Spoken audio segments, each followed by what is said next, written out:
ẹ̀jẹ̀ mi ní ẹ̀kẹ́ bọ́ àkọ́bí ewé ayò ewé tún léje ìtún ló ní ọtún ẹ̀ ṣe ìfà ló ní kan fà ẹ̀ mọ́ra àìbínú gbogbo àtàrẹ gbogbo méjì ọkà bàbà gbogbo mẹ́ta ọkà wáṣẹ́ orí ló túmọ̀ ẹ̀dùn gbogbo ọ̀nà ní túmọ̀ ẹsẹ̀ akọni ìmọ̀ tú ìmọ̀ ọjọ́ ìmọ̀ èmi ni wọn kì í dálẹ̀ bọ́bá lọ mẹ́lẹ́mọ́ wá fi jó ẹlẹ́mọ́ akọni wọn bá lọ gbé fèrè wá fi jó ẹlòkó bọ́wọ́ wọn bá tẹ̀lé wá fi jó aláre àwọn mẹ́tẹ̀ẹ̀ta parapọ̀ wọ́n wá jọ ń pẹ́ mọ́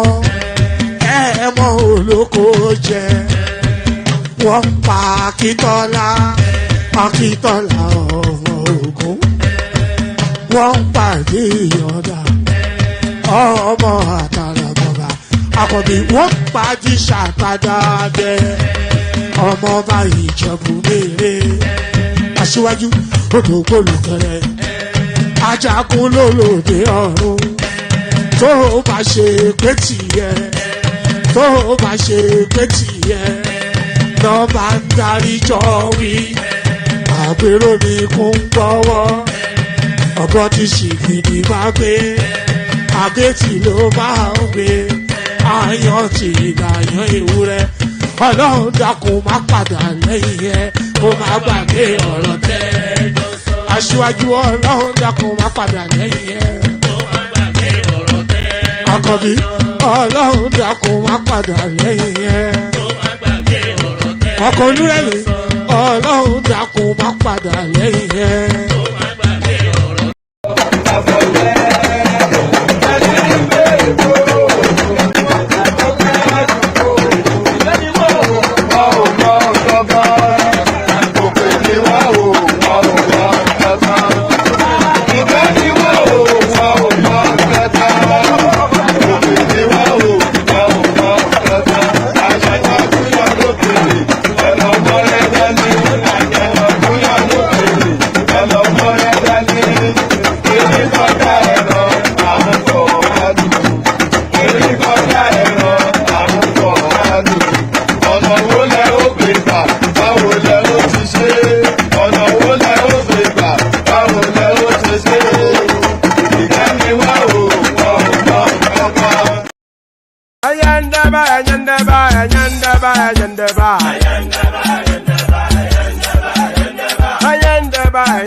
Obodo jisike n'ụbọchị eruona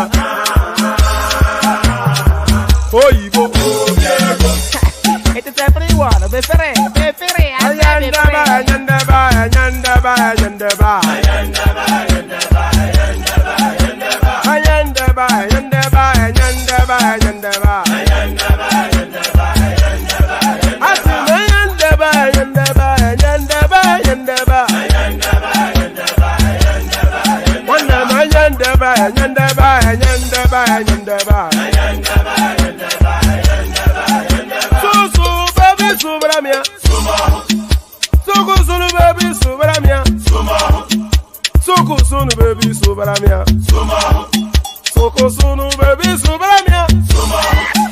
Ladies and gentlemen, sometimes you just have to act like you are drunk, like you are crazy. Confuse your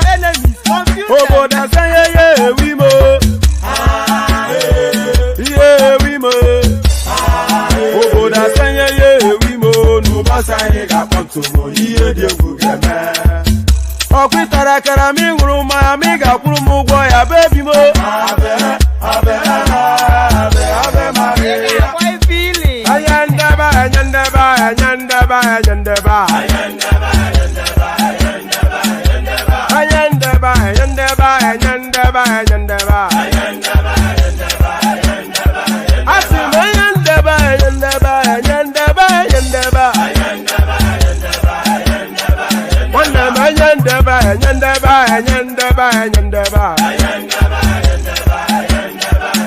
Sunu baby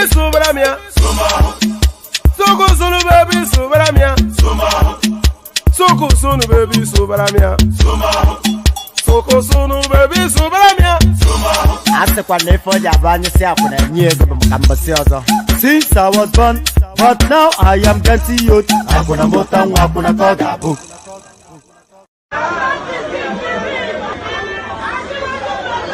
Oh yeah, arrangement for only àyájọ́ ni.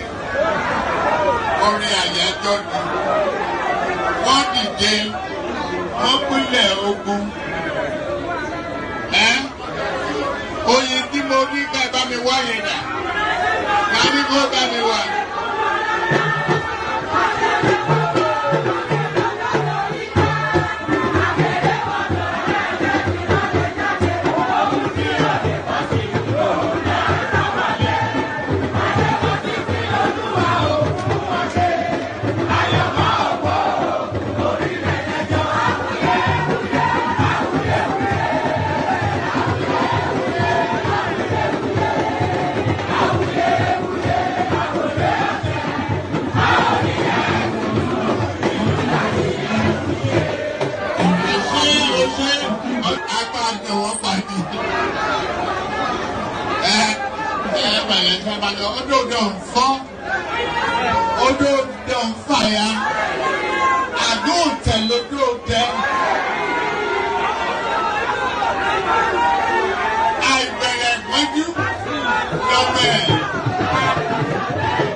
And there it is. I don't know why this thing is high up, but it's been a moment. So I was going to stream yesterday, but two things happened. One, there was not sufficient enough topics to stream, so I couldn't really see how I could justify streaming. And then two, I just thought, let me just sleep. So sometimes you do need to sleep. So that's what I did. So good to see you. Good to be in your company, and always a delight to have you join. So good to be in your company. So the usual protocol. I just missed the day, and I'm already rusty as to the opening phase. Pardon me. The usual protocol: click on the like button just as soon as you're coming in. Subscribe if you haven't done that already. The hyperlink that says StreamYard. So we're always canvassing for new voices. So you'll be a new voice for the day. And by the way, I was on earlier on, but I wasn't really on because that was a Doopsy session. So I will implore you to go and watch it. It was excellent. So you know Doopsy now. She just ran the she just ran the session like a master class. It was a good flowing ebb and flow. She was accompanied by her crowd. Princess Rosie, Ajale Koko turned up. I didn't even know Ajale Koko had opinion on light-hearted matters. So go watch our Princess Doopsy back if you haven't done that. But please stay with this session to the end. So yes, the usual protocol: click on the like button just as soon as you're coming in. Hyperlink that says StreamYard invites you onto the studio. Subscribe if you haven't done that already. And your invitation to buy your host cups of coffee. That, as ever, always pinned on the comment section. Everybody has been ignoring it. Ignore it no more. So click on it, 3 easy steps, and empty the contents of your wallet in there. So empty the contents of your wallet in there. So we're actually, we're going to start off with this question. And it's quite simple and straightforward. The question is, where is Peter Obi? So that's the question.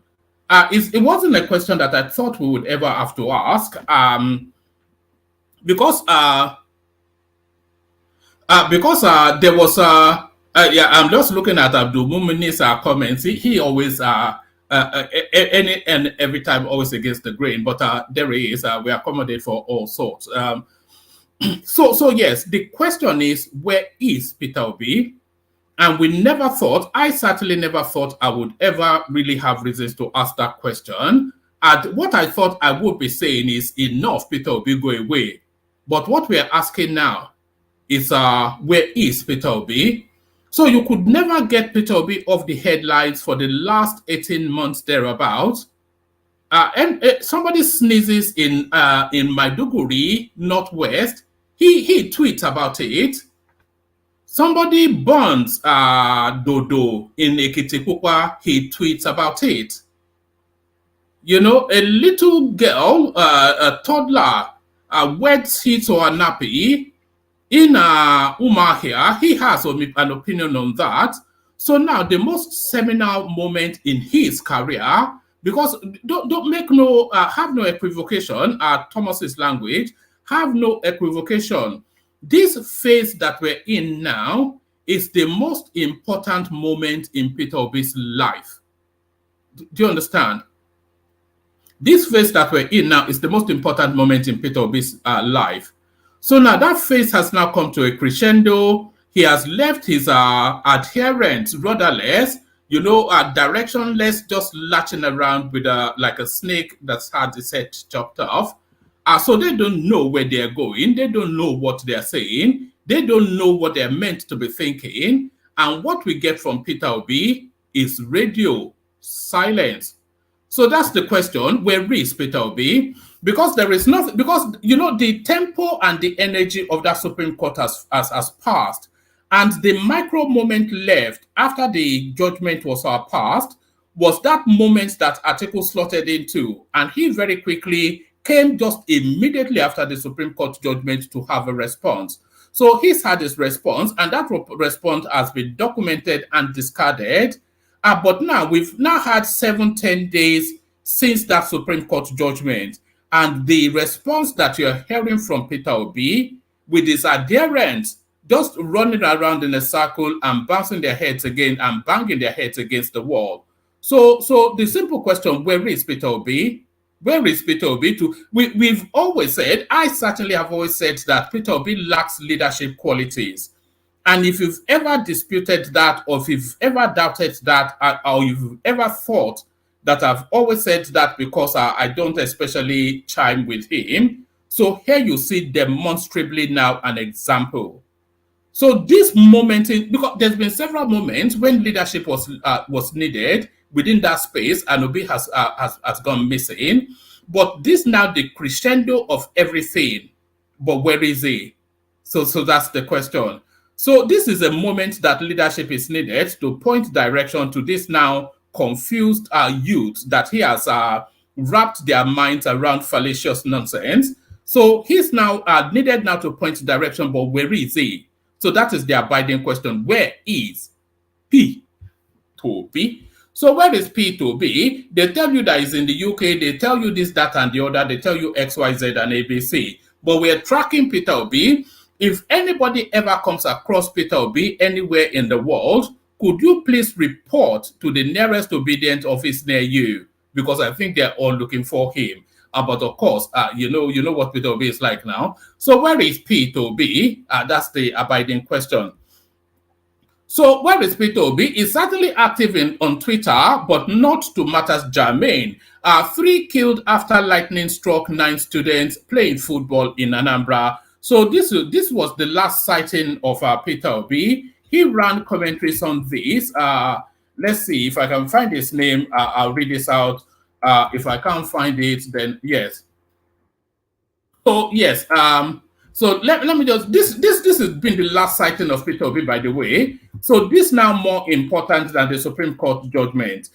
News Agency of Nigeria quoted a witness to have said that the lightning struck 9 male students who were playing football with their peers on the school's pitch barefooted. The students were practicing on the football pitch with their coach preparatory to a football tournament, the source said. The coach had ended the training session before the rain started, but some of the students stayed behind to continue playing football. So let's just go to where Peter Obi ran commentaries. Let's just look for this. So yes, so I'm skipping through it. Condolences to the lost lives and everything, but really it's the last sighting of Peter Obi. So this was where Peter Obi was last sighted. Speaking on the incident, Chukwudi Okani, a professor and consultant pathologist at the Chukwuemeka Odumegu Ojukwu University Teaching Hospital, Oka, said it was a natural disaster and not spiritual. Okani said lightning could kill by electrocution through direct strike, a side splash, or ground current strike. He advised that people should install thunder arrestors on the. I've never even heard of that as a thing. Thunder arrestors. What does that even mean? I suppose it's some sort of conduit that captures the strike and then contains it. He advised that people should install thunder arrestors in their buildings to stave off electrical current in the event of lightning. Peter Obi, the 2023 presidential candidate of the Labour Party, also took to social media to mourn the students. I am greatly saddened by the unfortunate natural disaster that occurred at Sani International School, Oka, this weekend, he wrote on X. It was reported that 9 students of the college were struck by thunder on Saturday, November the 4th, during a rainstorm. I am greatly saddened by the unfortunate natural disaster that happened at Tansi International College, Oka, this weekend.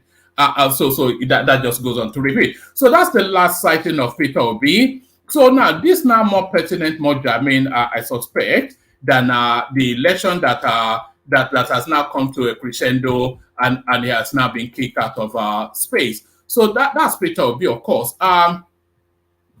We've always, and by the way, plenty of space on the thing. If anybody wants to hop on. We've always insisted that Peter Obi lacks leadership quality, and there he is right there. Self-interest always propelling him. Remember when he tried to sacrifice the Labour Party candidate at Rivers State for his own pecuniary interest?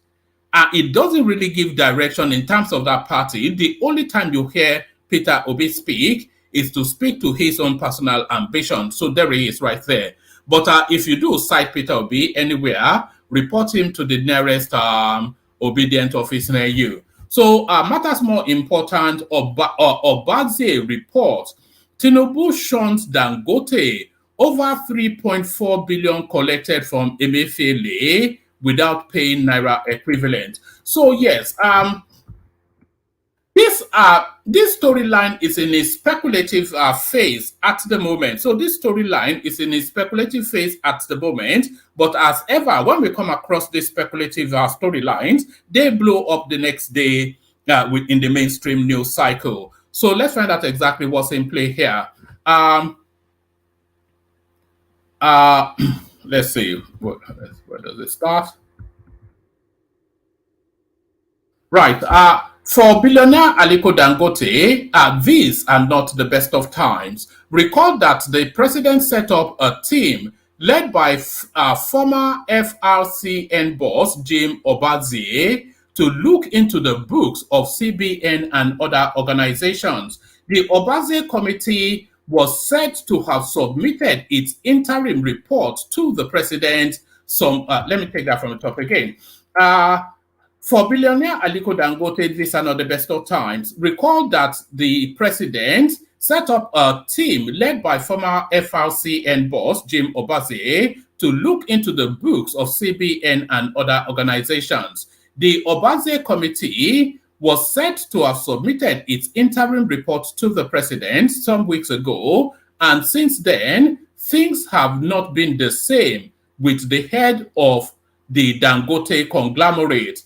Villa sources confirmed that he had attempted to see the president about 2 weeks ago, but waited for 7 hours and was only able to see the president for between 10 to 15 minutes. So Tinubu now, and by the way, I'm almost minded to read you. I'm almost minded to read you Dangote's media publication a couple of days ago, when he was essentially speaking to this space that he wasn't really at the heart of the economic sabotaging of that country. But really, the voters are circling around Dangote. There is no equivocation about that.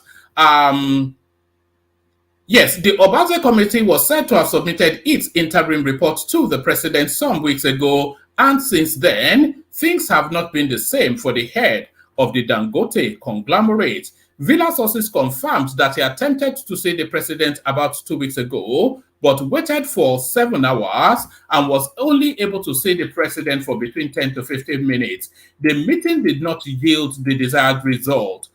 Insiders revealed that Obaze's findings indicted Dangote for collecting $3.4 billion.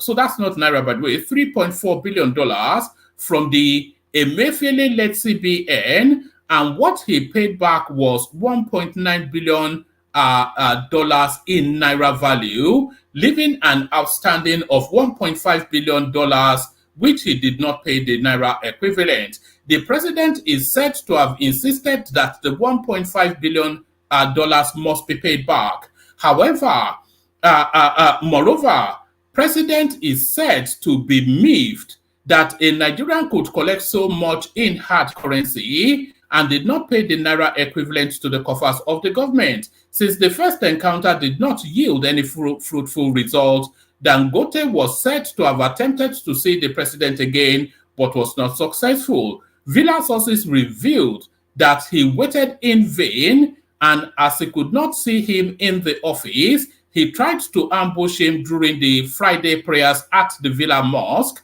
where the president had gone for prayers, but could only exchange greetings with Tinubu and had to leave after all effort failed. According to sources, the president has really been avoiding him because of the implications of compromising the Obaze findings. Confused and really disturbed, Dangote is said to have reached out to prominent northern emirs to intercede on his behalf with the president so that he could be given a soft landing. So what does a soft landing actually mean? Does that then mean that he gets to keep the $1.5 billion that he looted with Emefiele? Does that mean he gets to keep it? So what does a soft landing mean in this situation? The soft landing is that he doesn't get back into jail. But what really needs to happen is he has to give us our money back. Dangote has never hidden his relationship with Emefiele, whilst the latter presided over the CBN. At a point during the official commissioning of his refinery in Lagos, he told everyone present, including the then president, that the refinery would not be standing but for Emefiele's efforts. So there it is right there. I did ask that question in one of the sessions that is Dangote a positive or a negative for the Nigerian state? So, and by the way, people can come into the stream. There's no one here yet, so anybody that wants to hop on. So is Dangote a positive or negative for the Nigerian state? So that question subsists. You know what I think? I don't think Dangote, I think it's just a chancer. That if you want to know what I think Dangote is just a chancer. So just a chancer. P&ID mind-boggling scam. 2 Nigerians involved would have pocketed 1.5 trillion report. So this is now that bankrupting missile that we just avoided at a London court. 2 Nigerians involved with offshore company Process and Industrial Development P&ID would have pocketed about $1.9 billion had the record-breaking $11.4 billion suit the firm slammed on Nigeria succeeded at an English High Court. The court had in its verdict, penultimate Monday, dismissed the case instituted by P&ID. The two Nigerians, Grace Tiaga, now deceased according to the family, and Adetunji Adebayo. So where is the Danjuma? Because Danjuma's name is actually central to this P&ID narrative. But in all of the reportings, his name is conspicuously absent. So why is his name not present in what we know that he is actually a central figure in? The two Nigerians, Grace Tiaga, now deceased according to the family, and Adetunji Adebayo were projected to receive $500,000 and $1.4 billion respectively, according to court documents detailed in a report by Al Jazeera. So I have to go and look for that Al Jazeera documentary on this.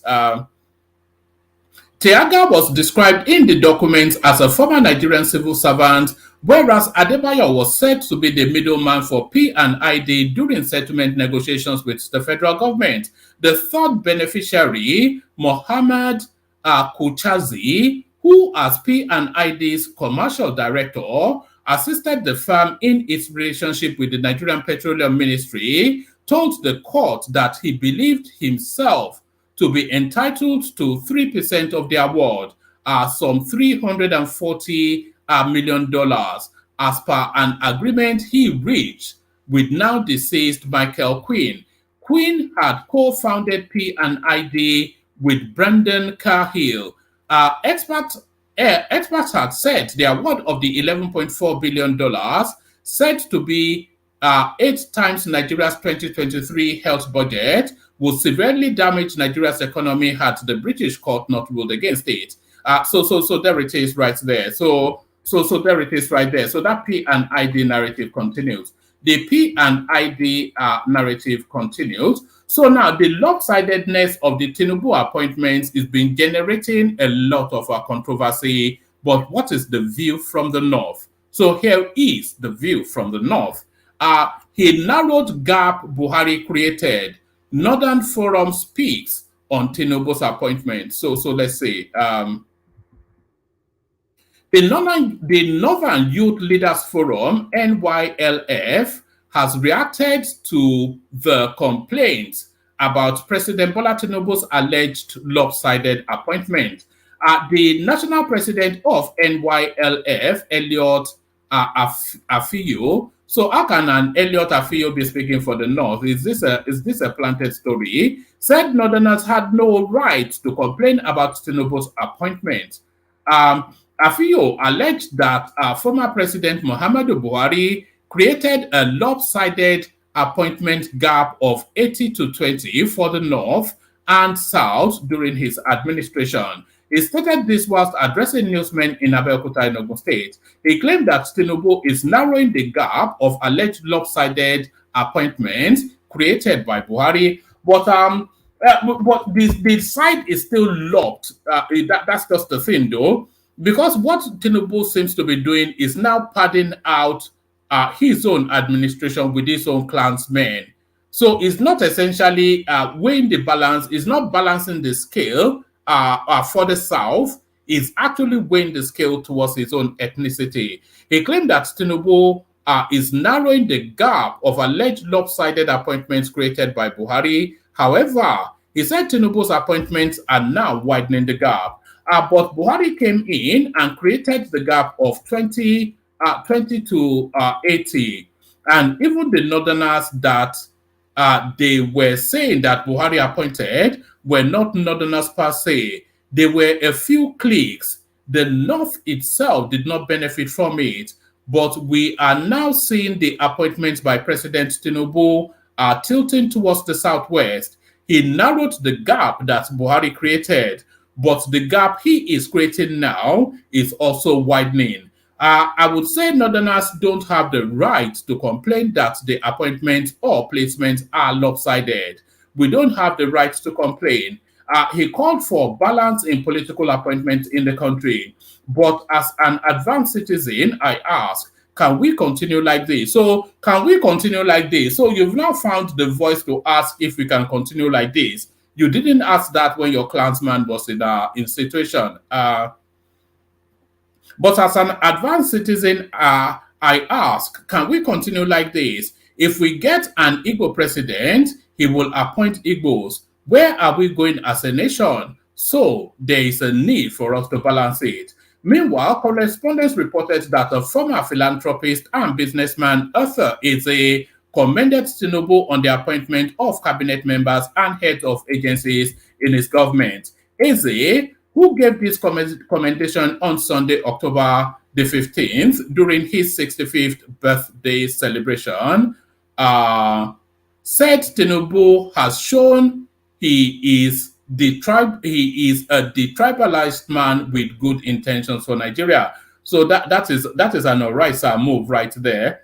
Correspondents also reported that a chieftain of the ruling APC had thrown its weight behind the choice of Tinubu's appointment. In an exclusive chat with correspondents on Sunday, October the 1st, the convener of APC Southeast Coalition, Francis Okoye, queried the assertion that Tinubu is assigning major positions to strong individuals from his ethnic group. So there it is right there. So the North throws up his hand in surrender that Tinubu is exactly right to weigh his administration in the direction of his own people. So this one now, it's good news on paper, but if it's work, if it's able to work, then it's great news.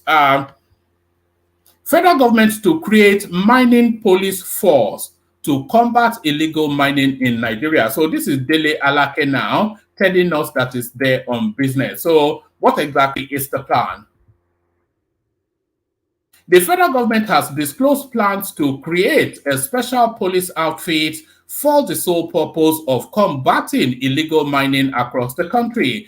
The Minister of Solid Minerals Development, Mr. Dele Alake, disclosed this plan while speaking on NTA Weekend File on the plans and strategies to be deployed by the federal government to increase the contribution of mining to the economy. Whilst responding to questions concerning challenges in the mining sector, Mr. Alake said the issue of insecurity will be handled through collaboration with different security agencies and the establishment of a special police outfit for that purpose, his words.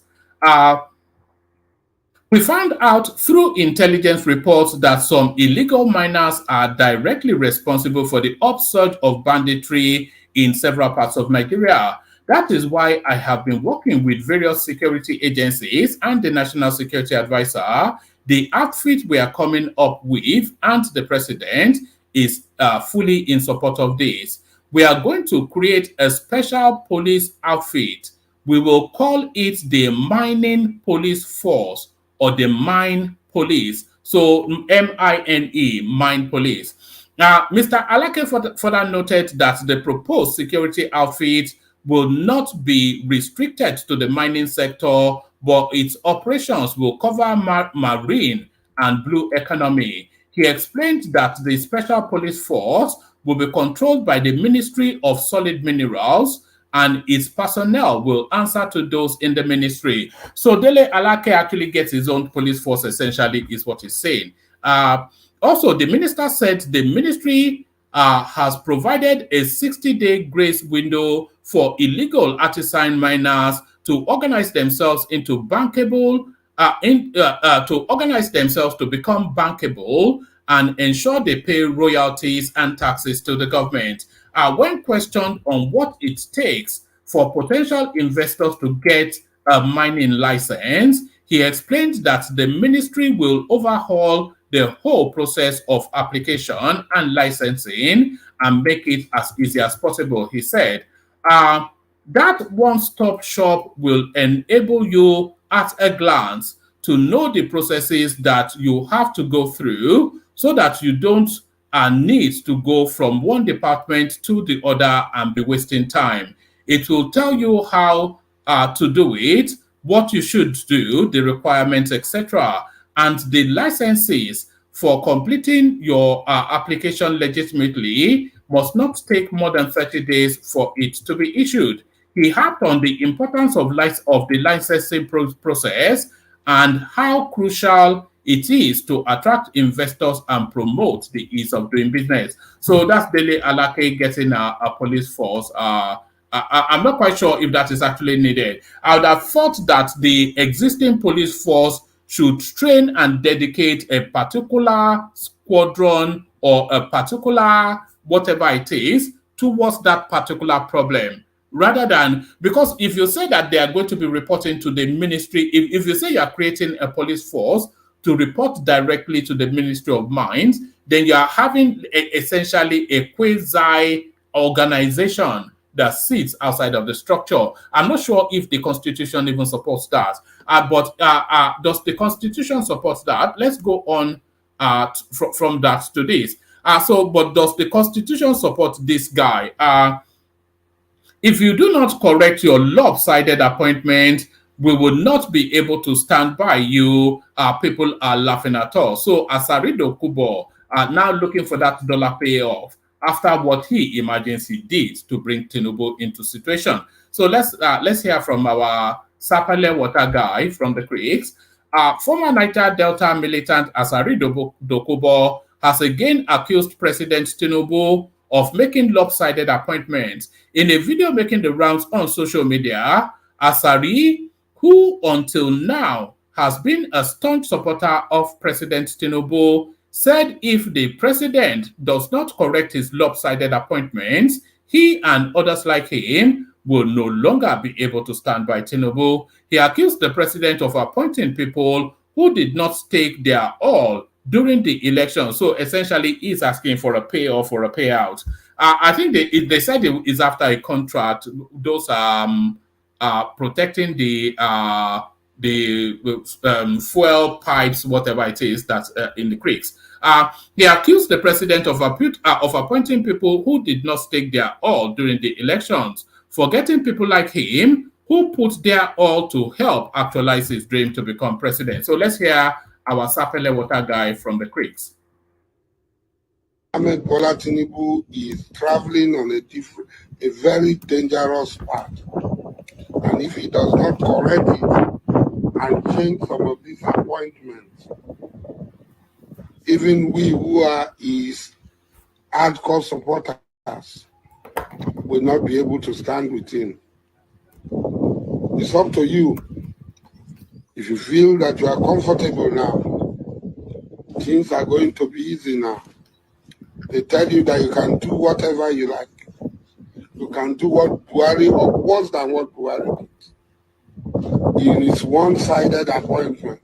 So you too can do your one-sided appointment. You are not Buhari. Know that. You are not. Buhari had a cult followership. You do not have that sort of cult followership. If there are cult followers, we are your cult followers. Those people who are now around, benefiting, making appointments, taking decisions, they were afraid to stand by you. If they were not afraid to stand by you, they will not go and be contesting for House of Rep and so on. If they actually believe that you win the election. They wanted a bird in hand is worth more than. All right.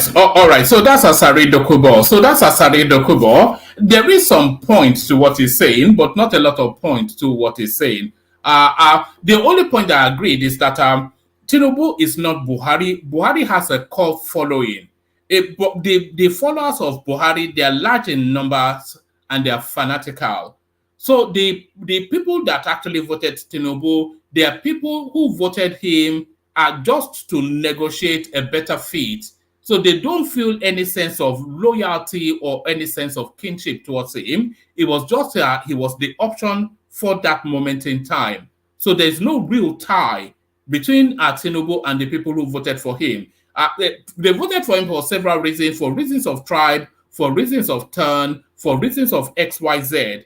But the fanatical sort of following that Buhari commands in large numbers, Tinubu nowhere near any of that. So that I agree with. The rest of everything that he said, the totality of a nonsense. The totality of a nonsense. So the totality of a nonsense, good news for passengers as Nigerian airline Air Peace secures permit to fly directly to London. So hopefully this is news because of course it'll be cheaper and at least the money will stay within our economy. Air Peace chairman Alan Oyema, let's see, where does it start? Nigerian airline Air Peace has secured a foreign carrier operator permit to fly to London. With this, correspondents report that the Nigerian airline can now operate direct flights to the United Kingdom as its destination with a wide-body Boeing 77 aircraft. This follows earlier confirmation by the airline to begin operations before the end of the year. So very quickly to move for that Christmas market.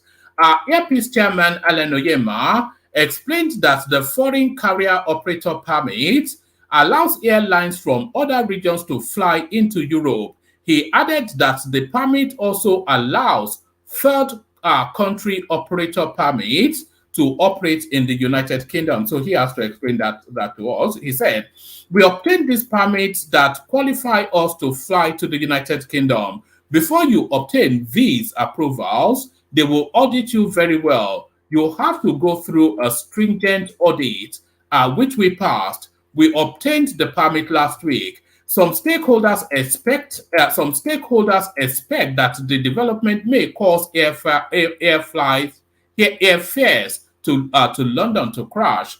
Recall that the airline recently also expanded its Asian footprint, commencing a direct flight into Jeddah, Saudi Arabia, using the airline's Boeing 777 series with 231 passengers. Its inaugural flight was airborne from Kano last week.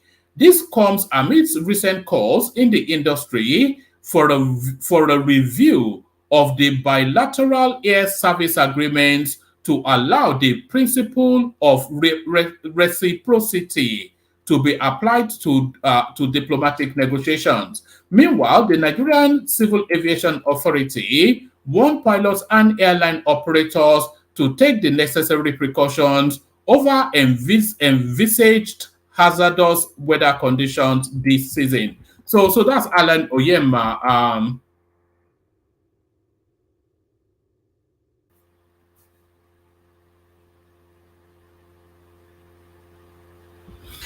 So that's Alan Oyema. So I thought that would crash prices, but from the domestic space, it looks as though nothing like that. No more 60K. No more 60K. Air Peace, Dana, other airlines announced 100% fare increase ahead of Christmas. So, so there it is. It wasn't expensive enough. Airlines operating local routes, including Air Peace and Dana Air, have adjusted their ticket prices, citing economic realities. According to correspondents, the airline operators blamed the rising cost of aviation fuel, which now sells for 1,000 naira to the liter, and the naira exchange rate currently at 1,200 to the dollar.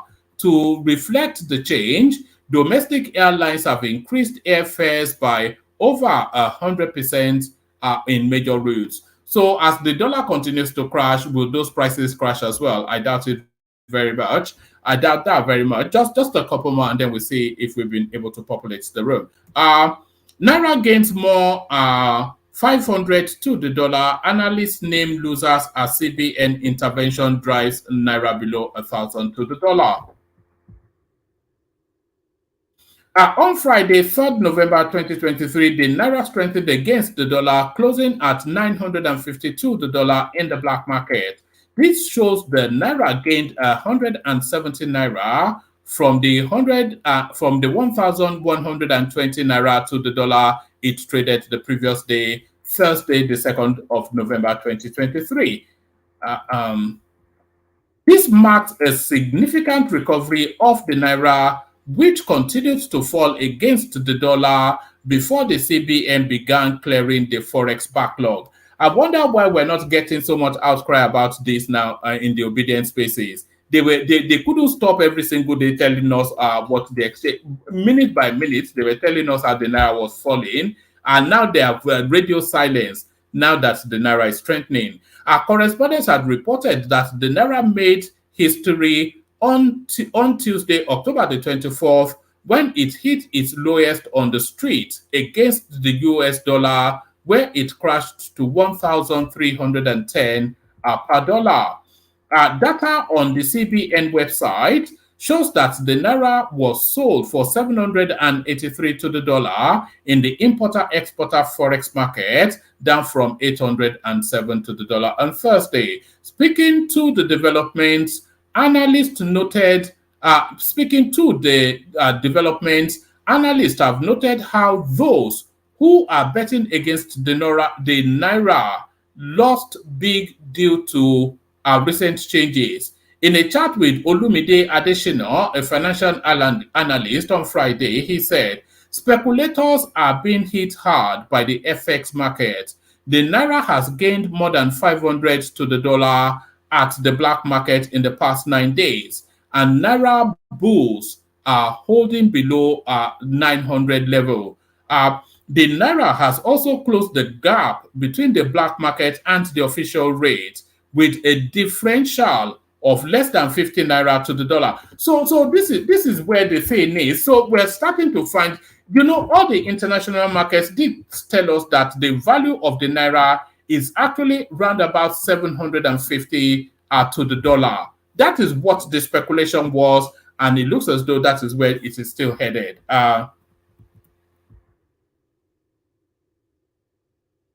Yes, so the Naira has also closed the gap between the black and the official market with a differential of less than 50 Naira. So that's really, that's showing true value.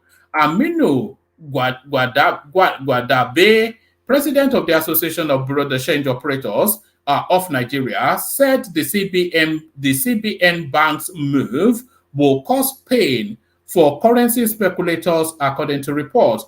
What is happening in the market and the continuous Naira rebound are the manifestations of the CBN double-edged sword measure of dollar liquidity in the injection and Naira mopping up through the instrumentality of interest rate hike. It is a good development, as it is the greatest risk to speculators and substitute Naira for other currencies. Describing the situation, he said there has been panic buying against panic selling against panic buying. So people are now, so that is to tell you then that the people that are holding dollars are now pumping it into the system because the Naira is starting to strengthen and their dollar is starting to lose value. So they'll pump it into the system to go and cream it off at the base end. So there it is right there. So there it is right there. I wish I had like a free cash flowing around. Anyway, I've bought as much as I could, but I've always advised people to do this. All right, so there we are. I think that sums up that. Let's go on from that to this. So yeah, we've done this already. The Daily Alake. All right. This now next storyline is for Ekene. If it's not in the room, hopefully it's listening. Lagos seals a popular Ogba shopping mall over filth. So hopefully it's not a market populated by Southeasterners. So now this now makes a lie of the narrative that the Southeasterners are being victimized. Lagos is on a cleanup exercise, and if you don't clean up your act, they will clean you out. The Lagos state government has sealed Ogba shopping mall, a popular complex in the state. This was disclosed by the spokesperson of the State Ministry of Environment, Kunle Adesina, in a post on Twitter on Sunday. Operatives from the Lagos State Waste Management Authority and Kick Against Indiscipline, acting on the directive of Commissioner, Ministry of Environment, etc., on Sunday, November the 5th, sealed up the Ogba shopping mall beside Sunday Market. The mall was closed on account of filthy environment, indiscriminate dumping of refuse, lack of waste bin, and failure to comply with the rules of Lagos State Waste Management Authority. In October, the government sealed Mile 12 International Market and Owode Onirin Market along Ikorodu Road for indiscriminate dumping and burning of refuse. The Commissioner of Environment and Water Resources, Tokunbo Wahab, said the market was sealed in a joint operation by the operatives of those agencies that I just mentioned. So there it is right there. So not at all anything to do with victimizing the Southeasterners. I am very proud. Tinubu shades Atiku Obi as he addresses Wike other ministers. So let's take a bit of Tinubu glorying in it a little bit. President Bola Tinubu has shaded Atiku Abubakar and Peter Obi of the People's Democratic Party (PDP) and Labour Party after securing victory in the long legal battle with the duo at the Supreme Court. In a video seen by correspondents, whilst addressing Yemson Wike, the Minister of the Federal Capital Territory (FCT), and other cabinet ministers at the recently concluded ministerial retreat, the president said he was proud to have defeated Atiku and Obi at the polls and at the court. I think we have a little substance of that clip. Tinubu was declared the winner of the February 25th presidential election by Mahmoud Yakubu, the chairman of the Independent National Electoral Commission (INEC), on Wednesday, March the 1st. Atiku and Obi had rejected the outcome of the election and filed petitions against the victory of President Tinubu at the Presidential Election Petition Court, but the trial court threw out their petition over lack of merit.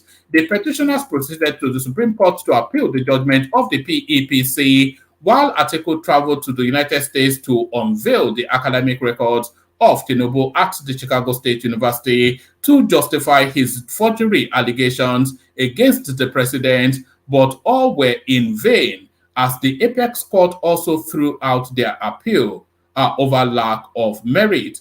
I am proud of myself. I went for election. I won with your support. They took me to court. I won. So this is Tinubu glorying in it. So let's hear a little bit of Tinubu. Let me say one more. Let's hear. This is the last reader. So let's hear a little bit of Tinubu glorying in it, and then we come into the room, see what's happening. I am proud standing before you. I'm very, very proud of every one of you.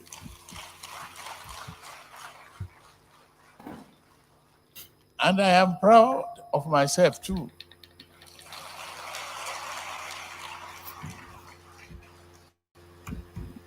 I went for election. I won with your support. They took me to court. I won. So happy.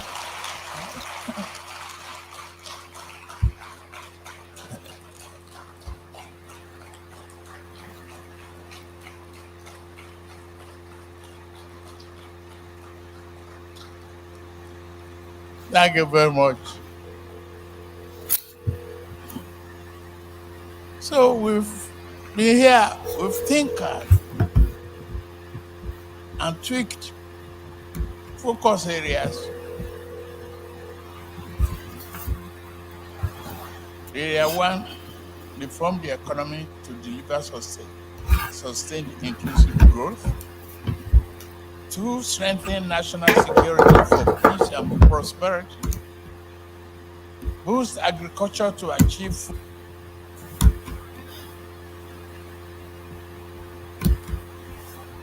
all right. I think we've landed on where we're hoping to land on. So let's bring up then the people assembled so far. Like I said, plenty of room for whoever wants to join. Certainly, Ola joins us. Good to see you, Ola, and Ajanle Koko in the house. Good to see Ajanle Koko. So, gentlemen, we kick it off. Let's kick it off with Ajanle Koko. See if he's ready. Ajanle Koko. What's up, one man? Ajanle Koko, good to see you. You say what's up. It's a case of a missing person, and if you see him, please report him to the nearest police station near you, because people are looking for him. So the Supreme Court came in about 10 days ago, but radio silence from Peter Obi. So what are you then making then of this lack of communication from now the guy that couldn't stop talking for months on end? Thank you, one man. Greetings to our listeners around the world. Click on the like button, share and subscribe if you haven't done so. Um, well, we don't know what is going on with him. We don't know why he doesn't want to um, address this press and accept the ruling of the Supreme Court. We don't know why he doesn't want to, congratulate the president and acknowledge that, yeah, he fought very well from nobody in national politics to number third position, carrying 6 million uh, votes. We don't know. Could it be that he, could it be that he doesn't want to, he's trying to be very careful not to offend his disobedient supporter, because he should congratulate the president. He doesn't want to do that, and at the same time, he doesn't want to offend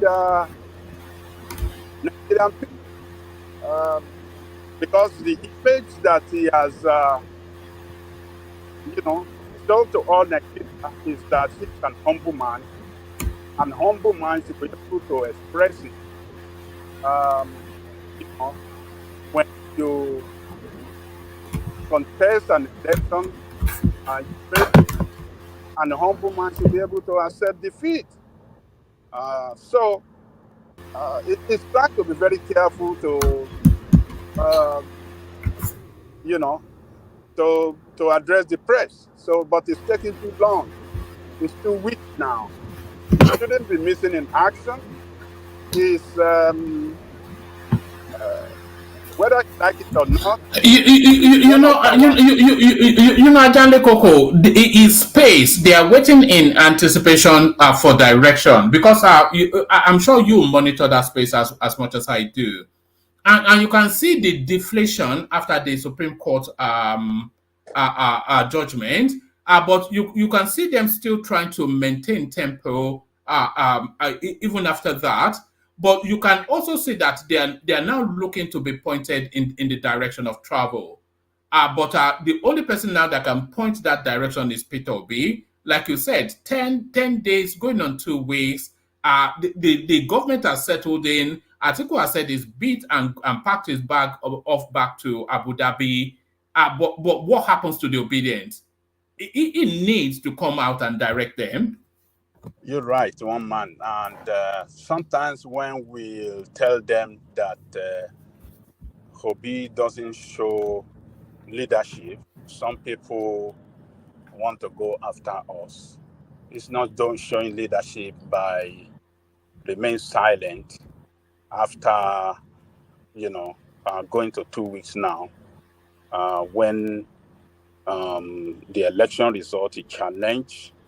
The Supreme Court has ruled against him. He should be able to speak and give his teaming supporter across the country where he stands. And this is it's not good. It's not good. It's not showing a good political leadership by keeping silent. I know they will defend him. No matter what, anything that, whatever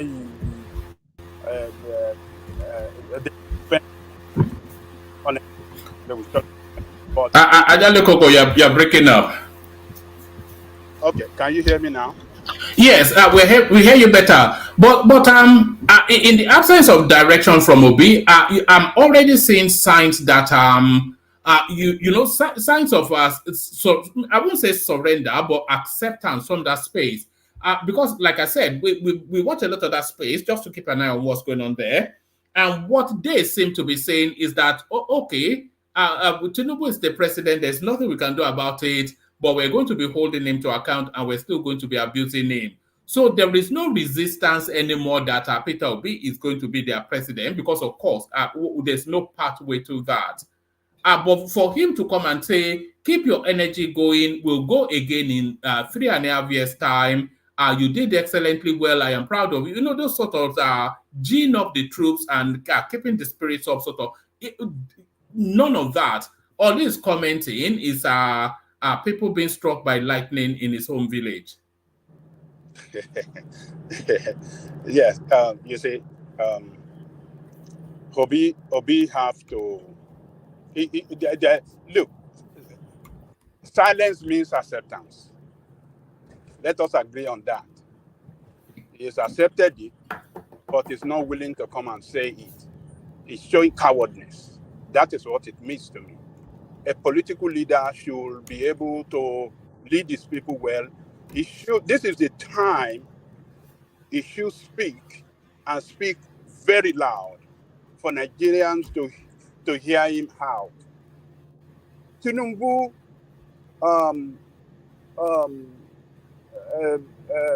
policy decision he has made so far, many of them are not good. They are not good. It's not impacting Nigerian people positively. It should be in the lead to criticize and stand up as a real opposition leader. It should be able to have a meeting with his senators and House of Rep meetings with the leadership of the party to show leadership, to show that where they stand on every policy that this administration is taking. But for him to just miss in action, we don't know where he is. Where is that guy? Where is he?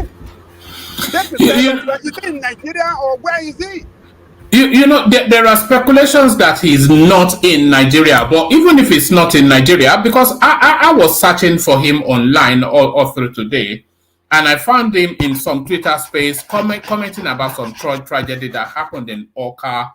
So I think after that Supreme Court judgment came in, the very next public pronouncement that Peter Obi should be making will be to address that space. Nobody wants to know what he thinks about what's happening in Maiduguri, in some settlement there. Nobody wants to hear him congratulating some person that got a position in Canada. What people were waiting for is how he is positioned regarding the Supreme. So he has been speaking, but not to what people want to hear from him. I don't know, man. This guy is not a real leader, man. You know, to be a leader, sometimes he has to come naturally. You cannot put yourself in a position of leadership just like that. Sometimes you have to grow. You have to, you have to grow through the rank. You have to, one step before the other, and then attain that position of leadership. But it just looked to me that this guy is not prepared for this position he found himself, and that is why he's not acting right. He's not acting right at all. If I am one of those people, following him or supporting him, I'll be speaking against him now. Why should my leader not speak after taking us through this journey of court, election matter? And, everybody have that strong hope that, they will win court. And then court believe that the highest court in the land deliver judgment against you. And you are not speaking to let us know where you stand. Are you with this court judgment? Are you against it? What do you want to do? Atiku has shown his own leadership. You might not agree with him, but he didn't leave his people in limbo. He organized the leadership of the party, though those The governors around the country, PDP governors were not there, but you see some past leaders and some national leaders of the party, they were there with him when he addressed the media. And he made his position clear that, look, I am not with Tinubu. Are we against him? Are we? I'm not. He's not my president. He is not running anywhere. If people think that, Atiku is going to quit the state, he's made it clear he's not quitting nothing. He will still continue to remain relevant in Nigerian political scene. But where is this guy OP? Where is he? This is unbelievable. He's not showing leadership, whether you like it or not. I believe his people, his supporter, will come and defend him. Come and defend indefensible. But should we put out a global missing person notice for this guy? Let's put it out. I think that will be that's the best thing that we have to do. Where is Peter Obi? Where is Peter Obi? Who could never stop talking, but now cannot find his voice? He cannot find. Where is he hiding? Look at that. They say he's hiding in London somewhere. Should I go and track him down and knock on his door? He's in the country. Obi's in the country. If I may he's very active. He's very active on Twitter. But not to matters people want to hear about. Ola, let's hear from you. You see, one thing we have to appreciate this time around is that Nigeria is grossly lacking in leadership quality. We are suffering from gross leadership deficit. You see, the likes of Obi, they are just. I agree totally with you, Ola. Yes. So is he on the run? Is he on the run? Is Peter Obi on the run? Is that what it is? Even if it's on the run, his mouth should not be on the run too. Anywhere you are, we're in the global village. You should be able to speak to the matters that affect your country. If there should be the type of opposition we are looking for, Obi should be leading that opposition, not even the like of Showore. Showore, that is even being persecuted presently, is a million times vocal than the likes of Obi. That's the situation we find ourselves now. So when where we missed this thing and we started trusting the like of Obi is this. You see someone that you cannot really pinpoint what is contributing to his political party.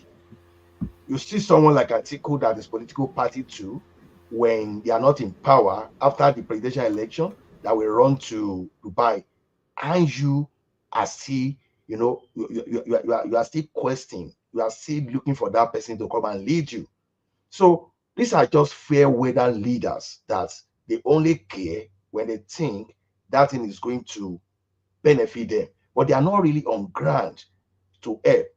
Now, from the other angle, you see the like of Tinubu. They are always hands on. They are not running anywhere. Even when the most brutal military administrator and co were there, that at the expense of their own life, they were there pushing and pushing and pushing until they pushed the military out. But these guys, after the election, they just leave their supporters just to without any direction. So to me, Obi and those people that want to help Obi with excuses, they have nothing to say, because even if Obi is underground, even if Obi is inside submarine, he should be able to speak from wherever he is. But his body language is just telling. No, but the thing is though, Ola, if Obi had been silent since the Supreme Court judgment, then there's a different narrative around that. But he has been making commentaries via his Twitter X handle, but he has not been speaking to matters that people want to hear. As much as we all are empathized with tragedies happening in Oka, that wasn't really what people wanted to hear from him. They want to hear how he's positioned regarding the Supreme Court judgment. You know, and it's going on 2 weeks now. So, I mean, what's going and it's still this thing that people identify within him, that leadership or lack thereof. See, that where sincerity comes in place.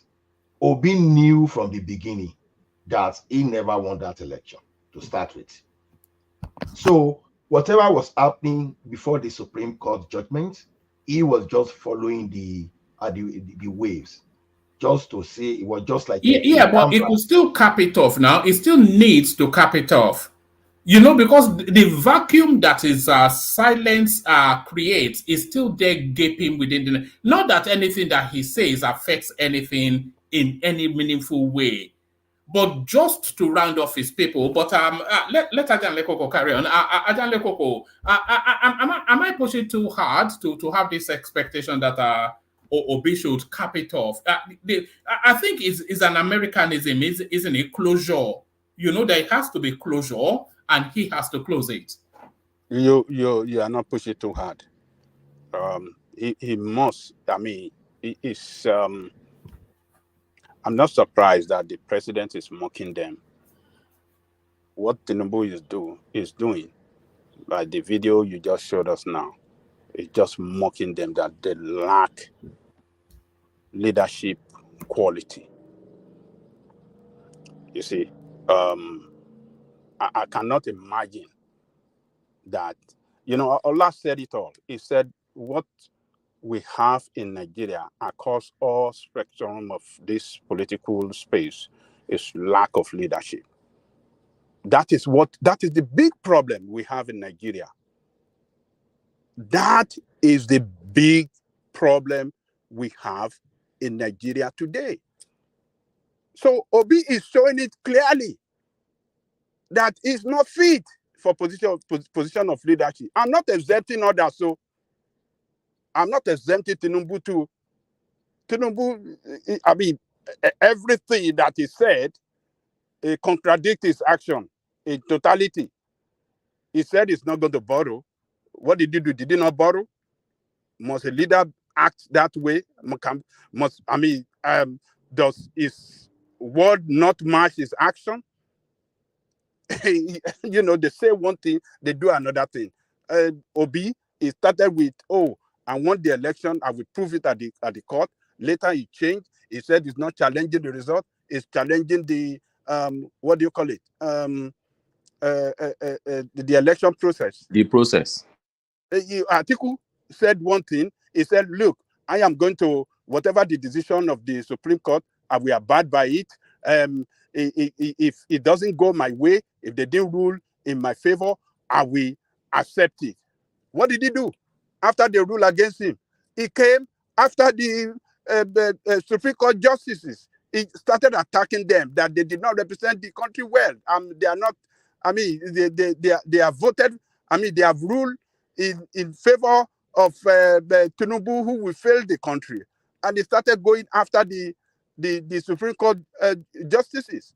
Look, this set of leadership we have everywhere, they fit for no purpose. So, and Obi is showing it to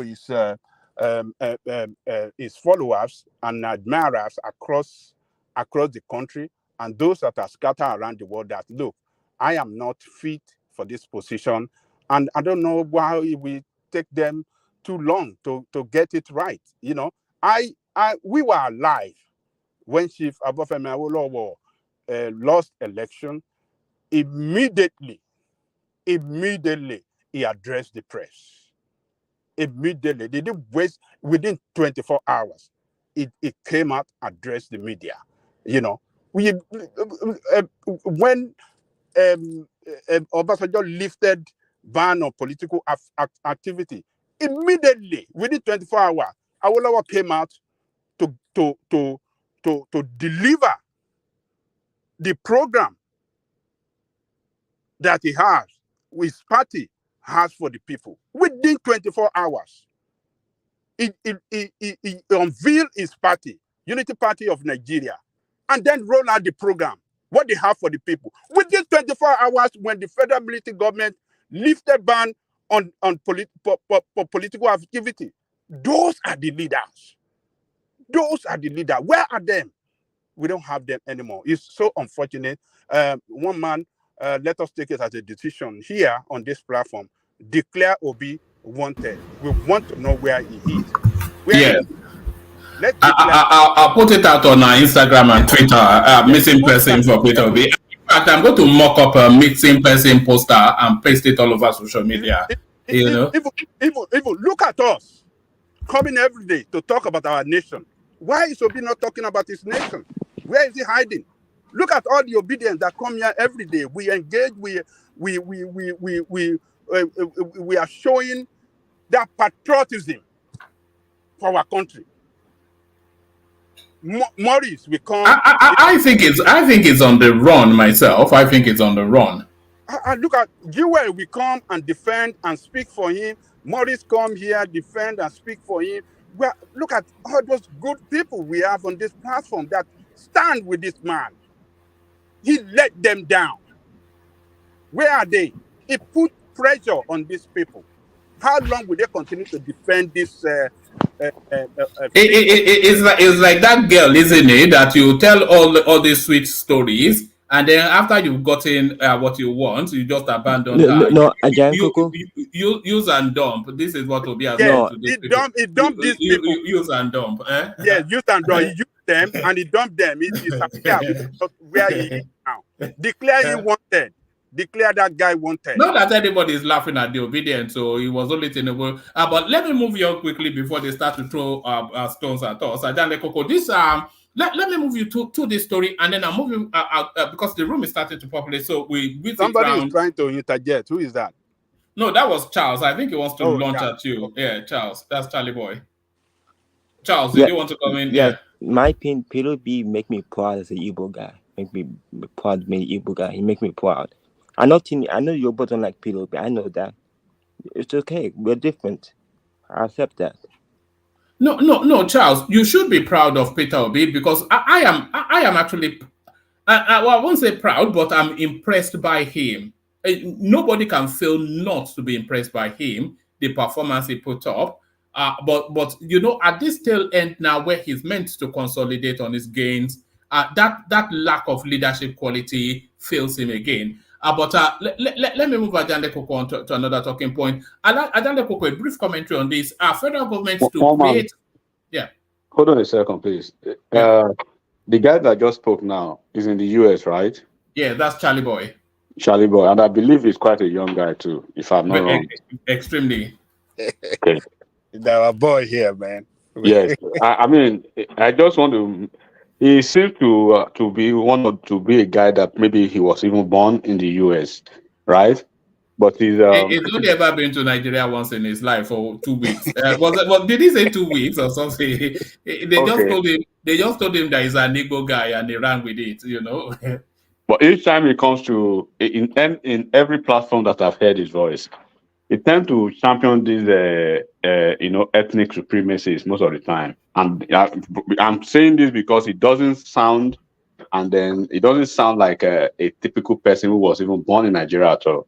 So I want to know how he got indoctrinated with this kind of idea. He's one of those children born by Pansters. Pansters raised in America. Because I'm part of my tribe. That's how Pansters raised the children in America. You can't deny my Igbo. No, Charles, I'm not Charles. Charles, I'm not telling you. It's like you're not getting. I'm not telling you to deny your tribe, right? I'm not denying my tribe as well, but I'm kind of stupefied, right? Because enigmatic. Kofi Gbogbara Simbe. So feeling now we okay. Enigmatic. That point. Enigmatic. Yeah. Enigmatic. Can I say something to you? Who is this, please? It's Maurice. Yeah, it's me. Oh man. Leave Charles alone. Okay. Yes. Yeah. Okay. Don't worry that. So he's just a kid, and you don't use those kind of words on him. One man, you should rein him in. No. That's what I just did. That's exactly what I did. I didn't rein him in, but I brought him up to speed. Yeah. Enigmatic. Yes. Who is that? This is your one and only your brother Adewale. Hey. Okay, see that thing you just mentioned? It goes. It goes beyond indoctrination. I'm very present on social media. And there was a time I stumbled on one lady's Instagram page. The entire page she was talking about the electoral process, and she has. I don't think she has ever been in Nigeria before. You know, your guess is as good as mine where she comes from. But I was kind of wonder what interest does she has, you know, in Nigeria election and all that. But I think it goes beyond indoctrination. It goes beyond brainwashing as well. It's something that I can't actually figure out. It goes beyond being affiliated or being in a certain tribe or whatever. It's just something that maybe, you know, generational uh, changes or generational exchanging of ideas. I can't put my head on.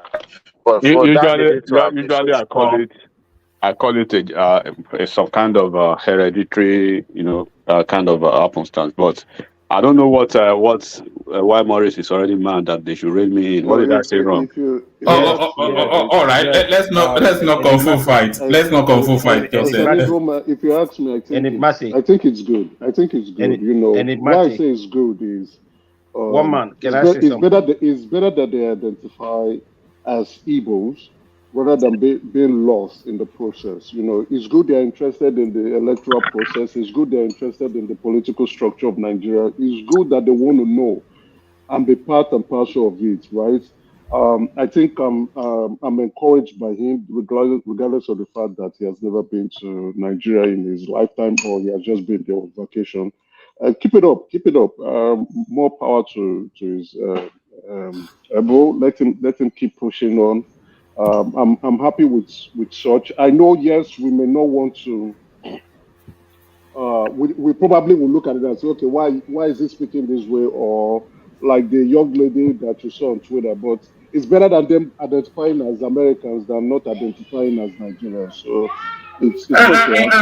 And also, it's a good thing that that Charles takes pride in who he is and where he's from, as we all do. So there's certainly nothing wrong with that. But Adale Koko, let me move you on to this so I can move the conversation around to other panelists. Federal government to create mining police force to combat illegal mining in Nigeria. So this is Dele Alake fleshing out the modalities of how he is intending to proceed with his ministry.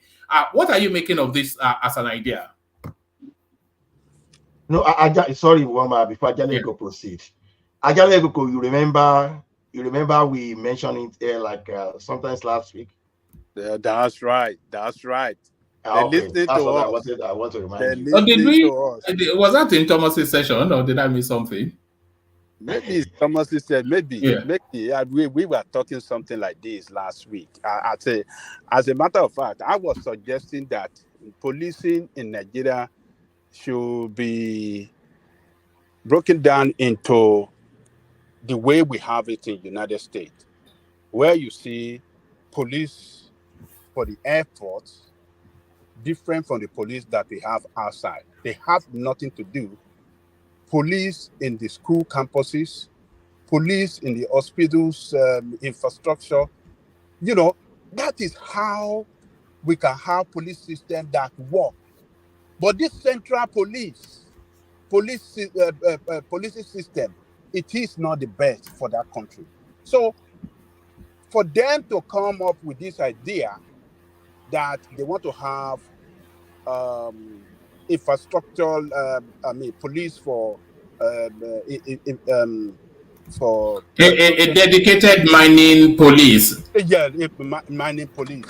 Is that a good idea though? Because he's saying that they're going to be reporting directly to the ministry. So that makes it a quasi. That is how it's supposed to be. Yeah, that is how it's supposed to be. Yeah, but under what formation though? What constitution backs that?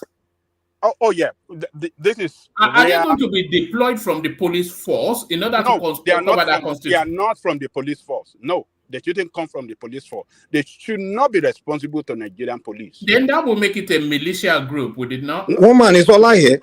No, not Ola is here. Ola, one man. Did they steal the idea from us? Remember we were They here. stole it from us. That's why I'm surprised. Mike, you were here too, right? I told you Mike, now, you were there all the when we were best, discussing all about the this best thing. ideas come from here. One man, don't This steal the idea from was us. we were And by We the need to way, catch them. and by the way, this gentlemen, this idea is too narrow and too niche for us to say they just came across it. They must have heard it from you guys. Yeah. No, They have one man. heard Me and Ola were the one man. that came up with the idea that they have to come up with One special man, one police. man. Go ahead, Ola, go ahead. One man, see, we suggested it because we've seen the impact in the past. Like EFCC, they've recorded more success than the Nigerian police. Now, because when you still want the police to do this job, the police, the corruption in the police has gone beyond what we can think about. So, and you can do it just like every organization where you want to start a business. You spin it off. You just go and start another one so that the current Oga will not be dictating to you where you, because the current Oga himself, maybe he has had his own household deep, like Mustafa, is it Mustafa Tafa Balogun and co. So the best thing is to have this and report to the minister. You will see that the like of the former Attorney General of the Federation, they wanted to kill EFCC. What's that telling you? Because EFCC is doing something that is eating them. So if we have something similar under this man, and if you have those police to be taking care of that mining, the same way we suggested that our forest guard too, they should upgrade them to full-fledged police to carry the same arms so that they will man our forest. So to me, I don't see anything wrong in this. They will go and amend the constitution. If the constitution is the problem, they amended the constitution to put EFCC there. So they can always amend our constitution to put this one there, and it's not going to be illegal. It's the way to go, to be honest, because those people stealing because fortunately for me, I have someone in the mining industry. He said if they investigate properly, that the governors are the ones stealing our mineral resources, and based on that, they are indirectly supporting banditry. So if we can get this one done, honestly, it's going to solve so many problems. It's going to solve banditry, and it's going to make our mineral resources to be able to account for more. If you look at these mineral resources, if we don't take this action, we won't benefit, because the total estimate of our solid minerals is around 700 billion. If you look at that, $700 billion. If you look at that, it's not that much. So whatever we want to get now, $700 billion is not that much. It's not that much when we look at it. When you look at 700, you mean 700 million, not billion dollars? $700 billion is not much for a country like Nigeria. It's too small, because we are only looking at that mining. When you mine, you have to make sure that you take care of the environment too. Don't forget that if you destroy our land, then what land are we going to use? I think 700 billion is also a lot of money, because France GDP is 3.3. I think 3.311 trillion. You are looking at it for today, but you are not looking at it for the next 2 generations. So when you look at 700 billion, it's no money, to be honest with you. So we have to maximize it. That's what I'm saying.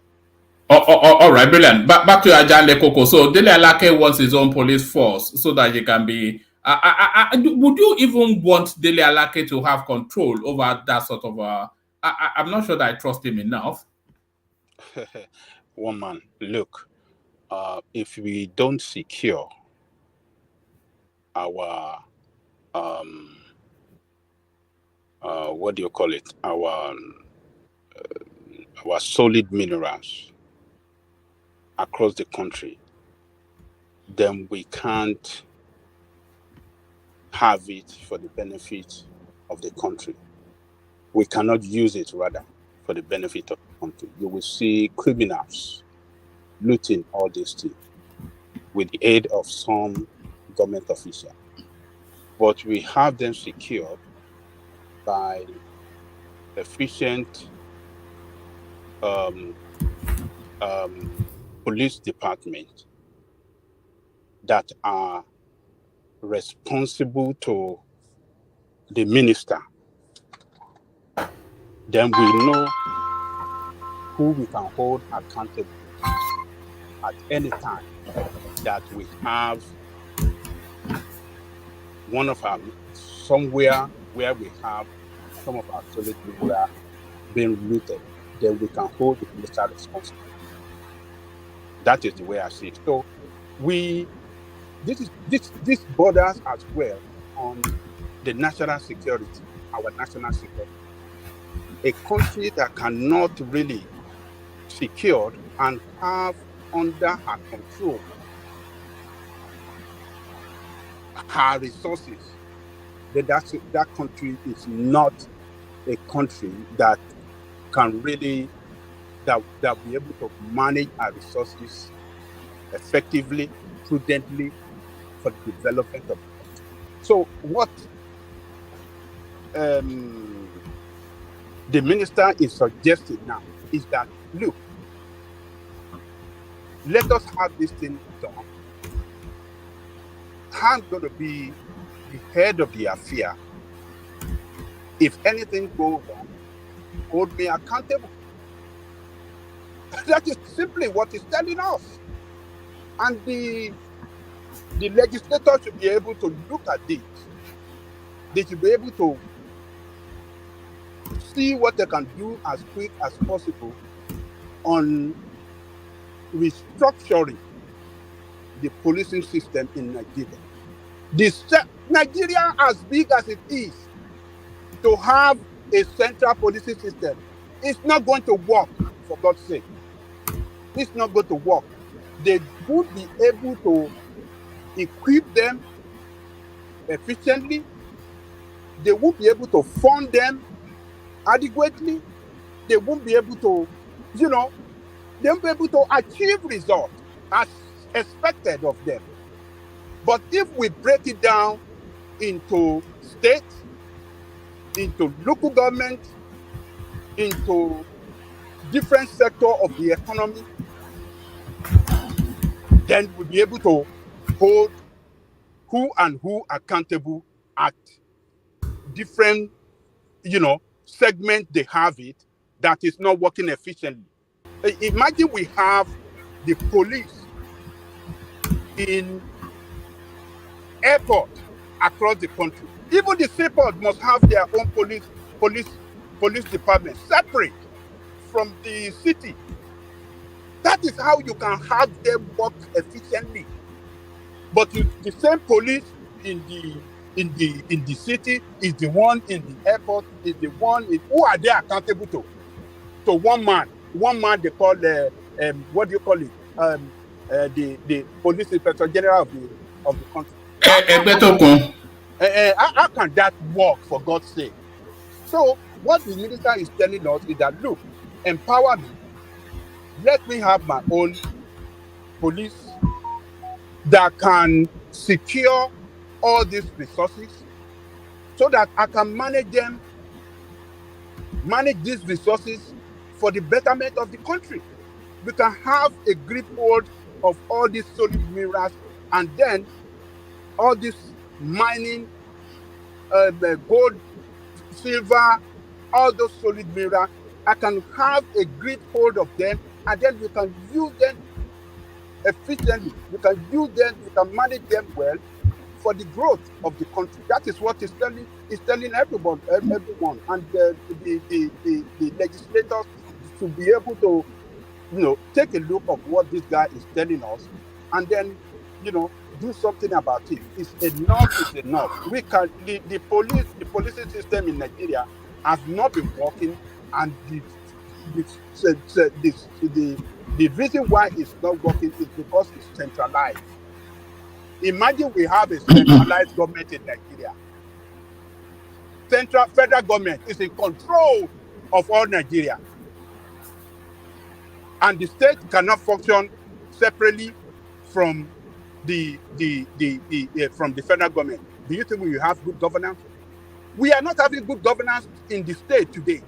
I mean, in the local government area today, because you see the local government under the control, being controlled by the state. The state never allow local government to function. That's why you don't see good governance across the country. we have to break this security system. We have to break it down in such a way that can work efficiently for every sector of this economy. So I think these people are listening to us. That is why we say here all the time that, look, most of the time when we talk here, they listen, and it has happened a couple of times. Sometimes Too many times. Too many times it's happened. Yeah, too many times. Too many times. So, but this idea is too obscure for us to say, oh, maybe they just got there as well. It's an obscure idea. Can I say something on this point? Yeah. Come in, Ogweni. Okay. Good morning, everyone from Scotland. Babajale Koko, well done, sir. Echo Shembenyao. Well,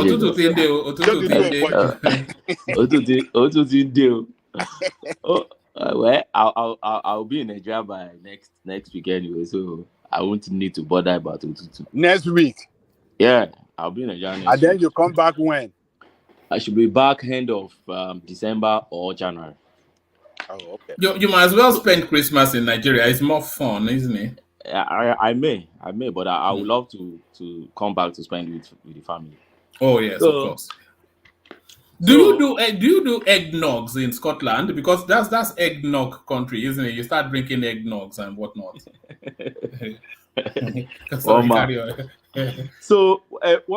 Sorry, have you tried haggis? Have you eaten haggis?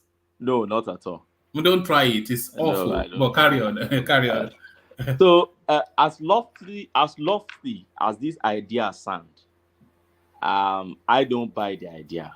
And I will tell you why I don't buy the idea of having what the man call mining police force or mine police. That's what he call it. For me, I don't buy that idea because first, I believe that it is unconstitutional. So secondly, I believe that it's going to be another monster that we're creating.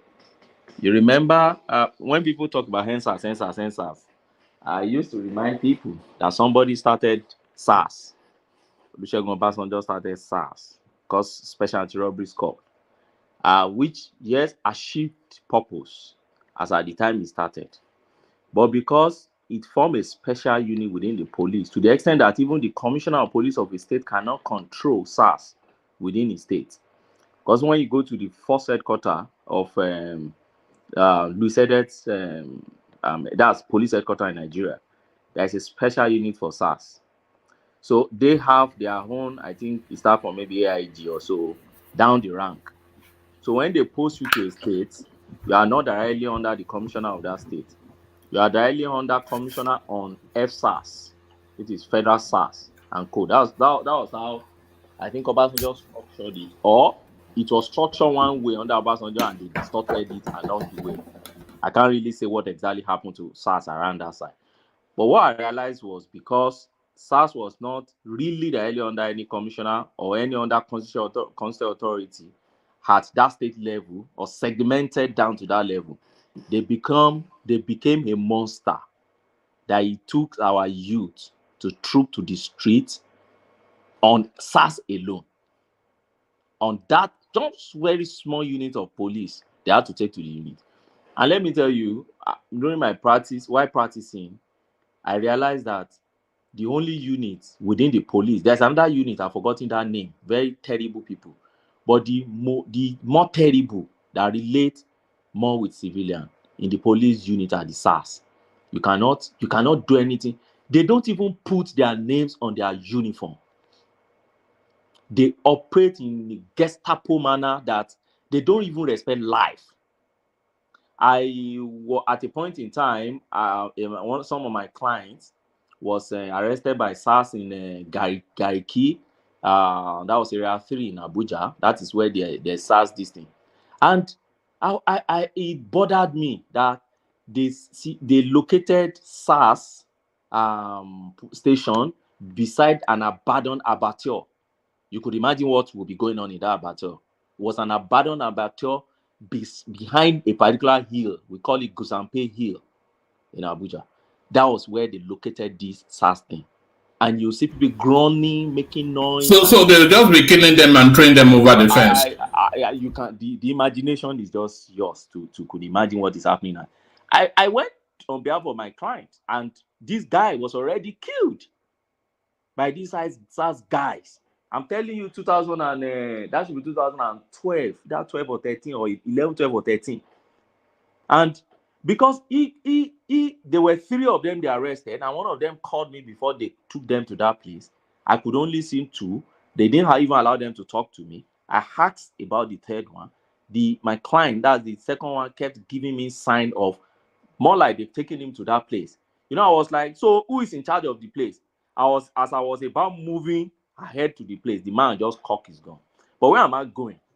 If you ask any average lawyer, they will tell you SARS were at a point in time a monster. And if you ask me what exactly was the problem with SARS, you cannot report a SARS to the commissioner at the state level.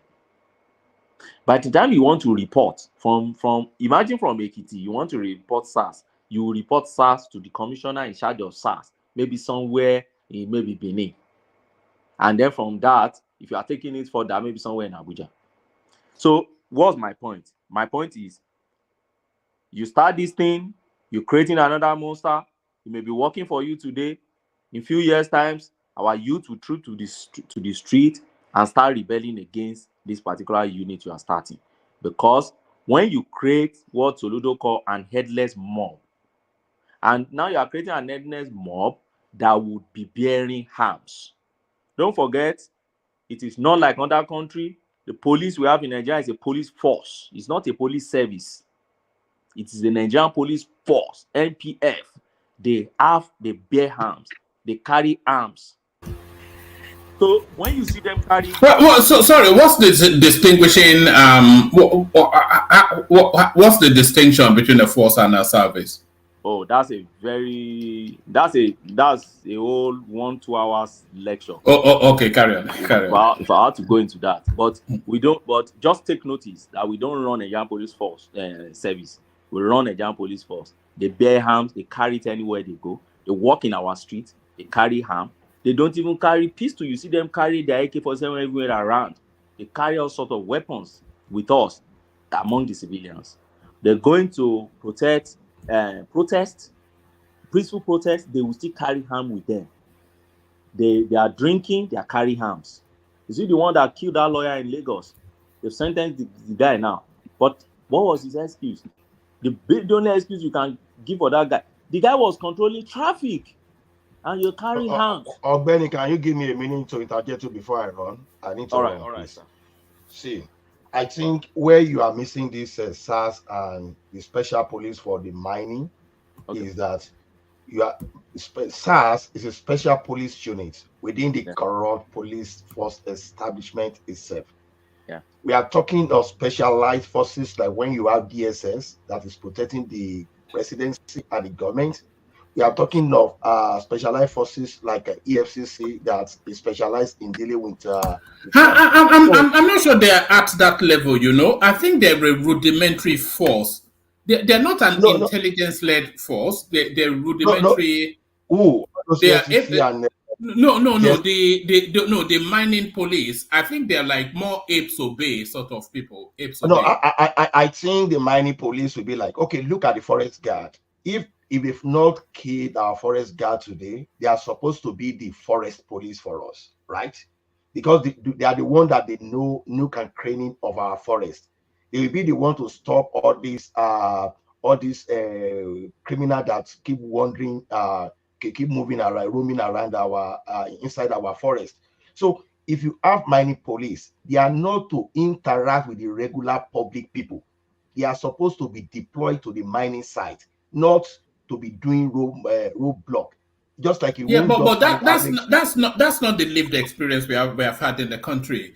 If you put a man in a uniform in Nigeria, very quickly on his way home, he will mount that roadblock and start to obtain people. Okay. No, why is EFCC not doing it? How many times? Because EFCC is an elite force. They're not foot on the ground and they do that. But yeah. Immigration and custom officers, they are a form of police. It's just because we don't call them police it doesn't mean they are not Yeah, police. They are custom just officers mount roadblocks. Do they not? They do. But can I how many answer times that? have you seen them harassing people to be checking their phone? Look, truly, I know that the They custom mount people. roadblocks, but custom officer, which they are not allowed to, but they mount But roadblocks. Woman, let me. I Ola, agree with you, Mike. If you don't mind, let me just quickly say this. okay. So the thing now is this: we are saying just like we have custom, just like we have immigration. So we are not talking of SARS. SARS is another thing. Let us have people that will specialize in mining. That is what we are saying. So if we get that, I think we can resolve our problem to some extent. So I don't agree with you with the SARS things. So thank you. Yeah, Okay, Ola, now. can I say something real quick? You see, woman, the special police squads and special units.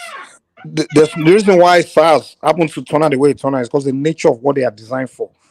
They are designed to fish out like robbery suspect or fish out armed robbery and things like that. So in that nature, they're going to turn out to be very violent. First of all, their training will be kind of like if first was like very violent. In America, they had a similar squad that they created in the U.S. police force where they only used to bust drug dealers.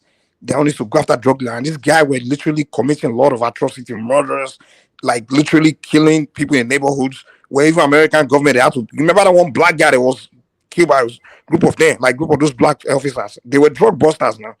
So those guys became so violent because all they do is just to go after those extremely violent group, which are drug dealers. So it's the same thing with SARS. They are trained to just go after armed robbers. So their nature will be to be violent, to be like that. So that's why they turn out like that. But if you're talking about other forces where maybe the EFCC or the mining police or things like that, they won't turn out like SARS. Like SARS, they won't turn out like that. Good, Mr. Mike. You see, you are underrating the criminalities in the mining sector in Nigeria. You underrate it.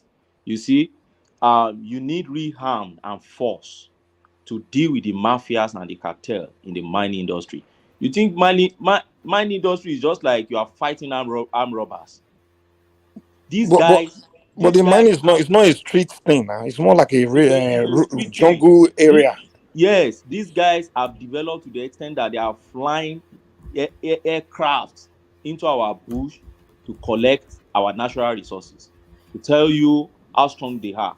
And don't forget, under Buhari, there was a report that showed that many of the banditry that you have in the north were as a result of guys that have interest in all this mining industry. So you are fighting banditry, you are fighting criminalities, you are fighting mafias, and you are fighting cartel that have international network. Don't underrate it. But how would that affect the common Nigerian street people? It's not like something that will be taken to the street now. It's more something that will be done in the bushes. It's more it's enforcement that will be done more in the bushes and those areas of mining. It's not something that will be affecting average Nigerians on the street like SARS. Let me tell you how it affects average Nigerian. Okay, out of the 36 states you have in Nigeria, I think about 16 out of our 36 states have solid minerals that are legally being tapped, right? In the bushes. And not just in the bushes, they have network everywhere around. But they are not mining in the middle of Warri, in the middle of Lagos now. You don't sell gold in the bushes. Do you sell gold in the bushes? If you've ever gone to gold mining, when you mine, you bring it out. And they have their networking everywhere. You have these guys, you'll be policing them, right? They are networking, you'll be busting them. You do a lot of things. You track them down. Okay, how do you prosecute them? You have your own prosecutory power, or how? So, and that's why average Nigerian youth on the street will not look like a suspect now. But if you are looking for robberies, you understand that? So that's the difference between SARS. SARS, average teenager that look rough, you look like a suspect, robbery suspect. So all right. Yes. Yeah, in conclusion, for me, I would rather suggest a special task force that you have the members rigged from both our paramilitaries and our armed forces, which we are using in the northeast and is working very fine for us to fight Boko Haram. You gather people with native intelligence, you train them, you employ them into these paramilitaries that we have, custom immigration, they call it civilian JTF and all that, even armed forces, you have them together forming that special unit, all right? And you have maybe one AIG or DIG heading that unit and other. But you don't want to give arms to people who are completely outside our paramilitary and military. You are building and establishing another monster that will come to hunt us in future. That's just the point I'm trying to make. All right, brilliant. Back to Adale Koko.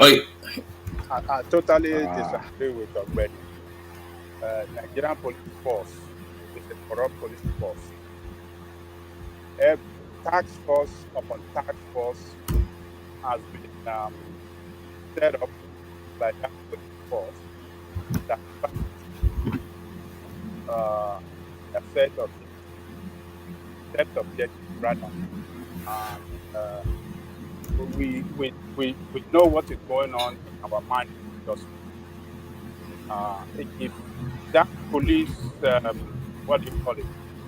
If that Nigerian police force is so efficient, why haven't they been performing? Or in terms of why have they not been performing, and why have they not stopped this criminality and what do you call it, that is ravaging that mining industry or our mining sector? So having having a mining police that can efficiently protect that mining industry, I think that is not under the control of Nigerian police force. They cannot achieve results if they are under the control of Nigerian police force. Because number one, they will not be well funded. Number two, corruption will hijack it. Number three, it's not going to achieve the objective upon which they are set up for in the first place, as we had some others that they set up in the past. So, but when they are under the ministry and well funded, well trained, well retrained, I think we will have a mining sector that is safe, that is, that is secured for the national good of the country. So I think Alake that is suggesting this, he has seen it all within a short period of time that has been there. So Nigerian police force, let us break it down. When it's not broken down, it's not going to achieve results. Nigerian police force cannot work. It cannot secure anything in Nigeria.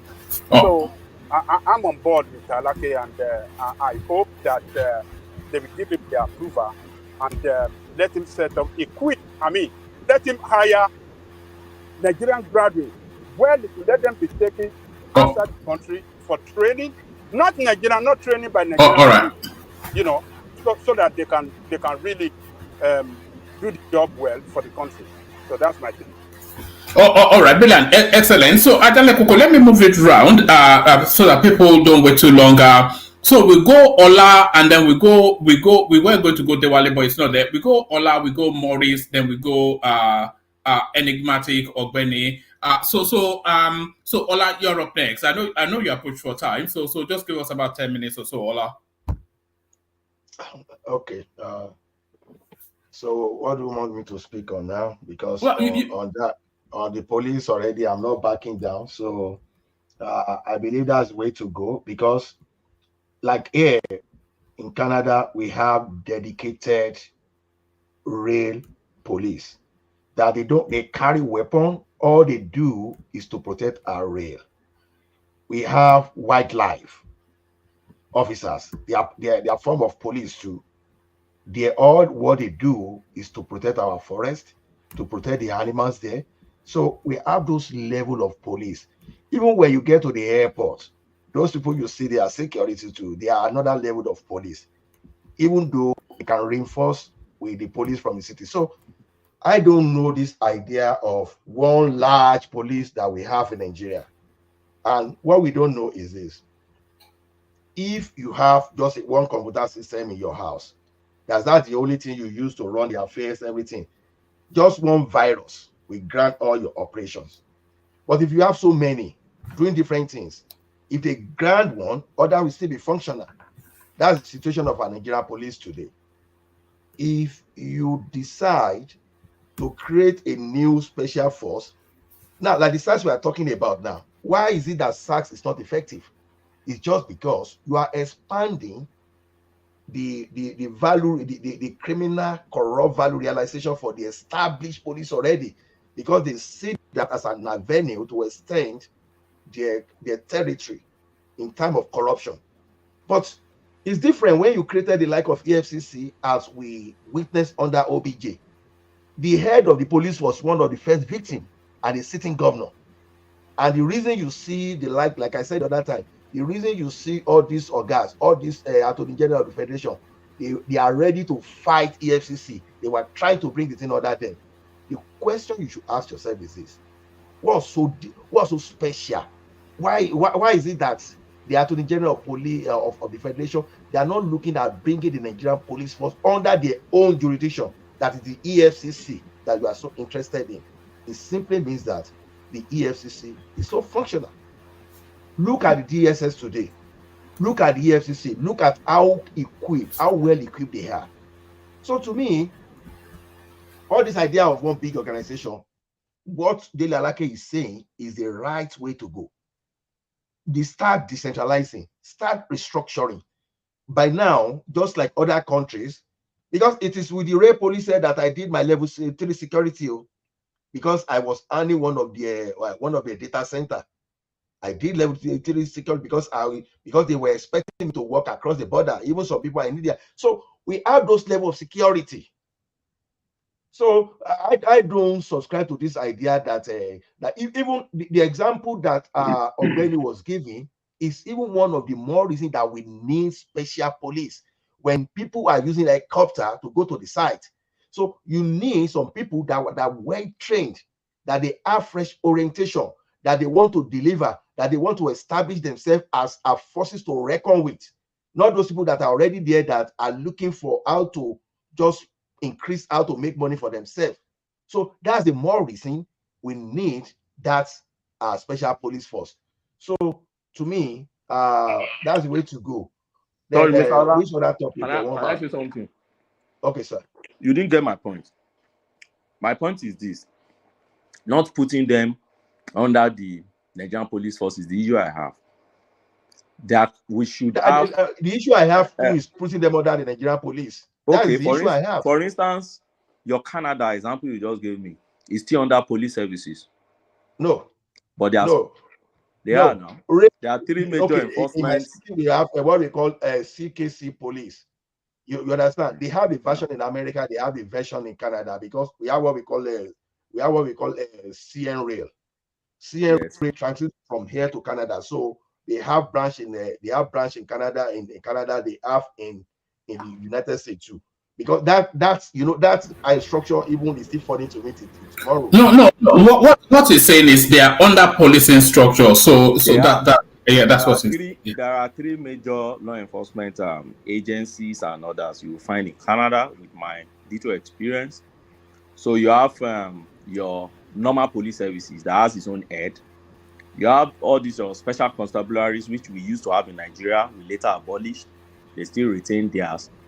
And you have other, all these law enforcement agencies, which are not police. Now, under your police force, you have all these city police. Each province now has its own police, Toronto Police, Quebec Police Services, and others. Now, you have your RCMP. You have your RCMPs. Now, your RCMPs work directly with your central government, and it's still under your police force. Then you now have all these your special constabularies that work in different sectors where they can address issues to be specific, which is what you guys are suggesting. I don't have any issue with that. My point is this: taking people bearing arms off from the purview of the Nigerian police force is a dangerous move for See, Nigeria, for instance. I see, Ogbeni, where you got it from. Let me tell you one thing. My city police has nothing to do with RCMP.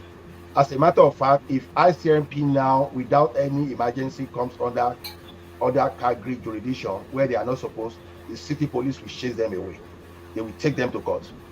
See, Of course. RCMP is just like your FBI. Do you know why that is? Do you know why that happened? No, I'm just telling you. You know, Nigeria, we have one Inspector General of Police, and we have commissioner. We don't have such structure in Canada. No, you still have it. Let me remind you how you have it. We don't have it, Ogbeni. I know you're a lawyer, but on this draw your matter, attention to something. no, you don't have. Okay, you have your Royal Canadian Mounted Police, right? Your RSMP. They are just like FBI in America. Okay, apart from that, your RSMP, you still have Canadian Forces Military Police, right? We have city police, and we have city police. Yeah, we don't duty. Don't no report. They report to the city straight away. They have nothing to do with RCMP. You don't have CFMP. You have CFMP now. No, they are provincial police.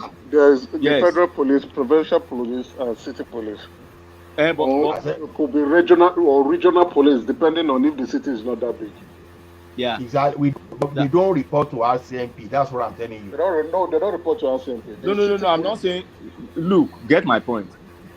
I said, at the federal level, you maintain two major police wings. There's a police wing, your RCMP. At the central level is the RCMP. Then you have the CIS. That's the Central Intelligence stuff. That's just it. No, you see RCMP now. No, there's not. Canadian Forces Military Police. No, there's no military police. There's no military police. If there's a military police, it's for the military. There's no military police. No, there's a military police for the military. There is military police now. It's a special and there's a rail police for the rail. No, it's for the military. And we have our own. All right. For the benefit of our audience who may not be Canadians, let's get it back to the Nigerian space. Yeah. No, that's what I'm saying. What Ogbeni is suggesting is not what we practice here. We don't have a single Inspector General of Police that command the Commissioner of Police at region. No, every region they maintain their own policing structure. So what the central does is when you cannot maintain your police, they give you their own police, and they keep this central database for crime. That's what they do. Other than that, every region, every city, you have your police. So even within those regions too, you still have different level of police. That is why I'm telling you that even we still have rail police, we still have those people that are forest police. So to me, let us take this thing from this big Inspector General of Police that can have any. You see, the benefit of having different heads is this: if one is compromised, you don't expect others to be compromised at the same time. So that's why you divide job. You don't create a live bureaucracy. So to me, let's just support Aregbesola in this one. We've seen FCC work properly. We've seen it's not Aregbesola. It's not Aregbesola. Sorry, Alake. Wale Alake. So to me, I think that's the way to go. To be honest with you, that's the way. Just a Wale Alake. because when you see people as sophisticated as that, and Alake has some kind of vision, we know that these people, they are so sophisticated, they are using a helicopter to do so. We need a minister that will be able to control his own police too. At least when you want someone to solve a problem, you must be able to give that person total power to solve that problem. At least for now. Let's get rid of all these groups that are sponsoring banditry. Once we feel safe on the street again, then we can start theorizing, we can start talking of merit and demerit. But let's Yoruba will say, let us chase the criminals away. Then we can always reform and improve on whatever we have. But as this now, we need that structure like yesterday. Thank you. One man. Wait, can I ask a question real quick, please? Yes, but I think you can ask in general because I think Ola is about to dash off. But ask in general, and then we go on to Maurice from there. Isn't the forest rangers what is their job? Isn't that the same job they should be doing? Because mining, I believe, when you most of the mining places, they're located in the forest, correct? So I'm No, trying to see. but the mining is a specific problem and a national issue. Yeah, but isn't that should be the job of the forest rangers? Forest rangers. No. Forest rangers is to preserve, is to protect our forest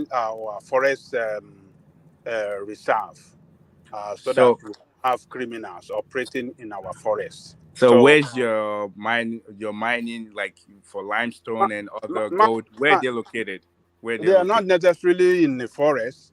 Sometimes they are Where? We don't have forest rangers in the first place. Yes, and in the north, it's not at all in the forest. It's yeah, the Where is it mining. located? Where is it located? they are not. They are It's not in the usually in forest. remote areas, but they are not forested areas. Yeah. So who's in charge of that remote area? Is part of forest ranges, right? They're in Nigeria charge of doesn't that. have forest rangers, man.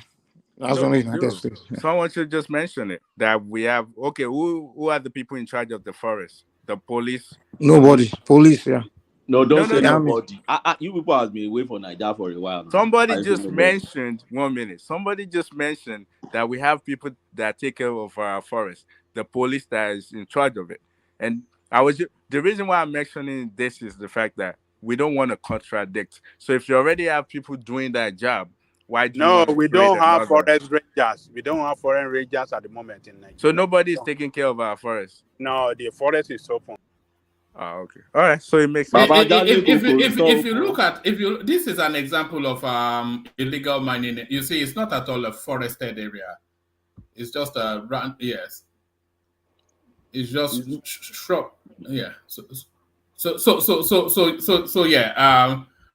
Let's go on from Ola to Maurice. So Maurice, you have the floor. I think I done the cocoa.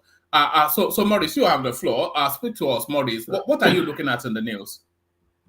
Yeah, good morning, everyone. Yeah, thank you, one man, for giving me a chance. I was about dozing off because I wanted to tell you because I wanted to speak because I have a very early morning flight to Holland tomorrow. Oh, all right. So Okay. Yeah. You doing an European tour? No. You know, I'm from Holland. I thought you said you were going from where you are to Ireland or something. Maurice is always No, flying. I spoke with my son. I'm by nationality, I'm Holland. My son is there now. He's 19. He's in college. So I needed to see him. He's doing his IT in one place like that. So I spoke with him a few days ago, and I spoke with him today. I told him I'm coming there. So 6:15 flight. I'm going to Holland. That means you won't. That means you won't sleep at all, because No, yeah. I will sleep a little. My friend will take me here. I already set the alarm. Okay. Even if it's because once I get to, I can't sleep if I see light. When I see light, I can't sleep. Like some people can sleep in the afternoon, so I can't. You know circumstances where I can't sleep in a silent space. I always have to have the radio on or something. Usually like BBC Radio 4, something like that, something that is not too No, that the only doesn't thing attack you. I But like to have. I can't sleep in absolute silence. No, I couldn't. I have to have the light out, and then I put a radio like Sky Radio or like the one we have in UK there, Spy Station. They play all this soft reading music. Mellow music. Yes, and I put the volume very, very low, so it's like it's coming from far. Then I sleep. So all right. You may well be. Can you talk me through the headlines, please? Yes, you may well be the best man to answer the question that is the headline. Okay. We are putting a missing person notice out for Peter Obi, who has now been missing in action since the Supreme. Is he on the run? God. And where do we track him down? Is he on the run? Okay. To be honest, you guys, all you Abadonians, I don't know what you want. You won the election now. Grab it, snatch it, grab it and run with it. You already have that. Still, leave Obi alone now. Obi was in they want him on his knees now. They want him on his knees. Obi was in Benin the other day, and Obi was also, he had an somewhere in US. Chimamanda was making a speech there. Obi was there, and a few days ago he's in Benin now. So, and I understand, because you expect him to come. Obi owes nobody nothing. Has nothing to do with not even the obedience. Not even the obedience. Of course, the obedience, we understand. You think the obedience are worried about this? Obi will do his own thing the time when he wants to. And Badonians won you say you won the election. You already grabbed it. Then still leave Obi alone. I don't know. Now, okay, you know what you do? Why don't you both Instagram everything, put wanted, please? Well, I am, or maybe by tomorrow you'll see it up. We'll track him down. Maybe that will help. Obi, there's nothing wrong with Obi. Obi is there. It's not going anywhere. If you go to Onitsha, if you want to find him, go to Onitsha, you see him there. But Maurice, you think that politically is good that he's keeping quiet after judgment, after assuring people that I will fight. They said election. Hold on. One man assuring people that, yes, I understand your question, Angelico. One man, in UK, they have a saying that every fortress has its own soft belly left somewhere. Okay, so everyone is not the same. The way you do things, may not be the way another person does things. Maybe you don't know why he's quiet. Maybe you don't know the kind of discussion the top officials in the party are having. You don't know what they are going through. We have no idea. You understand? So at the right time, he will come out, he will speak. Obi will speak. So right now, we don't know. We can only speculate.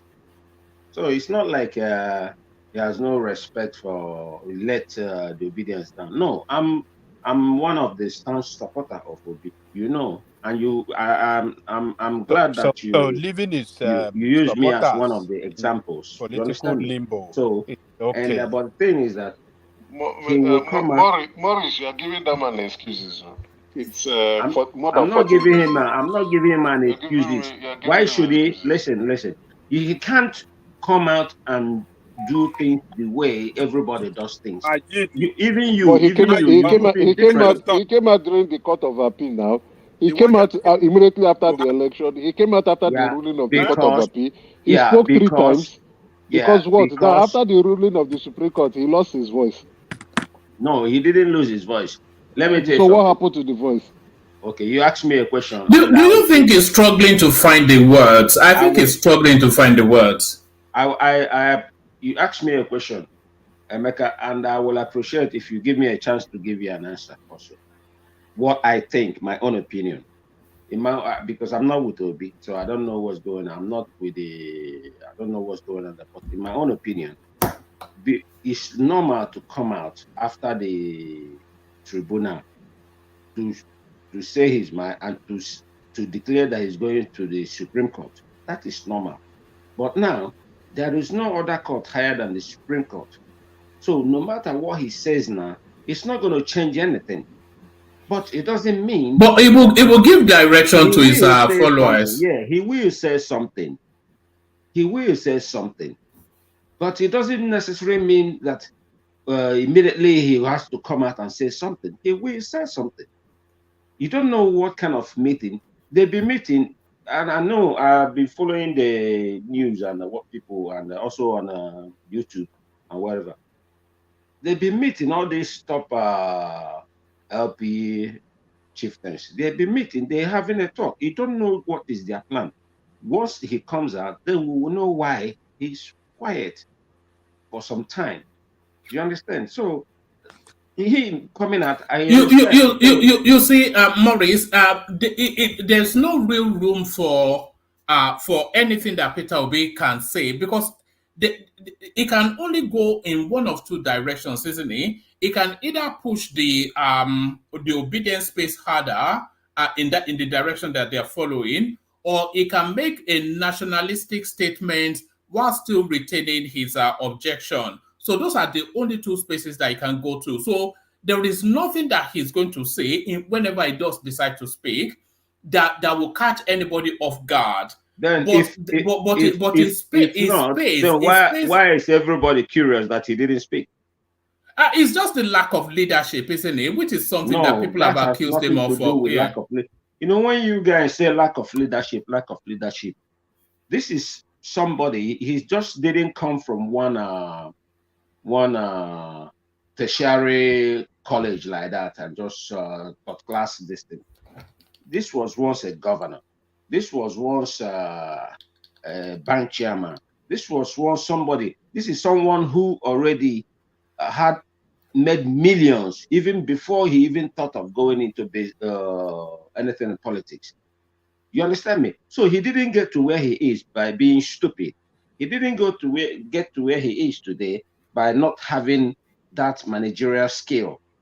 You understand me? He didn't get to where he is today by spending all his life and money in Owambe. You understand what I'm saying? He didn't do that.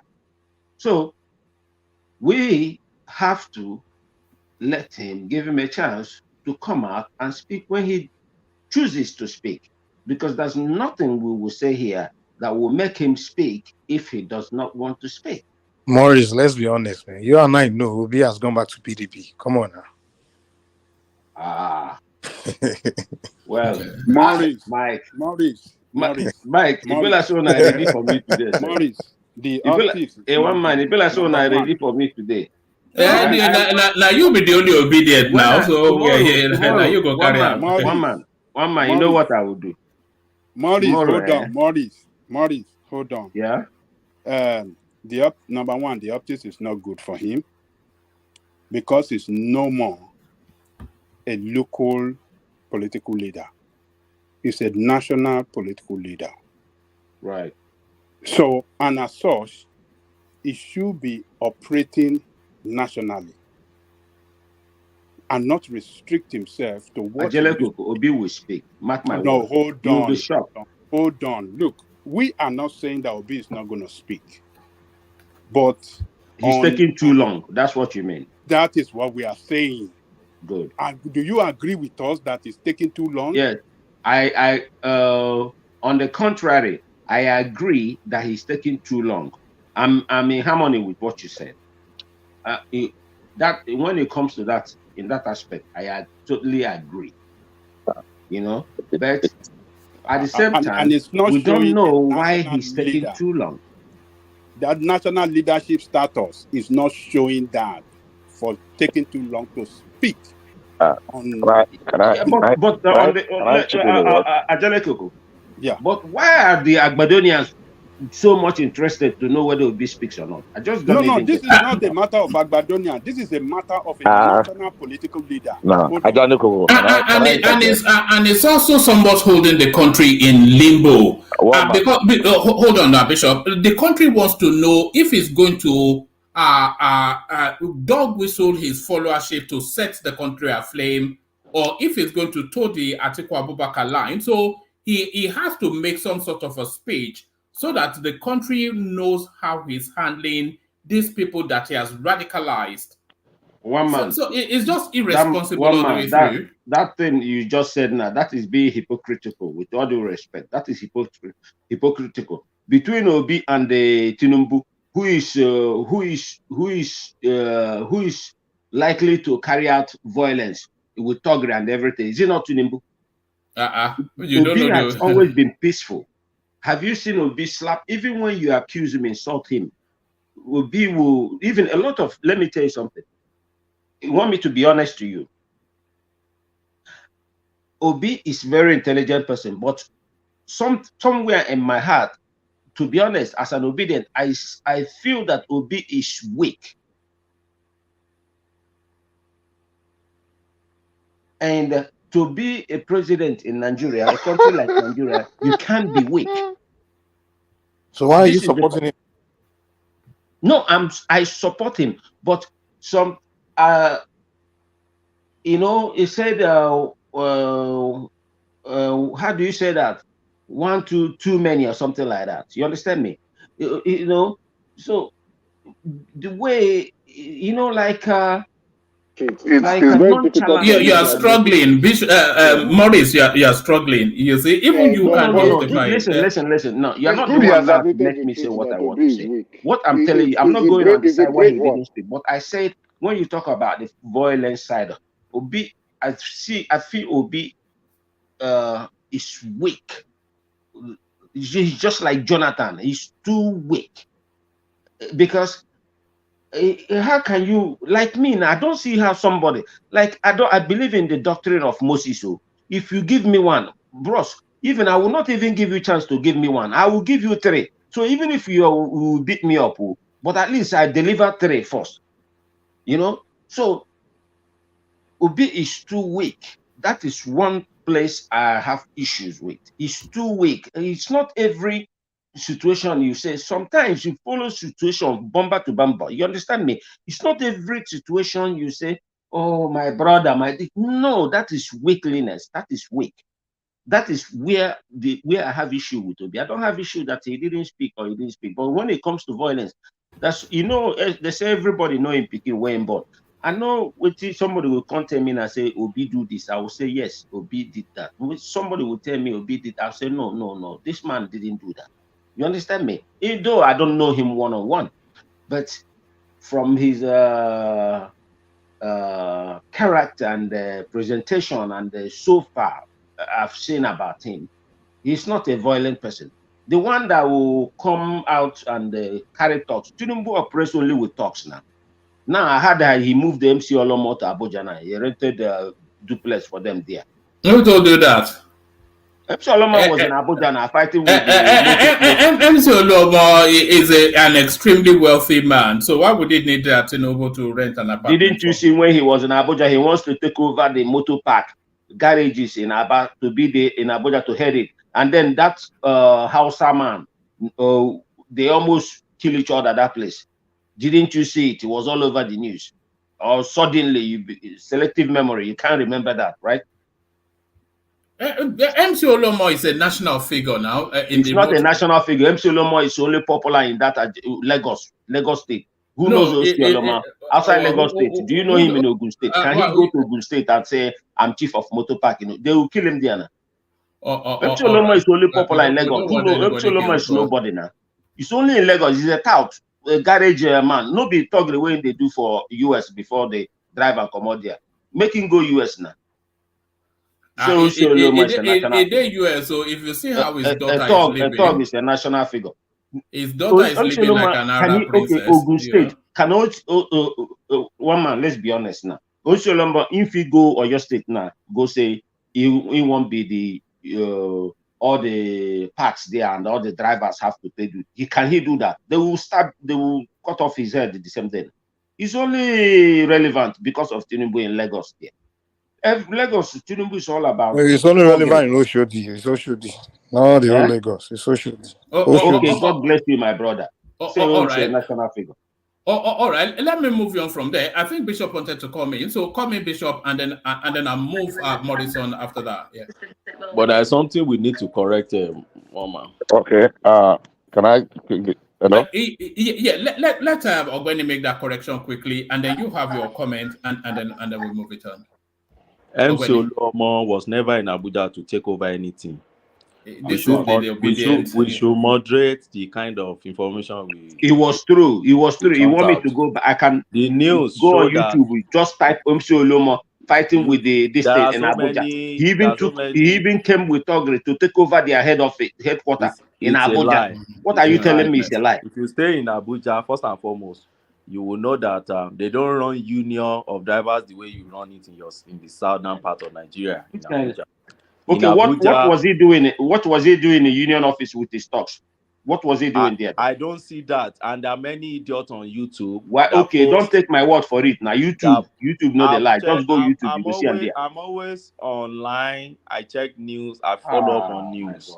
So To say that MC Olulomo came to NURTW or RTEN or the only news I saw, which was written by somebody who just won traffic on his website, was that a middle-aged man who was loyal to MC Olulomo allegedly involved in a fight because he saw one of the members of NURTW and others in Abuja carrying a passenger, and it led to an issue. There are optics being sell out there just to drive traffic and get all these people to click their website. MC My brother, Olulomo who is talking, please? never What's your name, please? Who is talking? Ogbeni, that's my name. MC Okay, Olulomo never relocated okay, Ogbeni, to Abuja. I'm glad you are going home now. I'm glad, by God's grace, you go always home safely. Yes, I'm get home not safely. an abroad there. I sit at But MC Olulomo is no member of NURWT anymore. He has yes, severed so his what they are trying to say, Ajele Kuku. Yeah. Ajele Kuku. You know, I just said something, Ogbeni, don't take my word for it, my brother. But I want you to promise me one thing. If you find out that I'm right, anytime we're back on this thing, even if you are home, I know you'll be coming online. If you find out that I'm right, are you going to tell me, Maurice, yes, you are right? That is the only thing I want from you. I'll tell you, Maurice, I'll tell you who is right. Ajale Koko is right.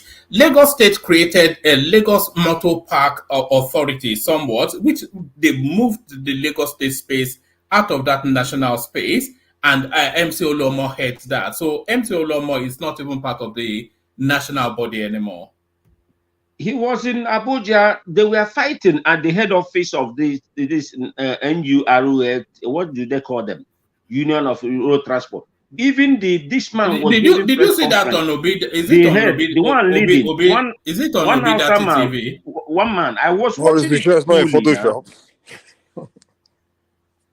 I watched it fully. Even that man was saying nobody can come from Lagos here to take over his position.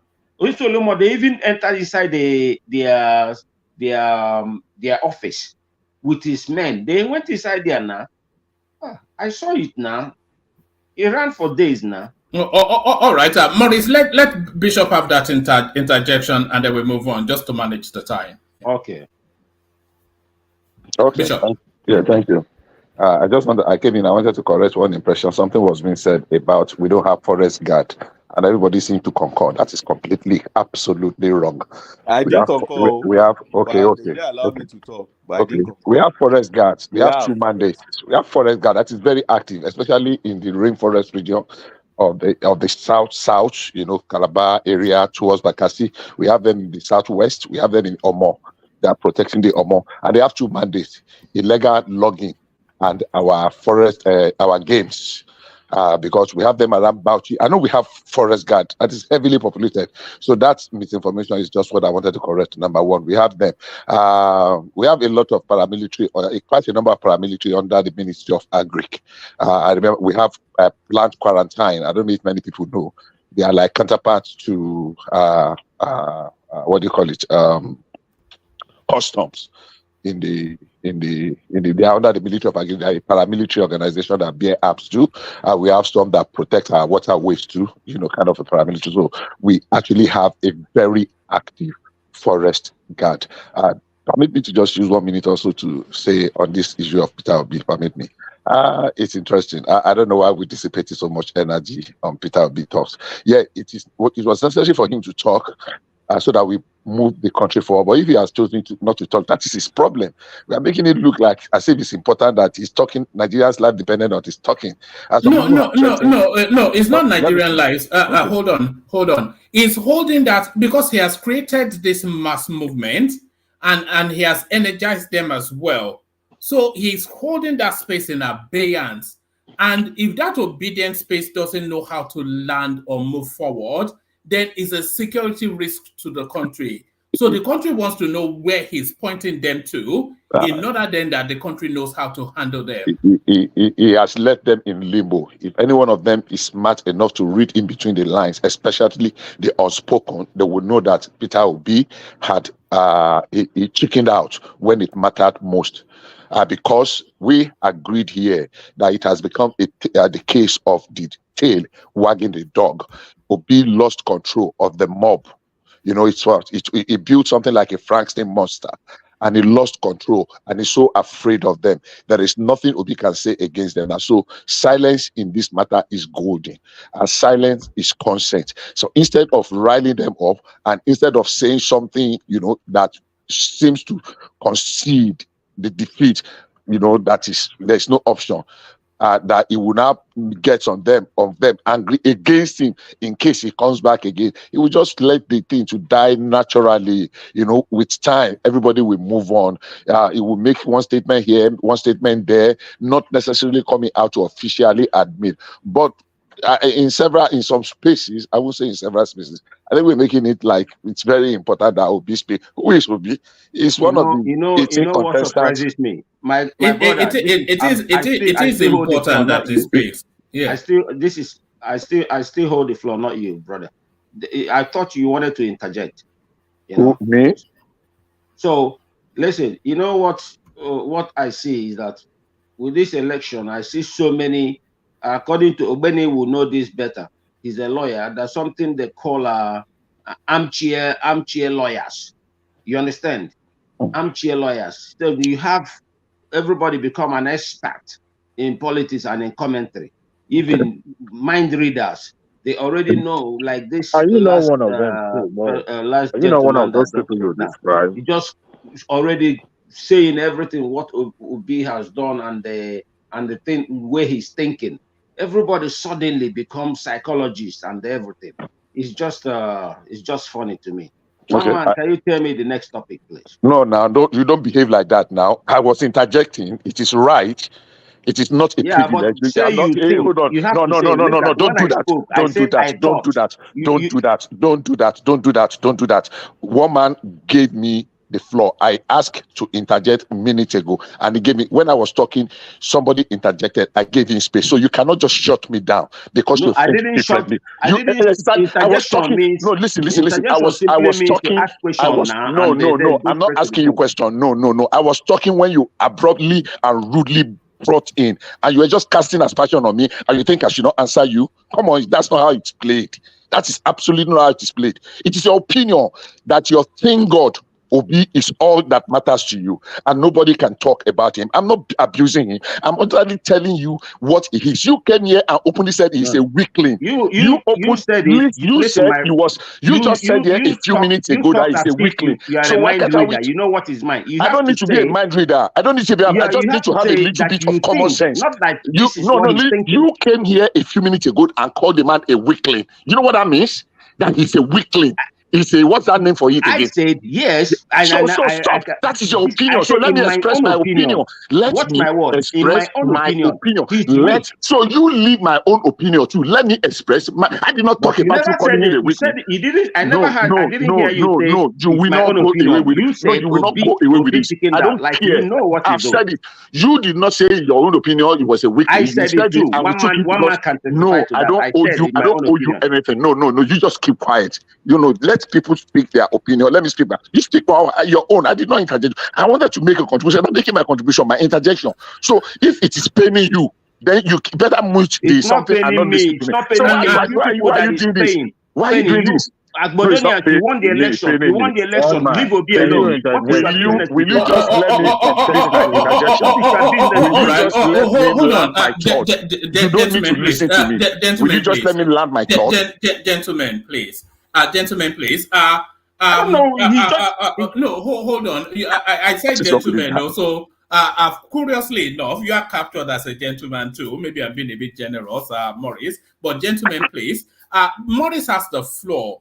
But you have that interjection. But what is inviting you to is to land your interjection so he can continue with his narrative. Period. So no, one man. That was not what happened. That was not what happened. No. Exactly what happened. That was not what happened. Let's not go over that.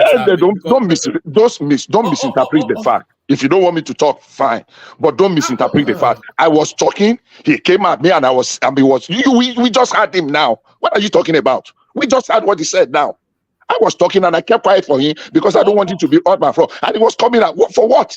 I express my views. All right, Bishop, you still have that interjection. So conclude your thoughts, and then Morris carries on with his space. I think it's just in a very short summary. I think we are giving too much attention to somebody that does not really deserve it. Anyway, if you want to talk, this is good luck for him. What is it that he has to say anymore? If he doesn't want to talk, good luck to him. If you want to talk to his minions and his headless mobs, so be it. But as far as I'm concerned, I'm not faced. He had not spoken 10 days after. Whatever he says now is no longer relevant. It's completely irrelevant. So don't let us give him any heed. We are asking him to come and talk, that he must talk, he must be wanted. Anywhere he wants to be, let him be. It's immaterial. It's unimportant. Completely unimportant. Thank you.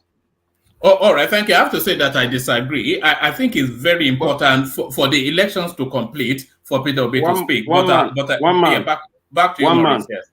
Yeah, Morris. One man. Okay. One man. Let me tell you something. You know, I think it was Bishop that spoke now.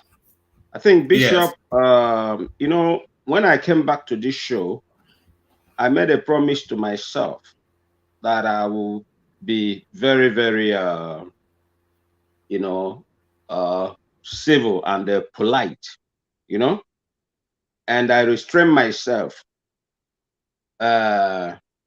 because now in his statement, he said he's headless. So all of us that believe in Obi, that means we are headless. That's very insulting. But one man, let him understand that if we have to start in that, if we have to go down that route, he's no match. Bishop is no match to me, because I will tell him what I will tell him. Trust me, he will, every time he will hate me for the rest of his life. He can't sleep. So he said, "Nah, let's be civil. Let's be polite." And now he's calling all of us headless. No, hold on. Are you kidding? All right, Bishop. Let Morris proceed. But Morris can be a beast if he wants to be. But I'm 1,000 times ruder than you. Ask Ajelekuku. Ask one man. You are no match in no way. But I'm just respecting one man. It's his show. You understand me? All right. Let me move you on to another talking point, and then from you, I'll go on to Ogbeni. He narrowed gap Buhari created. Northern Forum speak on Tinubu's appointment. So, is that narrative of Tinubu trying to Yorubanize the Nigerian governance? So, a lot of the funny thing actually is that the criticism against Tinubu Yorubanizing the Nigerian governance is coming mainly from Yoruba people. I think a little bit from the Southeast as well, but that is to be expected. But you don't actually hear a Northern voice accusing Tinubu of Yorubanizing the Nigerian government. But when the Northerners do come out, this is what they're saying. They say he's narrowing the gap that Buhari created, because by their reckoning, Buhari ran his administration 80-20. They've put percentages to it. And they are saying then that Tinubu is addressing that imbalance. So would you agree from that commentary coming from the North?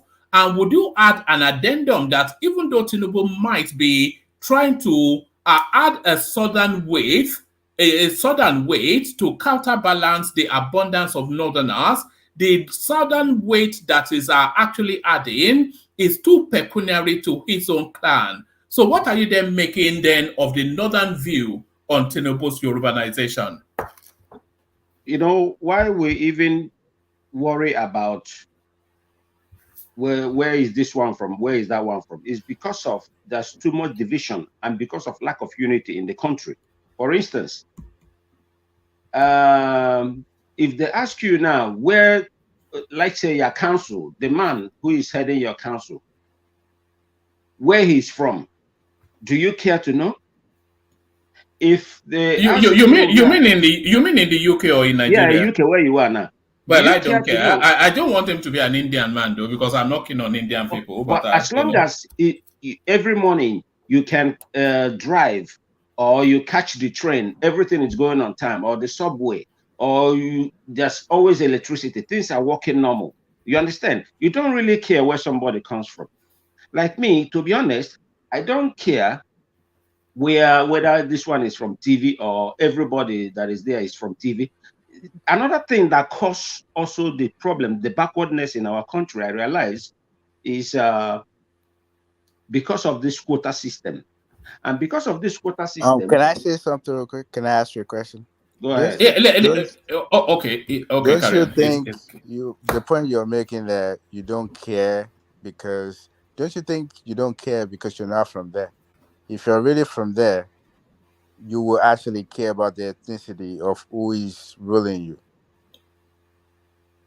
No. That's not what I said. You misunderstood me. I said, I don't think anybody will really mind if someone is from Sokoto or is from Kaduna. Let's say now you're from Ekiti State and you're driving on a well-tarred road, 4 lanes or 8 lanes with drainage and traffic lights. Everything is working. You can drive smoothly, no pothole, all the way from Lagos to Ekiti. Or you drive from Ekiti to Bini or Ondo to Oyo, and everything is working well. No crap. Do you really mind? Would you mind who is the man? What part of the country he comes from that is delivering all that job? Would you mind, in all honesty? Yes, you're still going to mind. That's how people are So wired. so You if still so listen. if No, if hold on, Oriola. I think Maurice may be right.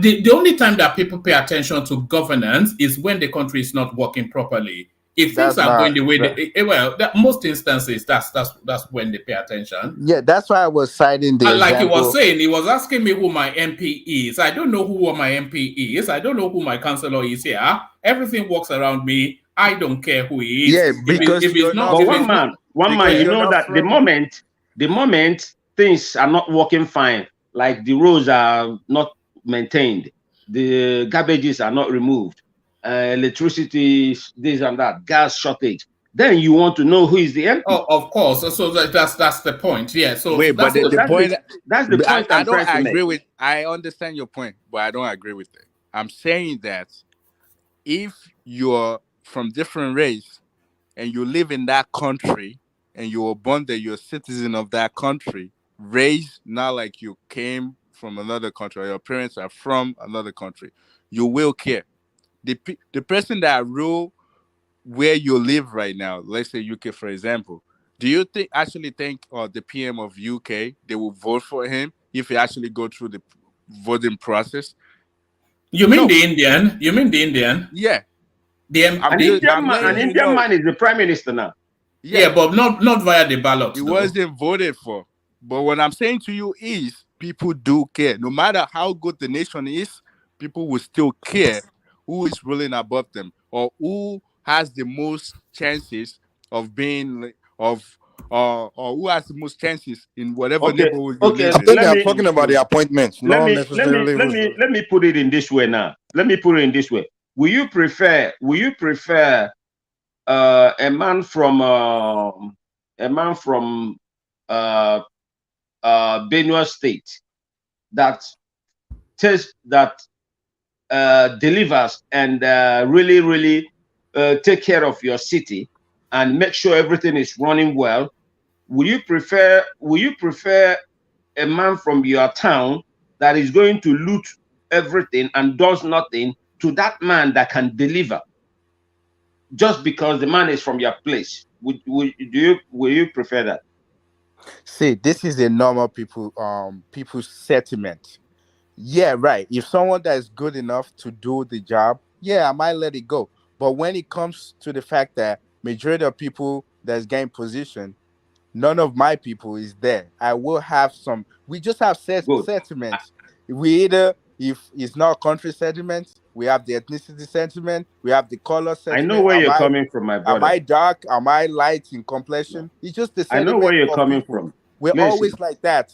We're if always like that. there is someone competent to do the same job from your place and then they overlook that person and give it to someone else, then I'm against that.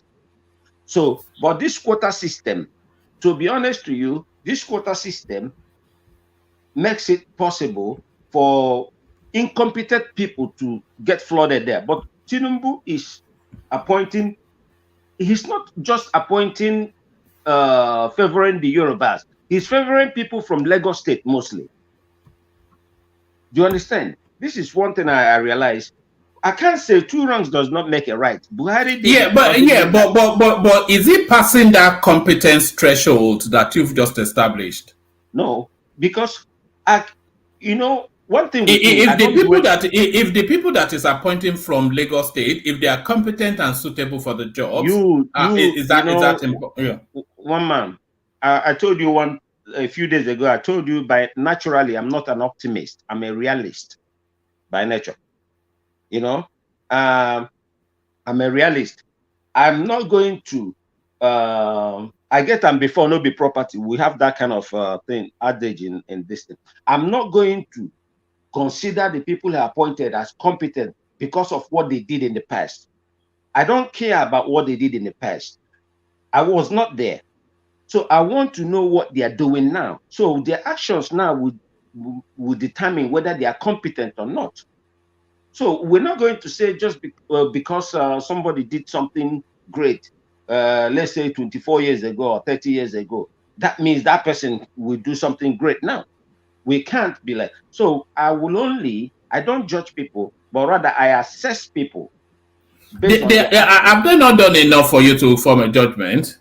But what enough they've done for me? Listen, for example, when I was born in Lagos, from like at the age of 6, I was shouting up NEPA. And now look at my age. My son is 19 years old. And I'm still shouting up NEPA. And God forbid, my own children will also shout up NEPA if care is not taken. So look, do you know that when I was younger, when I was young, when we moved back to the East, do you know that for 1 naira, you can buy 30 cups of Gary? Do you know that there was nothing like I passed my neighbor generator? Generator came around 1983 in South East because light, there was a steady light. Even if the light goes, maximum 5 minutes, the light will come. The roads were great. But now we move like it's not every country have to move forward, but we're going backward. That is the point. So what enough have they just like you said about having a private what do you call it, decentralized police force, right? Yes, carry on, we're listening. Yeah, you said about decentralized police force. Then let's look at it. It's the same thing. I can't see where the only progress I've seen we've made is in telecommunication. We've made a great deal of progress there. West-East Road from Lagos to Calabar, that road has been under construction. As far as I can remember, there's still, do you know now, you can't even drive that road. I swear to God, you can't drive it. When I was coming back, me and my driver, usually we go through Bini bypass. Before we get to Bini bypass, we had to go inside the Bini village. And it took us a whole lot of time before we came out. And we couldn't take the Bini bypass. We had to go through Sapele Road, enter inside the Bini city, waggle our way before we came out. The road is somewhat terrible.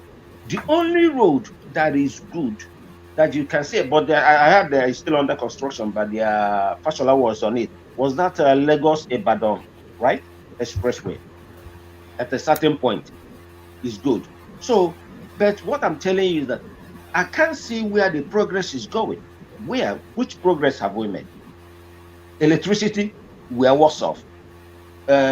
Before, one man, remember, when you are also younger, used to, in your house, you don't need borehole. Do we have boreholes before?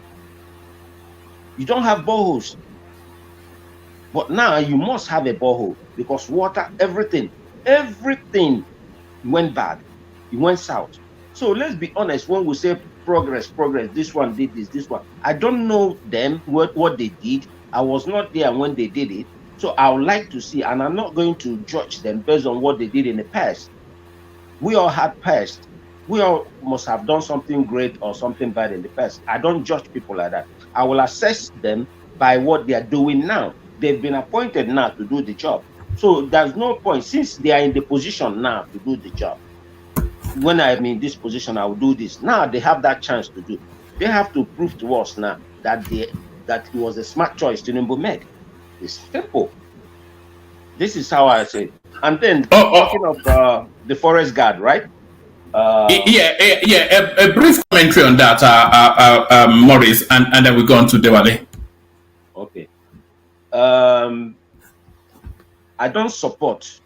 I love decentralized police force, but in Nigeria, we have most policemen we have are illiterates, and every little office in Nigeria, the person you appoint anyone in every little office, the person doesn't see it as opportunity to serve the people. They see it as opportunity to amass wealth and power.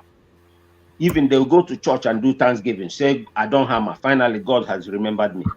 You understand me? So we don't, like here in the Scandinavia and in the Netherlands, the minimum education level you have to join the police force, to join the police, is a bachelor's degree. That's the minimum.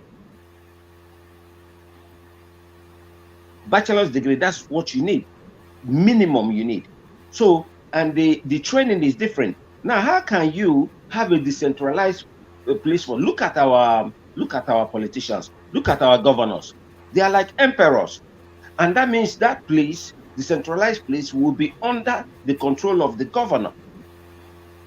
And then imagine somebody giving us the manner to be in charge of police. It's like giving Bin Laden to tell him to have his own police force. Do you understand me?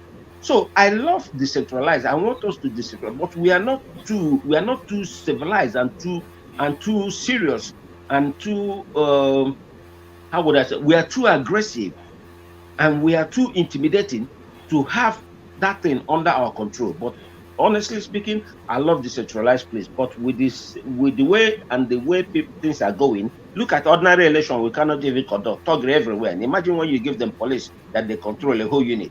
Nobody can talk again. Imagine giving Wike now a whole unit of police to control, say, state police. I support that. But I don't think we are ready for that because we are too violent. We abuse the law. Nobody respects the law. There's too much personalization. It's all about person. We don't have strong institutions. We have only strong men and very weak institutions. So that is why I don't support that. All right, excellently put. Always excellently put by Maurice, of course. That's Maurice. He holds nothing back. So thank you, Maurice. Stay with us, Maurice. Let's take the conversation on and move it in the direction of Dewale. But on our way to Dewale, let's fact check a little bit of what Maurice was saying. So Maurice was earlier saying about how MC Oluomo took over the the transporter union in Abuja. So someone sent in the clip. MC Oluomo takes over NURTW headquarters in Abuja. So now let's now see what played out there. I need Obeni to tell me that I'm right. Oh.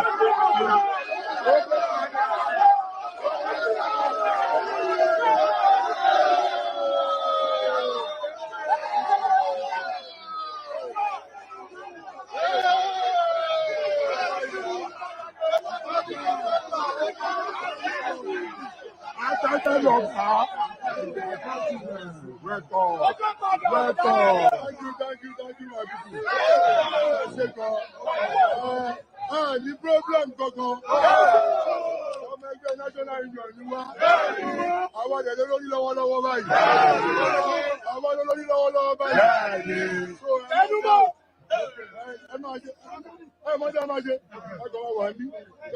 and this is what you call a serious country. Look at it. That MC, you don't even know. We are not serious. We're not ready yet.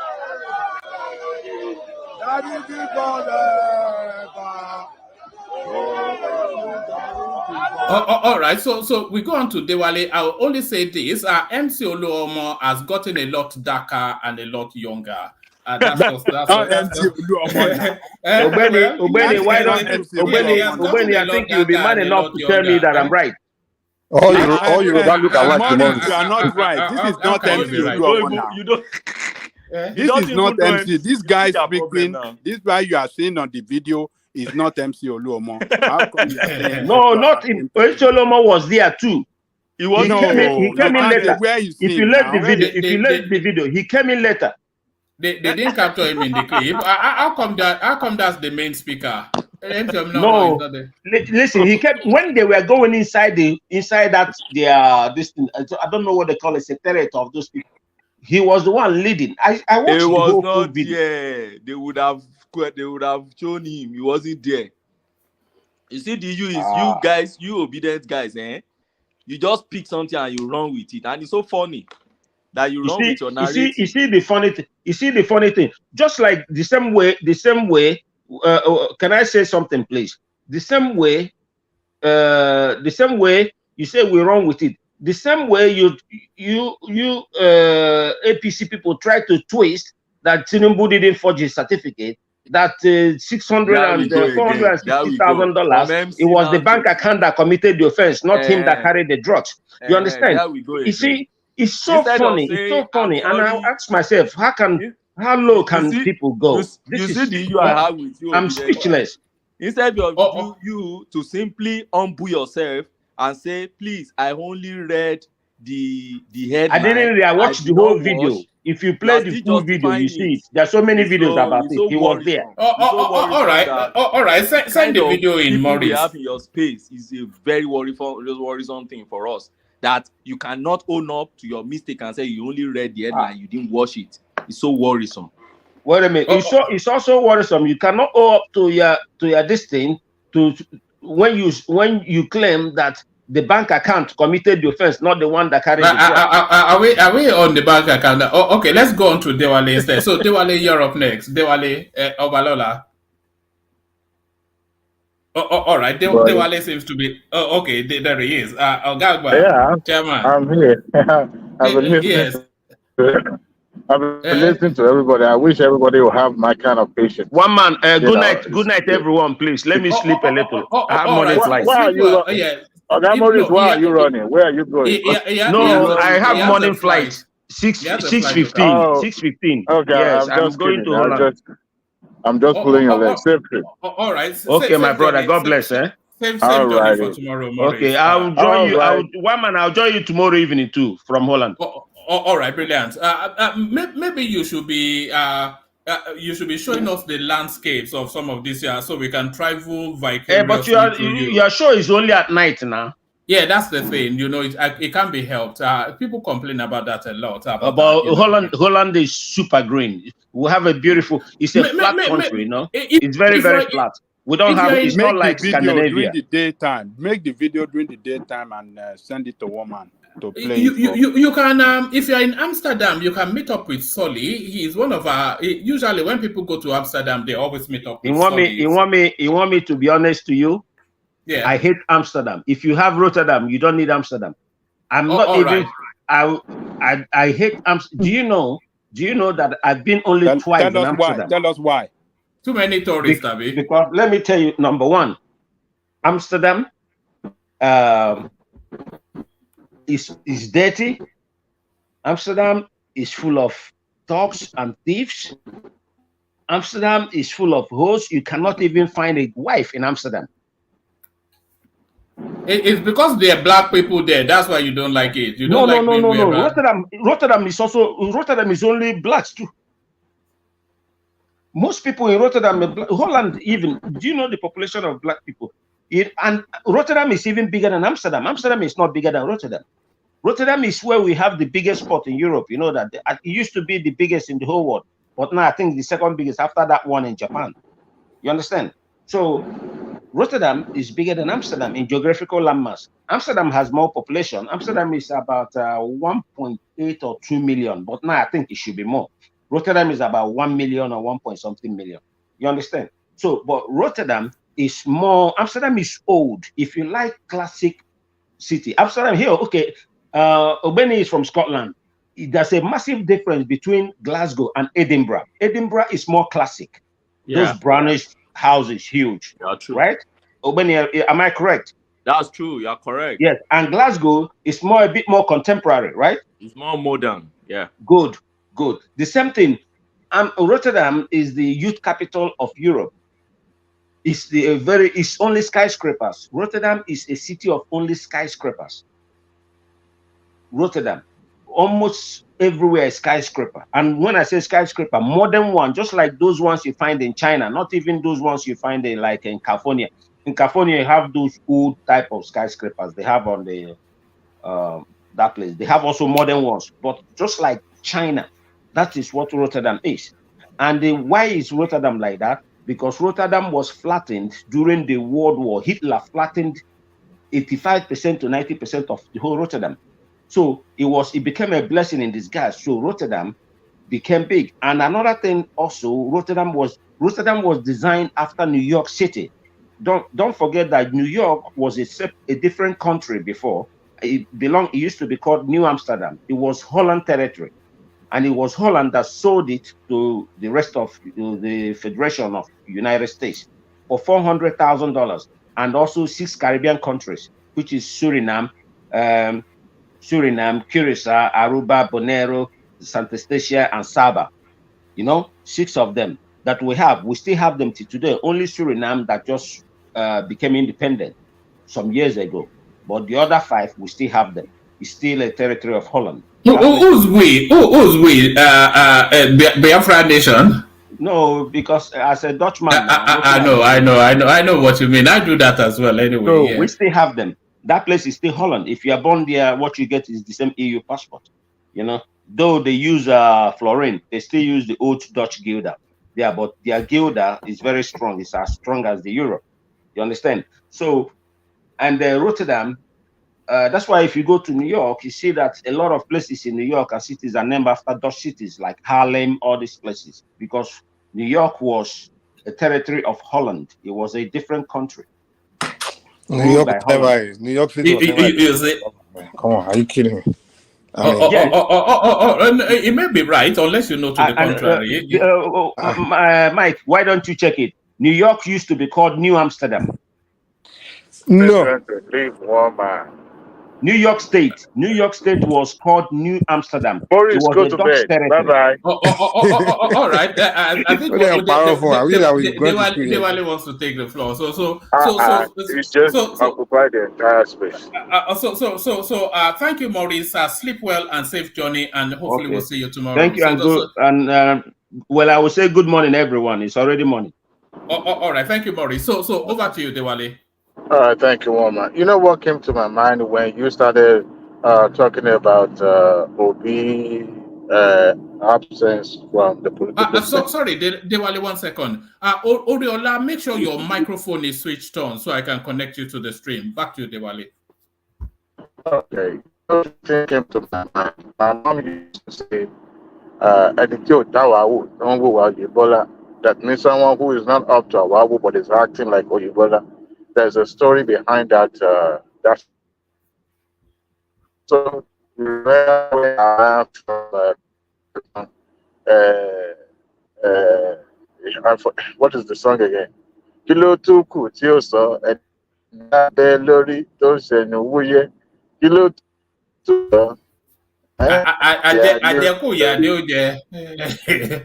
Yeah, breaking up Dewale, but yes, Ajeku Yadeoje. Orin tó kọ títí tó fi kún apá ẹ tàbí tó máa já sí apá kejì. Mo rí orin tó kọ títí tó fi sí apá ẹ. Dewale, you are breaking up heavily. I'm coming out the way from Dallas. Yes, we can tell you are driving. Now we've lost you. Oh no. Dewale, let me go to Ogbeni and come back to Let me go to Ogbeni and come back to you. We can barely, in fact, we can't hear you anymore now. Are you still speaking? Let me see. No, we lost you. Can anyone still hear me? Yes, I can hear Yes. Yeah, but can you hear Dewale? you. No, it's breaking. No, Dewale, connection you there at all. Let me go to Ogbeni, then I'll look back to you after Ogbeni. Hopefully you'll be in a better spot of connection by then, and then you'll explain this bandage that is around your hand. I think it's dropped now. Okay, Adewale will be back eminently, but a man of equal eminence. This is Ogbeni, of course. Ogbeni, good to have your company. So let's kick it off with what you are looking at in the news today. But there is this particular storyline. Okay, tell us what you're looking at in the news today first. Then because I want your thoughts on this one, but to you first. Yeah, thank you, Woma. Nah, nothing much today than to still be consolidating on this dollar thing. For me, I think it's still a good news for Nigeria, and I'm trying to. So people are going to make stupid money over the next few weeks. A lot of money. I try to call one or two people to understand what exactly is the fundamentals, behind that. So and I was able to get one or two things from people. Then secondly, this military yacht thing, I think I sent you a message. I sent you something about the same explanation I said some of my friends told me who are in the military was what Senator Ali Ndume talked about in his interview. And he said that it's an operational naval boat and that it's meant for specialized security gadgets. And it's just being named after the presidency as a presidential yacht. And it's an armed yacht. For me, I saw that. I called some of my friends to validate and thank them for still giving me sincere opinion, about issues and not misinformed me. That's for that. But I would like to talk a bit about this Peter Obi thing. I agree with the person who said, why do we have to give Peter Obi so much regard? That was Bishop. Yeah, or that popularity of looking for Peter Obi everywhere around. And I agree with the person. The reason why I said this is this. After Peter Obi lost election with Atiku Abubakar in 2019, where was he? Where did he go to? He was nowhere until he resurfaced in 2023 election. So why are we looking for him now? Because this election will not be completely closed until Peter Obi speaks. Well, like one of his disciples said, that is a weakling. He's a weakling, and then he expects. My reading of what he has said is I expected him to push more, probably to urge people to go to the street, and they've expected that was not coming, so they believe that he's a weak guy. But I don't see anything he can. But it sounds very hypocritical to me for maybe somebody like Maurice to come here and be telling us that why are we even looking for Obi? Obi is not a president. Why are we looking for Obi? Was he not the same obedient guys that were looking for Tinubu even while he was contesting and we was yet their president? They told us a lot of sadistic and so put us so many manless disposition, asking many questions. Some even insinuated that he has died somewhere in London. Some told us that he cannot even. There was one of them that told us that he cannot. The last time she visited, he cannot lift a cup of tea. Oh God! And resign. We've been through a lot in this. We've seen a lot. Yeah? We've seen, one man, I tell you, I'm recently I started scribbling some things down. I want to write something down for the future generation readers to read the experience of what we had this moment, this time, so that people don't just jump outside there and be, selling some narrative 10 years after, 15 years, or even 40, 50 years that we are no more here, and they say stories that are not correct, and some generation will run with it. We need to be putting all these things down so many sadists that we have in our area, in our time and space, in the name of opposition and in the name of patriotism, coming, they want to rescue their country, but putting up so many sadistic disposition to become, a position where you only say your own narrative and you only follow whatever validates your own narrative, and you are the only one that is. You are the only one that is. That's rational mind. Rational mind. Don't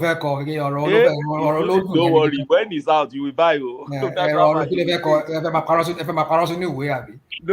we want to. Rational mind.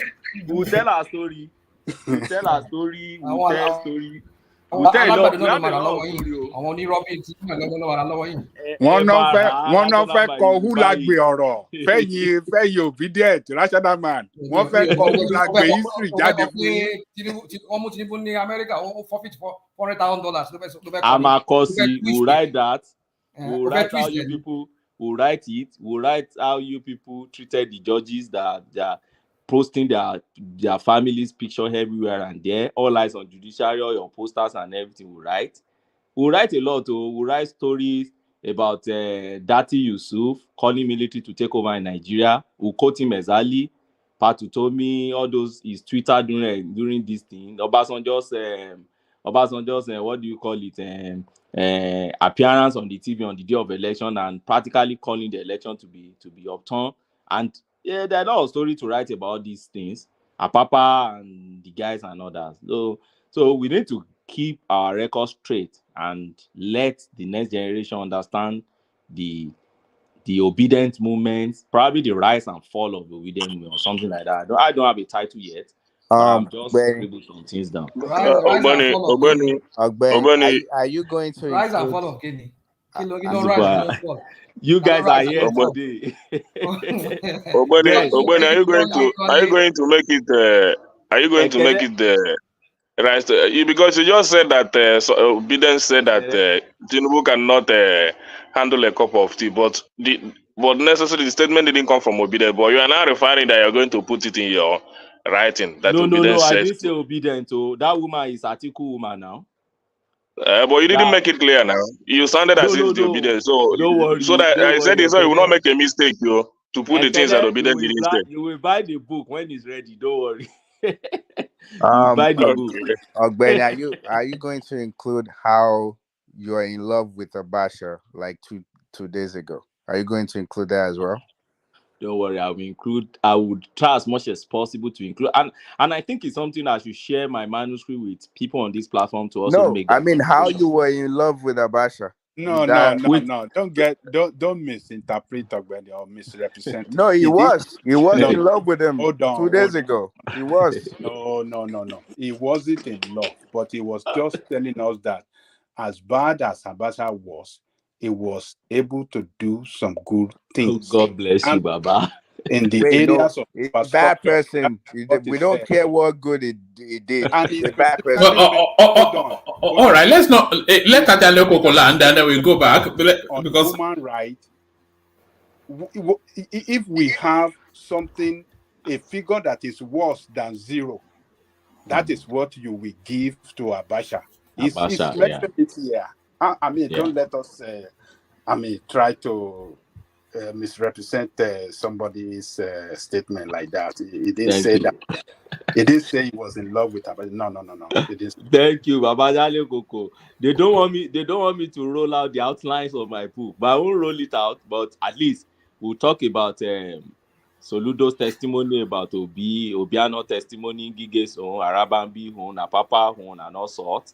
We'll talk about how he left Afghan and all sorts. But no, that is would that be balanced? Because that's already sounding skewed. It looks as though you want to propaganda. I'll balance it. Do you know how I'll balance it? And I promise on this platform. Okay, I'm not Uptown. It's Uptown that is writing book that we don't even know. You won't bring it here. I would share my manuscript in confidence with even the obedient, like Ekene and others. No. In your forward, identify yourself as an APC person. I'm right? not. I'm Tinubu person. No. I've never. You have said that on this platform. You said no, you're no, an no. APC fan. I You said have it's a Tinubu person. I It's said making you are a a Tinubu distinction. person. Then we know that, this is what we're about to read. APC. You warn us ahead of time in your prologue or whatever. No, you can't do I that said now. Tinubu. The narrative itself, the book itself will either tell if it's biased or not. It doesn't have to. Well, but at least introduce yourself as an APC apologist or an APC Tinubu person. Who has ever done that in a book? So I'll now go and buy a book from somebody who is an APC person, right? You get a signed copy from the author if you buy it. So I won't put it in my bookshelf. That's it. I just got that dust. Okay, good. That's it. Good. That's enough. In fact, I have to pick up Ogweni's first book. You've written are you happy to share your first book so that people can go pick it up on Amazon? Ogweni is an experienced author. Yeah, I've written some books. I have some novels I've written anyway, and some inspirational books too. Then I've written some law books. If anybody has interest in it, can buy. But you see, this book I'm talking about, I'll surely share it. Comics. Fansat, Google lawyer. So, Wama, I think it's a very good thing. Even on this platform, we can come up with all these things and let's put it on shelf. Let's the coming generation come to read about what transpired, and a lot of things transpired under this in this space in a very short while. I only hope that Tinubu succeed in transforming Nigeria. That's just my hope, and I'm praying seriously for him. So, Woma, what else do you want me to talk about? No, I want to take you to this space. I'm not quite sure if you heard the readout, but it's not long and lengthy, but I want to read it out again, and I want you to give our thoughts on it. Tinubu shuns Dangote over $3.4 billion collected from Emefiele without paying Naira equivalent. So this is Dangote now. He's already in the media space pushing back against Rabiu. Yes, for billionaire Aliko Dangote, these are not the best of times. Recall that the president set up a team led by former FRCN boss Jim Obaze to look into the books of CBN and other organizations. The Obaze committee was said to have submitted its interim report to the president some weeks ago, and since then, things have not been the same for the head of the Dangote conglomerate. Villa sources confirmed that he had attempted to see the president about 2 weeks ago, but waited for 7 hours and was only able to see the president for between 10 to 15 minutes. The meeting did not yield the desired result. Insiders revealed that Obaze's findings indicted Dangote for collecting $3.4 billion from Emefiele-led CBN, and what he paid back was $1.9 billion in Naira value, leaving an outstanding $1.5 billion, which he did not pay Naira equivalent. The president is said to have insisted that the $1.5 billion must be paid back. Moreover, president is said to be miffed that a Nigerian could collect so much money in hard currency and did not pay the Naira equivalent to the coffers of the government. Since the first encounter did not yield any result, Dangote was said to have attempted to see Tinubu again, but was not successful. Villa sources revealed that he waited in vain, and as he could not see him in the office, he tried to ambush him during the Friday prayers at the Villa Mosque, where the president had gone for prayers, but could only exchange greetings with Tinubu and had to leave after all efforts failed. According to our source, the president has really been avoiding him because of the implications of compromising the Obaze findings. Confused and really disturbed, Dangote is said to have reached out to prominent northern emirs to intercede on his behalf. That's essentially what it is, really, on his behalf with the president, so he could be given a soft landing. So is this narrative of that sort of round tripping and that sort of shrouded in mystery sort of financing that went for 8 years under that Buhari Emefiele space? And at the heart of that, a lot of people have always suspected that this guy was the bad man in that narrative. And Obaze's findings now unpeeling just how much this guy took from the Nigerian coffers. So what are you making of Dangote and his travails? One man, I said something, was it yesterday, about Dangote, about first monopoly, that's monopolizing a business, particularly in a critical sector in the country. That I'm not an economist, but I don't think I buy that idea. I don't like that idea at all. You don't monopolize. You now at a point in time became like someone who has almost the only person in the entire country who have access directly to the CBN, to the extent that they give you dollars without even paying the equivalent. And I'm so sure that even when they gave him this dollar, they did not give him at the official rate. They will give him at a very highly discounted rate, which will be shrouded in secrecy. Yet you find this man not even paying off for it. But at the same time, that's for me. One, I don't like monopoly. I don't know how it works in countries that use it, but I don't think it's good for our home country, because I've seen other style of market working in. I use an example of MTN the other time. MTN that we brought in Settle, which later became Zain and others, and then we brought in Glow, and we saw how Glow shares give MTN a serious race, and we understand why DSTV is still DSTV today, because they still monopolize that business, and we don't really have competitor to push. So, and that is what Dangote is enjoying, that is taking advantage. Whoever support Dangote or is supporting Dangote on this issue should remember the kind of problem and almost economic crisis that we had during Emefiele time. But if you now ask me, should Bola Tinubu now bring Dangote down on this, I will say no. Dangote is a golden hen that is laying a golden egg for Nigeria. Dangote is a big figure for Nigeria that is giving us name outside there. We need to whip Dangote back online. I think that's what this government needs to do. And I think that I want to believe that's what the government... Obani, yes, sir. All this money that is collecting freely, why is it not affecting on the price of his goods? It's so terrible. Because even at that, the price of his goods are very costly. The sugar, just name them. Why is he so wicked that he's getting much from the government that he's not giving back to the society? That guy is not a patriot. That much we can say. He's not patriotic to Nigeria. He doesn't care. He's so terrible, and I agree. He's a Kenyan, right? Yes. Yes. Yeah. So I agree. Why is it that with all this we don't still have this thing? And you remember that they said at a point in time, he said he's going to, did he even do it? There will be divesting, I think 50% or 30% or something, a very big percentage of his investment out of Nigeria to the US. I don't know if anybody remember that news. He said that it will be moving a certain percentage of his investment out of Nigeria to the US at a point. He can't really do that because he won't get those padded up deals. They play by the rules in the US. He won't get all this phone the emir to go and bully Aso Rock sort of thing that he has been doing.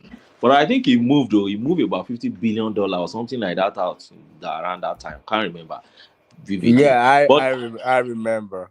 Remember? He's doing it for investor purpose. He's going to establish one in New York.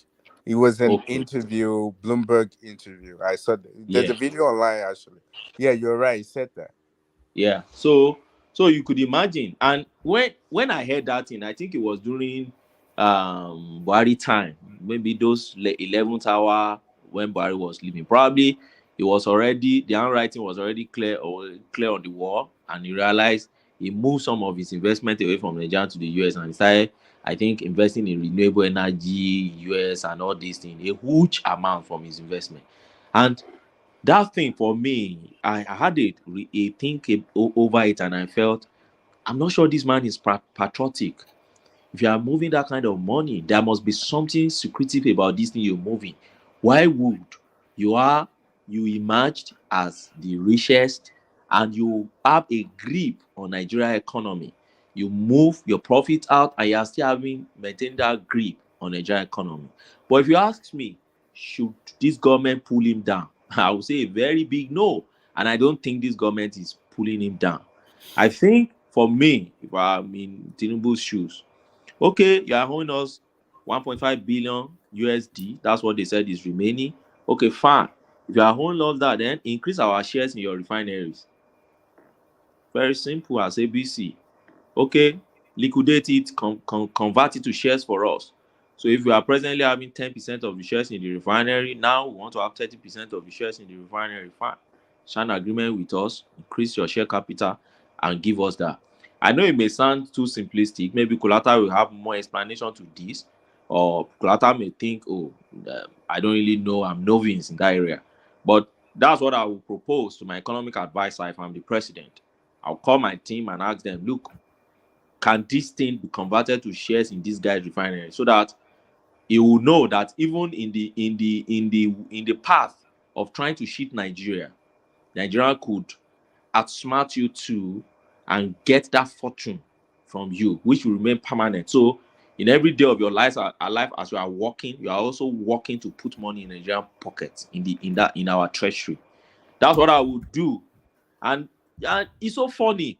When Tinubu first got to the office, this was the man who went to go and bring Bill Gates to Aso Villa. And I realized I'm not even sure Tinubu really attended much to them, because the camera only beamed on them when we came here, and less than 5 minutes they're already out, and Tinubu just bid them farewell and they all left. And I felt, what exactly is it that Dangote really wanted from Tinubu? But it's playing out. We are seeing it now. So if this government want to empower anybody, they should please empower entrepreneurs that are coming up. I'm not saying you shouldn't retain all these rich men. They are important for the economy. But I've said it before on this platform. Corporate social responsibility is important. I've seen it working fine. Very, very, very fine in Qatar. I've seen it in Saudi Arabia, and I've seen it in the country where I'm staying presently. Government has policy written black and white. If you're a corporate entity and your profit is in the bracket of XYZ millions of pounds, these are the areas you should challenge your corporate social responsibility to. But in Nigeria, we don't have. They tell you Dangote is sponsoring BB Niger. That is so useless to Nigeria populace. They'll be sponsoring mortar dance and things when there are no hospital, people are dying. There are critical sectors where they should put some money. They won't put money into it. Where is the policy on corporate social responsibilities? So I think it is time. All these are rich men, Boa, and I'm not exempting any of them. Even Boa, I said it yesterday. I don't pity Boa. It's also Boa has been billionaire for how many years? What foundation did he have in Nigeria? Go to places where these guys are spending money and what they are spending money on. What foundation does Boa have in Nigeria? How many people is on Boa scholarship? How many university has Boa built, give befitting building? Even Shifabe Babalola at his own little level, he has a whole building dedicated to nuclear medicine, University of Ibadan. He has a whole building he gave to University of Unilag. He has buildings in Ekiti State University and all around. But this man doesn't even have 5% of the money they have. But you can feel this man's impact, at least within his own locality in the Southwest. Presently, he has the best hospital in the Southwest. You see them rushing to his hospital, which is world class in Afebola University. So, but where are these guys? With all their billions, our health sector is collapsing. Our education sector is collapsing. Where are they? They will be saying government is failing. But in this country where I live, it is not only government. Corporate organizations also take responsibility of the society within which they operate. We don't find Dangote. We'll find Dangote wanted in that aspect. And I think government should push him to start working. That's my point. Question, real quick. Question. So can CBN actually loan Dangote like individual money? I think they can loan individual money unless they're going into, let's say, bankruptcy or something like that. And that's one. Yeah, can you answer that? I think that's one of the questions I have. No, from what I read, one man read, it's not a form of loan. I don't say a form of loan. So he wants to purchase. You're purchasing foreign currency, okay, to do your importations and do all your dealings. CBN release the money to you, but you did not pay the naira equivalent. Oh, that's what it is. Okay. That's what the news I got from there. So that's theft. That's what you even hear in Mayfield and somebody like Dangote or whoever is in his company that is doing that, some jail times. You don't do that, you have sabotaged. And you remember all the dramas that happened during Mayfield. Now people dying, people suffered, people. And hey, there was a man somewhere that you're just giving these dollars somewhere without paying for it. Come on, National Treasury. I mean, I don't know what Tinubu will make of all this, but if I were him, I'll be focusing on that refinery and make sure that Nigeria is cutting enough portion of that refinery to our side. All right, brilliant, excellent. So when it stay steady, let's bring Dewale back on board. See if he's ready now. Better connection. Dewale, are you there? Can you hear me now, woman? Yeah, at last. Yes, we can hear you now. Yeah, Dewale, good. It's thank God for you. All right. Should I let me bring you in with a clip? Let me bring you in with a clip. This is an old one, but a good one. This is a narrative that still needs to be addressed. Let me play you this. It is the turn on the Southwest. The Southwest has never been president before. But we've had Olusegun Obasanjo. No, Olusegun Obasanjo is an Igbo man. He came from Anambra State. His father is an Igbo man. Do you have evidence to this, sir? My friend, it is he who should come out and say, no, he's not an Igbo man. Everybody knows that it's not a hidden fact. His father became the Obi of Onitsha. Thank you.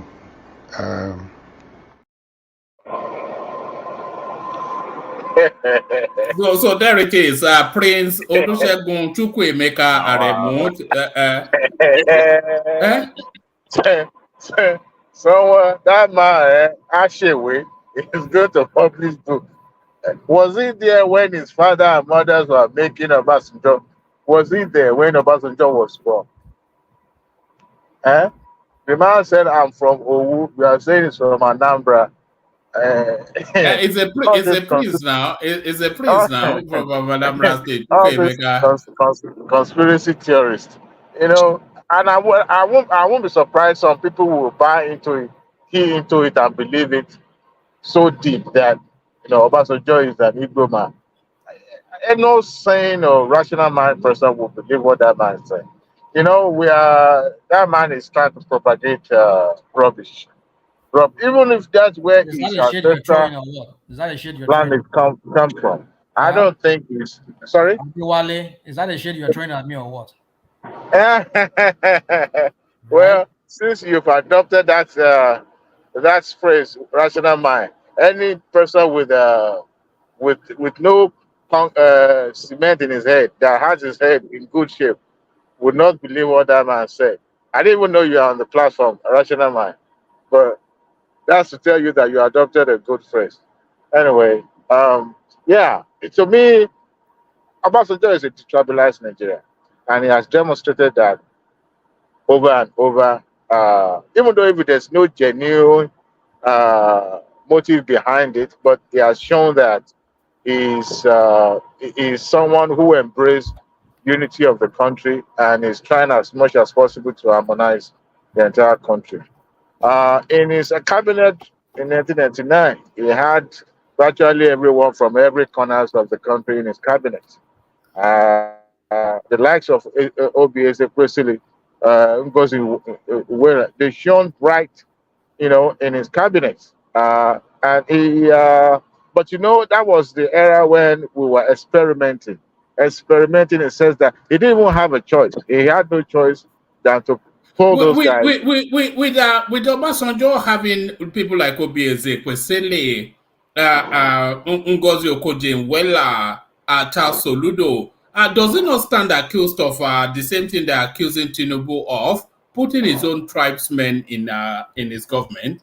No, I would never subscribe to that Obasanjo is an Igbo man. No.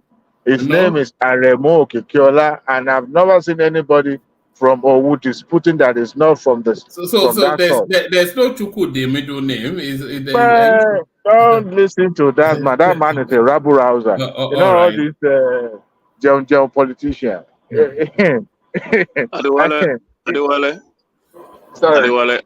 Yeah, I want to understand the reason most of Yoruba elites hate Obasanjo so much, because it seems that they hate him so much, especially the Yoruba elites. So if we are to, this narrative is there, and people are carrying it around. Not that we don't like Obasanjo.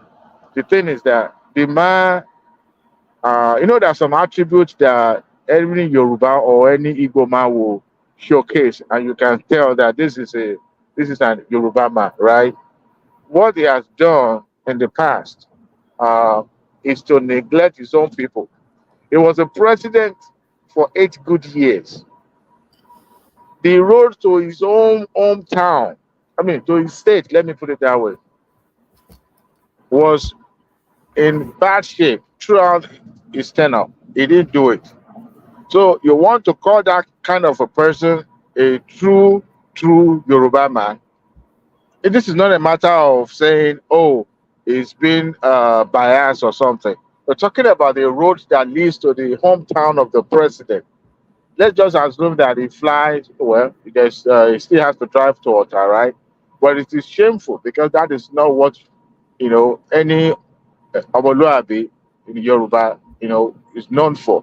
So for that man saying that he's from Anambra, I don't even think any Anambrans, if I could use that word, will behave that way to their own kinsmen by neglecting them and, let that road remain in that shape for that long. So hold on. So if we were to go by what you are saying now, because he did not tie, he did not. No, I just use as an example, a rational mind. There are some things that you shouldn't, a proper Omoluabi would not do. And that is why people, because it seems in every of his engagement, it seems or come across as someone who favors outsiders more than his own people. And he has demonstrated that time in the past. That is How why. did he do that? A time came, Obasanjo said he's the turn of the north, and he supported Yaradua. Even when James Ibori was there, it's not just that. He said it must be an Igbo man. He supported Obi. Why are they against him? Apart from that, in his previous administration in the 1977, 79, this man was, the fact that the election that was conducted there was, not what people expected, number one, and seeing or knowing what actually transpired at that time, people believe that he did not conduct himself as an outgoing head of state. Not that because he didn't hand over to his own kinsmen, but in every angle or anywhere that he found himself, he has tried as much as possible to sabotage, if I could use that word. It come across as someone who delighted in sabotaging his own kinsmen, his own people, for the benefit of all that. Sorry, there's something called, there's a syndrome too that I guess in America, amongst the black people would say a thing called the only Negro in the house. I think that's they call a house Negro. House Negro. Well, I think it's a little bit. Well, I guess you can put it that way also because. All right. No, sorry. Yeah, carry on. He wants to be the only shining Yoruba person that's doing good, because just like he did oppose Tinubu in a lot of ways. and it doesn't tend to support the Yoruba agenda, if you want to call it that way. It's more loyal to the Northerners and pretends towards the Southeasterners. I don't even think he likes that. He's an You know, opportunist also. okay. You know, when he was the head of state, Sorry, it can was I? during his tenure that the mother of Fela Anikulapo Kuti was thrown from the balcony of a house. This man could not even find or apologize to uh, this particular woman. He found it difficult to apologize to her for what his errand boy did to. And this is an important personality in Yoruba land, even in the entire Nigeria. So he has antecedent. He has a lot of things that he has done that makes Yoruba to disparage him. You know, Can I even to the quickly point add of something? disowning him if possible. Okay, but not that Can is. I quickly add something? Yeah, go ahead. I think one of the things, one of the reasons why some Yorubas don't also regard Obasanjo was because of MKO Abiola's travail and how he Yeah, that's one. treated MKO Abiola family after he became the president. Everybody believed that he took benefit of MKO Abiola's struggle and death. When MKO died, everybody believed it was Southwest, turn of the Southwest. And in order to compensate the Southwest, the Obasanjo and the likes look for somebody from Southwest to give to allow to become the president, which Abiola would have become. And that happened to be OBJ. But throughout OBJ's tenure, he never for once recognized Abiola. Even when the Southwest governors, who were Alliance for Democracy guys, then declared June 12th as just mere public holiday to be observed at the Southwest level, Obasanjo kicked against it. No single monument, no single national edifice in Nigeria was named after that man that he took benefit of his struggle. And he never for once recognized that guy. Not until Buhari got there and Buhari recognized that man. So for some Yorubas, they believe that he was just pretending to be a national guy and he never liked their race. That is true. As a matter of fact, you can count on our fingers how many streets been named Obasanjo Street in Yoruba land, but it's been named several places in the entire country. But in Yoruba land, hardly you will see a street being named after him. But I don't believe that the man is an Igbo man. I believe he's a typical Yoruba man from Owu, and there's no doubt about it. Uh, he has sisters, he has family members, and I mean, you look at his tribal mark. It's not possible to carry somebody except if someone kidnapped him when his mother gave birth to him and decided to put that mark on his head. And there were people around that witnessed when he was growing up. His story when he was young and he came from Owu to Abeokuta and all the way to then he Hey, joined military and all Adewale, that. are you sure? How come it behaves like Pansat or I the other way mean, around? except there's a theft case. I mean, look at it. See when he was born. Thank God there was a stamp, permanent stamp given to children at that time.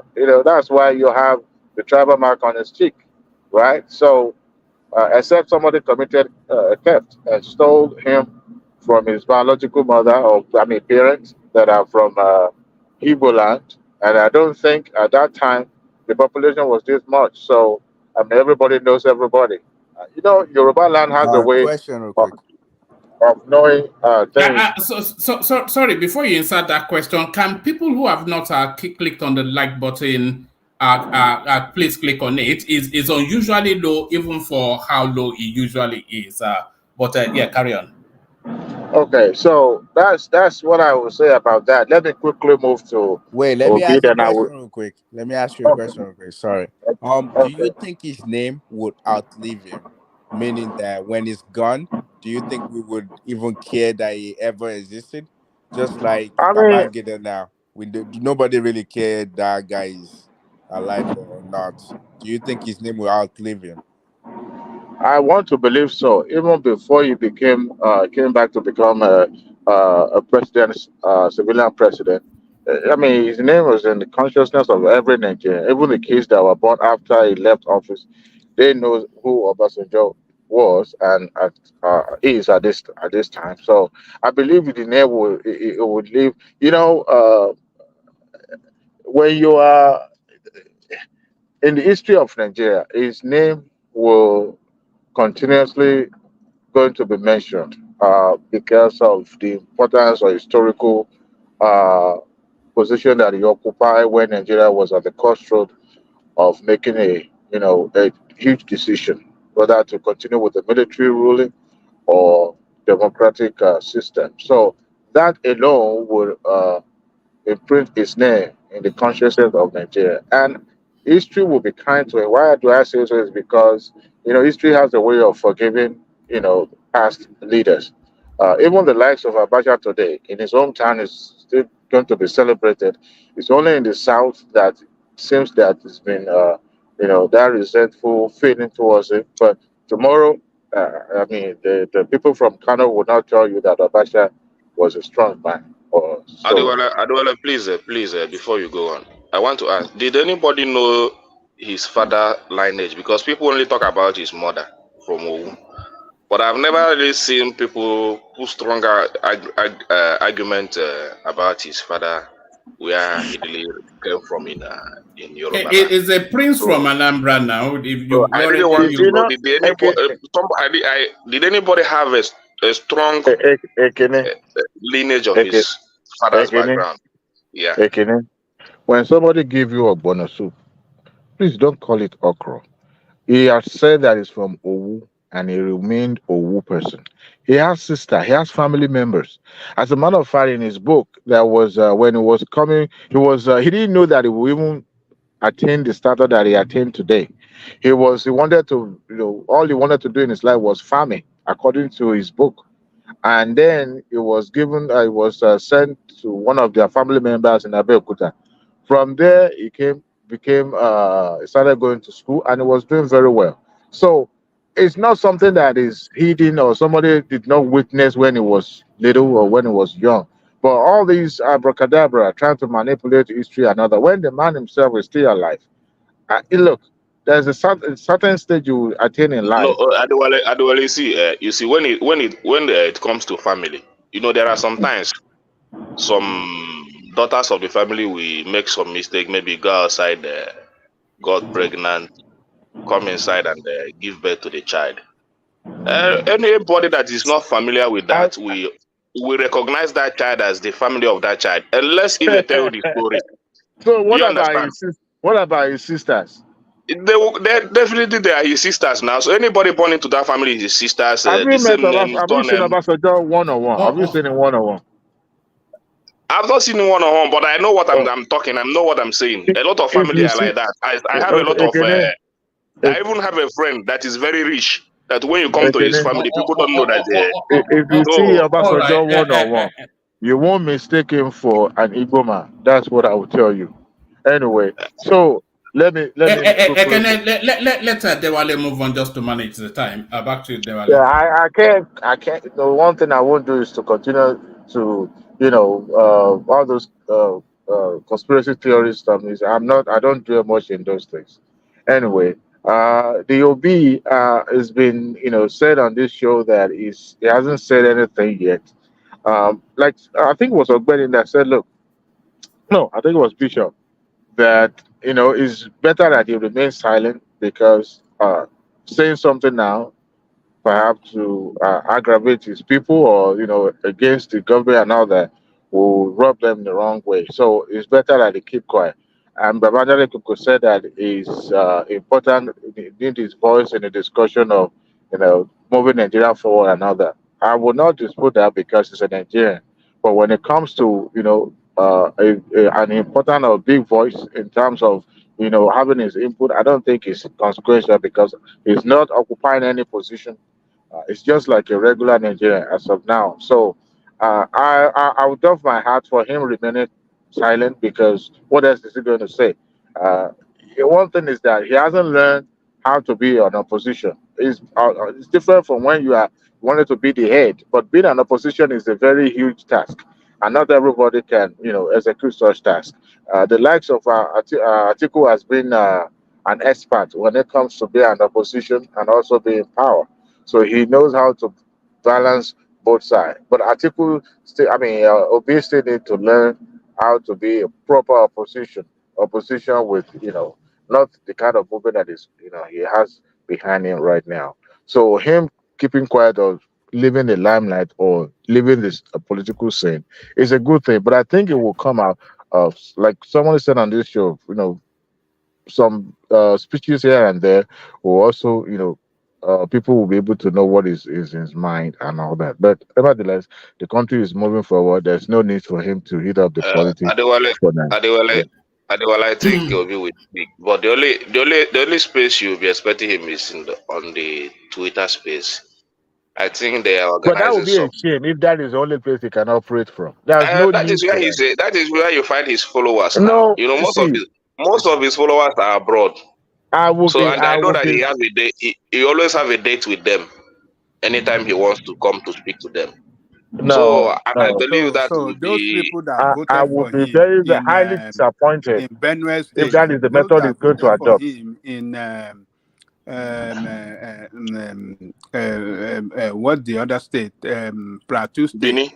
that are not in Benin, that are not in Twitter, they don't matter. He visited them some time ago. He even visited Bini, I think, a few days ago. You know Hold on, how you can Ekene, remain in the consciousness of Ekene, Nigeria is to continuously Yeah. Ekene, appearing on the television, in granting Ekene. interview, not on the Twitter. Twitter is for the Gen Z or those who Yeah, are They are what you call them broad backward. people. for those Yeah, people that have not those. voted for him, people that don't vote, those are the one on the Twitter. But the real voters that gave him 6 million, they are not on Twitter. So Ekene, so what you are telling us is that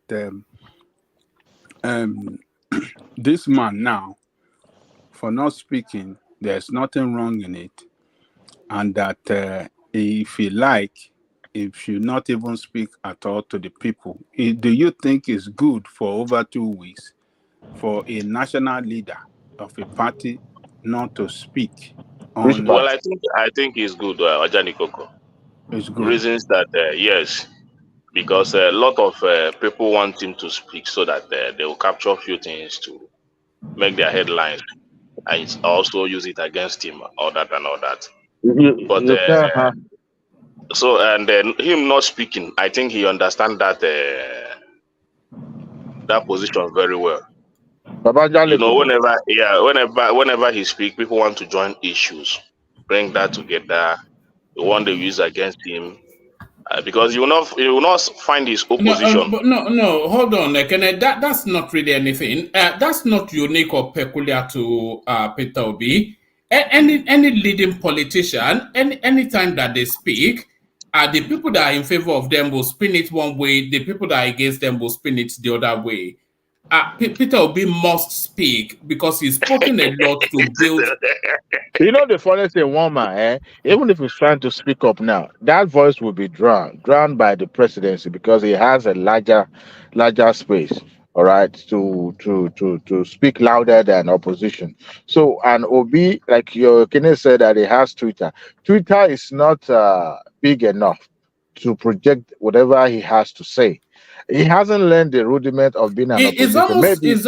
almost like a form of cowardice. What he's doing. Ojuku did not teach him how to be an opposition, and Atiku didn't teach him how to be an opposition. He still need to learn how to Obi is be. just a normal politician now. I always All say right. all the time. Can I let the Wale flow a little bit, just because we're deep in time and so many people have still not spoken. But carry on, Dewale. Yeah. So he still need to learn that rudiment of being opposition, because even the likes of Showore understand what it takes to be an opposition. Constantly, speaking up in every opportunity that he's got. But Obi being quiet shows that he still has a long way to go when it comes to Nigeria politics. That's what I would say about that. But quickly, let me jump to another story that you about the mining police. Yes. Mining police, which I found very, very ludicrous. That we are going to create police for, to safeguard our mineral resources. So if that is the case, that means uh, petroleum resources also will have its own police, and what else other resources that we have, and that would be so ridiculous. I think what we can do, but right now our Nigeria police force, we don't really have much. I think it's over 200,000 or 250,000 police force uh, personnel. But what we can do is that we can go both way if that is the route that the federal government want to adopt. Number one, trying to be digital, and at the same time also, you know, have personnel, because no matter what we do or any method that we apply, that human being factor, that Nigerian factor, where everybody is for themselves. Even if you like, put all the Nigerian police, recruit new police, they will also want to take care of their own pocket, smuggling and all that. I mean, Nigerians, that's uh, but what I would say is that there's a way, just like Aramco does. There was a documentary on YouTube where they showcase where every drop of crude, being extracted from that country is being monitored up to the refinery, right? So, and everything has been digitalized, and they can trace, they can track, and that is the method I want Nigeria government to adopt, whereby even the illegal mining that is being trying to incorporate and bring them in, there's a way that they can make them accountable in such a way that reduce the illegal mining. I mean, look at the here in America, the coal miners, you can't just join the union. I mean, join the workforce and say you want to be mining coal. You have to be trained. You have to be licensed. You have to have your badge. You have to be accounted for at any time. So every time you go to the site to mine, you have to, certain way you clock in so that we know that you are there. So if that is the case, I mean, the way the federal government wants to go, it shouldn't be limited to just the policy, because even though they employed police, that police also might be corrupt in some ways. So they could also do the application of both policing and then application of digital and software solutions, so that they can be accounted. Everyone involved will be accounted for. I understand that federal And government so, recognize that digital and software cannot be corrupt, right? it can be corrupted, but at least it's traceable. All right, not something that you can take flight in the middle of nowhere and the plane Says will land. who? Says who? If you hack something, it might not be traceable. See, it depends. Okay, well, Allah is into The problem tech. is the leadership. That's what I No, think. no, see, wait. Everything is not all about leadership. If you are a good leader and you have corrupt-minded people in charge of things will not work out. I will continue to blame it on leadership. That You may means have that the means best. you're not a good leader. If you're a good Look, leader, the people listen. In that work banking, under you will not be corrupt. Oriola, I'm not saying my solution is the best, but what I'm saying is this. Let's give an example. In banking, there was a time in Nigeria they said, well, internet banking is not going to be possible because of a lot of loopholes, a lot of uh, avenue for hackers to get involved and all that. But today now, most of our commercial banks are using internet banking. Correct? I'm here. I can operate Yeah, my but account it's all the bad. way. But it's still bad. A lot of people will send money, they won't get their money on time. But you see, that is different from when the money just take flat and you can't trace it. Okay, but now everything you do is timestamp and you can trace it. You see who's login was it, who transfer, who does this or what. So even though it's not absolute, but it's still traceable, it's still manageable, and it's still economical. So I want the federal government to go that route. Apply that and see how far you can go, so that at the end of the day, even if you still want to create mining police, which I still don't see reason why they should be doing that. But if that is the case, are they going to be harmed? Are they going to be? What I want them to do is to identify those illegal miners. I mean, in my hometown, every Tom, Dick, and Harry is mining and digging hole anywhere they find. Like it doesn't matter as long as money exchange hand, they go there and do what they got to do. But federal government can identify these folks and then bring them in, just more or less like bring them to be a partnership because we need them. And then if you need experts that will help you, because most of these minings are causing environmental degradation. You have houses being collapsed, lands that is not going to be useless for maybe centuries. So, and it need proper planning and adequate, compensation for those who own those land. And those are the things that I want the lucky to look at, not just creating a police department or police force if it is going to be forced. That will be. I mean, If I may add, I think the main problem is the fact that I said this already. I said it before, but some people said I was wrong. But very like I saw that there was actually I'll post the news to the chat section. So basically, Nigeria doesn't know the location of all the resources natural resources in Nigeria.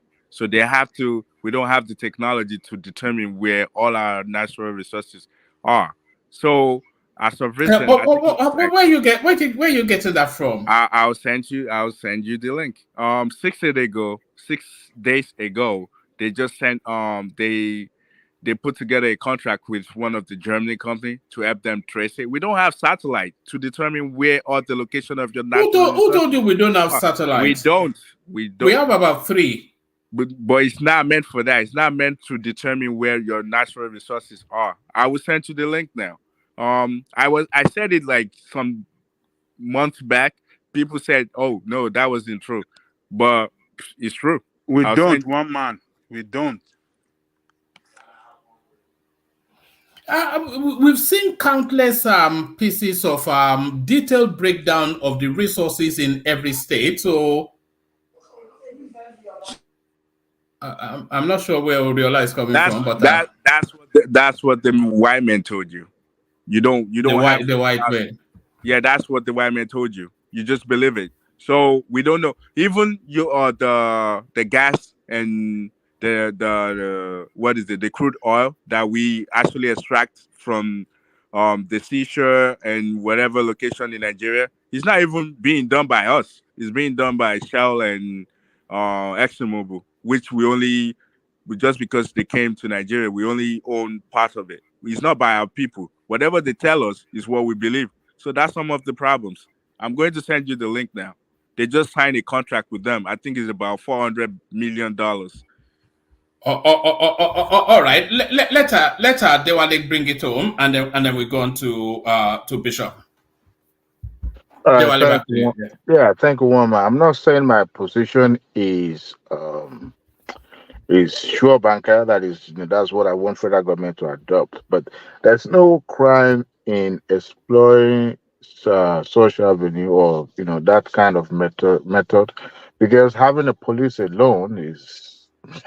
I mean, are you employing Chinese? I mean, sorry, Israelis or employing FBI officer, retired officer or something that would not be biased or something? It's still Nigerian. Nigerians are only looking for their own pocket, and that's it. So I want something that will bring technology together with humor, so that we'll be able to have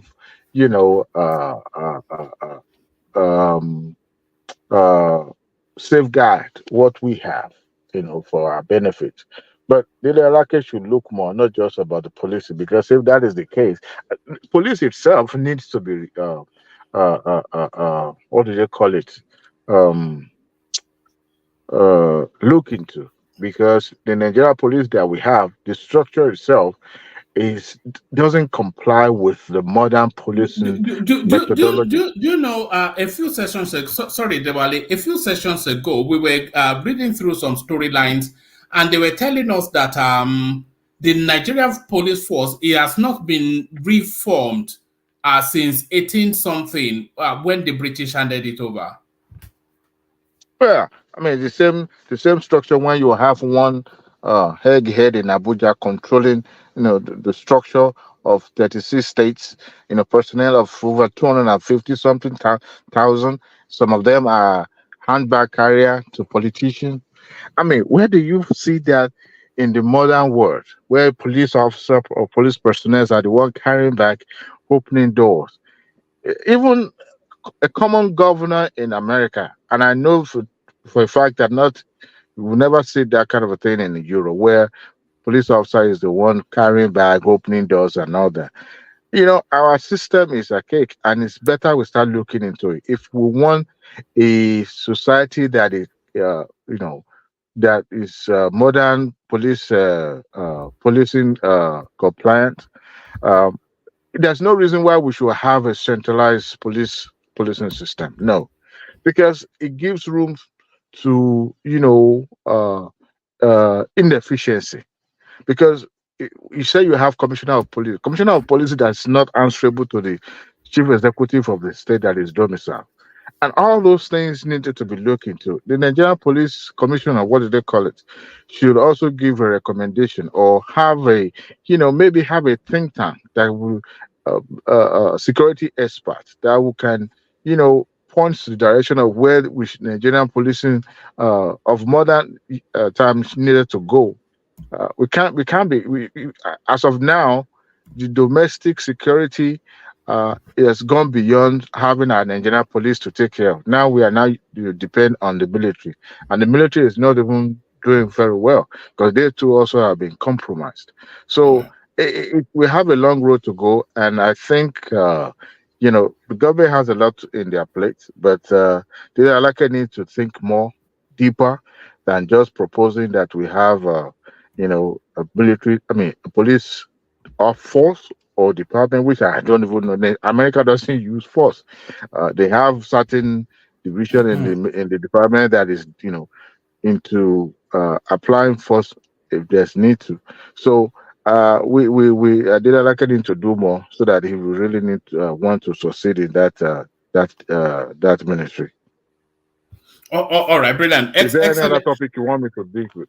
Yeah, there's several other topics, but Dewale, I need you to hold steady because I've got so many people still not spoken. So I want to try and quickly make sure all voices are. You know how we can get when people have been hanging around. Go ahead with all that. Yeah. I'm good. Go ahead with all that. All right, hang steady. I was going to go to Bishop, but Bishop, let me go to Ekene first. Please. I've actually been waiting because I need to go and do something. Please, if you don't mind. All right. Thank you very much. I'll come to you Ekene after Bishop. Yeah. I think it's about to run out of battery or something. You told me I have 21%. But by the way, let me just. All right, to you. Thank you, but don't rush me out, please. Now, good evening, everyone. Please, like Woman said, help us to click on the like button. It's unbelievable how people don't click on this like button. Sometimes we get close to 200 thereabout, and you see just 10 likes. It's a marvel, but there it is. Yeah, but carry on. Please help us to click on the like buttons. I actually insisted I wanted to talk because I wanted to correct something that Adewale said. Now, it's a misrepresentation of fact that we don't have a whatever mapping of our natural, solid mineral resources. That's not very correct. It is not me, it's Oriola. Oriola, sorry. I don't know why your name is sweet from my mouth. Any other, by the way. We actually had one recently, very recently. And I wonder when people say this. The $700 billion you are quoting, it's not from this administration. It was from a report that was presented sometimes maybe late last year or early this year. Because we conducted that geomapping, I'm trying to remember, maybe around February or something last year. A little over a year ago, and the report was submitted, and it was the woman who was the director of solid mineral, whatever. I'm trying to remember her name, that gave that report. We had 44 minerals, solid minerals, very, the recent most prized ones. So I don't think we need to reinvent. It is just for this president, the Alaki, to dust up those reports and continue. We don't need. Woman, can you look at the link I sent you? Yeah, I'm having a look at it, but I'm not sure that it gives the information that you are looking to put across. But we conducted a whatever for solid minerals, and the report was submitted, and it was that report that said that we had about 44 because I was interested in that space. And I can't remember the name of the woman. She's a northerner that was the director of Solid Mineral, whatever. And they said that was where they estimated that it was worth $700 billion, not million. Somebody was saying then you were trying to correct person. It was actually $700 billion worth of solid minerals under our ground. Several names, beautiful things, solid minerals. So two things. Number one, that they just want to give another contract to somebody to come and map it out. I don't know why they are doing that. It will be a disservice. As much as I support this government, there's something is not right if they are going to do that again. May I add to what you just said? So yes, doing a mapping is different from having the technology to determine. And when you're doing the mapping, sometimes the mapping will just focus on the type of mineral that you think exactly. is available. No. Let me land, please. But when you have the technology, you have the satellite. The satellite will actually determine any type. So now you just mentioned that we have about 40. But the thing is, what the satellite would do with the right technology is basically whatever we have in ground, whatever, it doesn't matter. So meaning it might be more than 49 or 40. That's what I think they're trying to determine. Because what the Chinese are doing now is this. They have the technology to determine anywhere in the world where they have technology, and they can go there and bribe people, and people will know what they're digging for, but they know it. So I think that's what they're doing. I'm not saying that we didn't have the mapping. I'm saying the technology to determine what we have in ground is what I'm talking to. Okay, I'm struggling to understand. What I'm saying is this. If we have been able to identify that we have 44, then we know what is there. We know the quantity of gold, the quantity of bauxite, the quantity of whatever titanium, we know what is there. We don't have the technology to mine it. We have not decided what is the commercial quantity, but there was what do you call it now? Whatever survey that have been able to identify what mineral we have under the ground, where those minerals are, then the commercial viability of those minerals. Now we have cleared the first step. If we now want to say, okay, we want to pick on this number 1, 2, 3, 4, 5 item and explore, that's a good thing.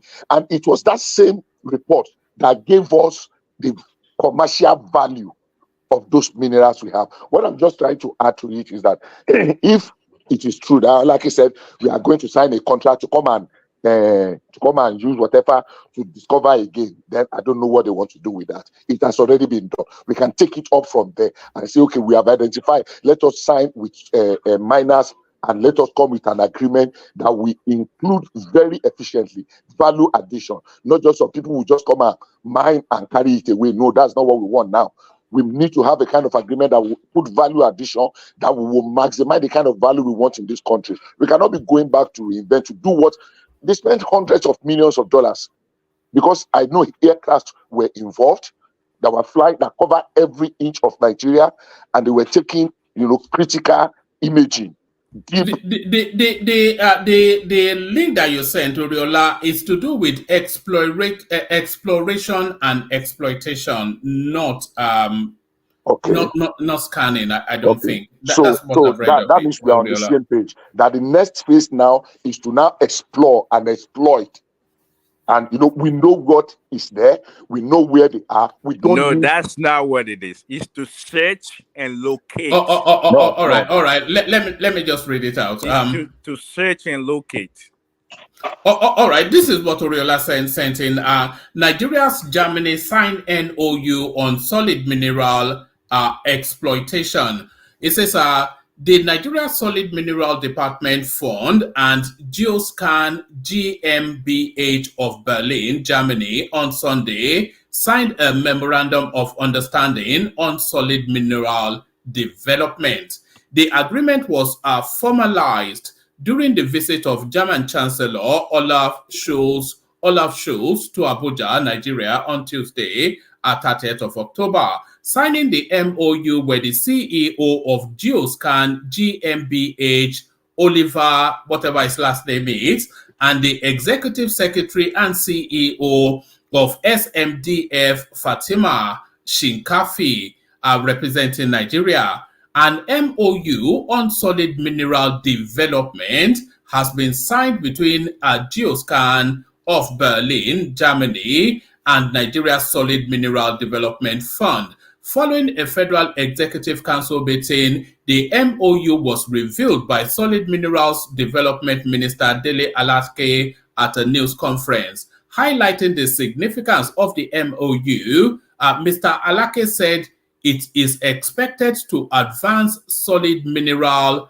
exploration, exploitation, and judicious use of the revenue accruing to the federal government. The minister described Geoscan GmbH as a great achievement in the field of mineral exploration, since it has state-of-art equipment that allows it to explore mineral reserves up to 10,000 meters below the surface. So it's exploration and exploitation, not to scan to discover what is under the ground. That's just what that's Okay. that's Yeah. But what are the last sentence you just read now? Say it can detect up to 10,000 feet. Is that what it said? No, not it can dictate, it can explore. That means they can drill up to that space. So if the minerals are 10,000 meters down, then they have the technology to go in there and get it. So it's exploration. If you look at the news from what is that? I sent you 2 links.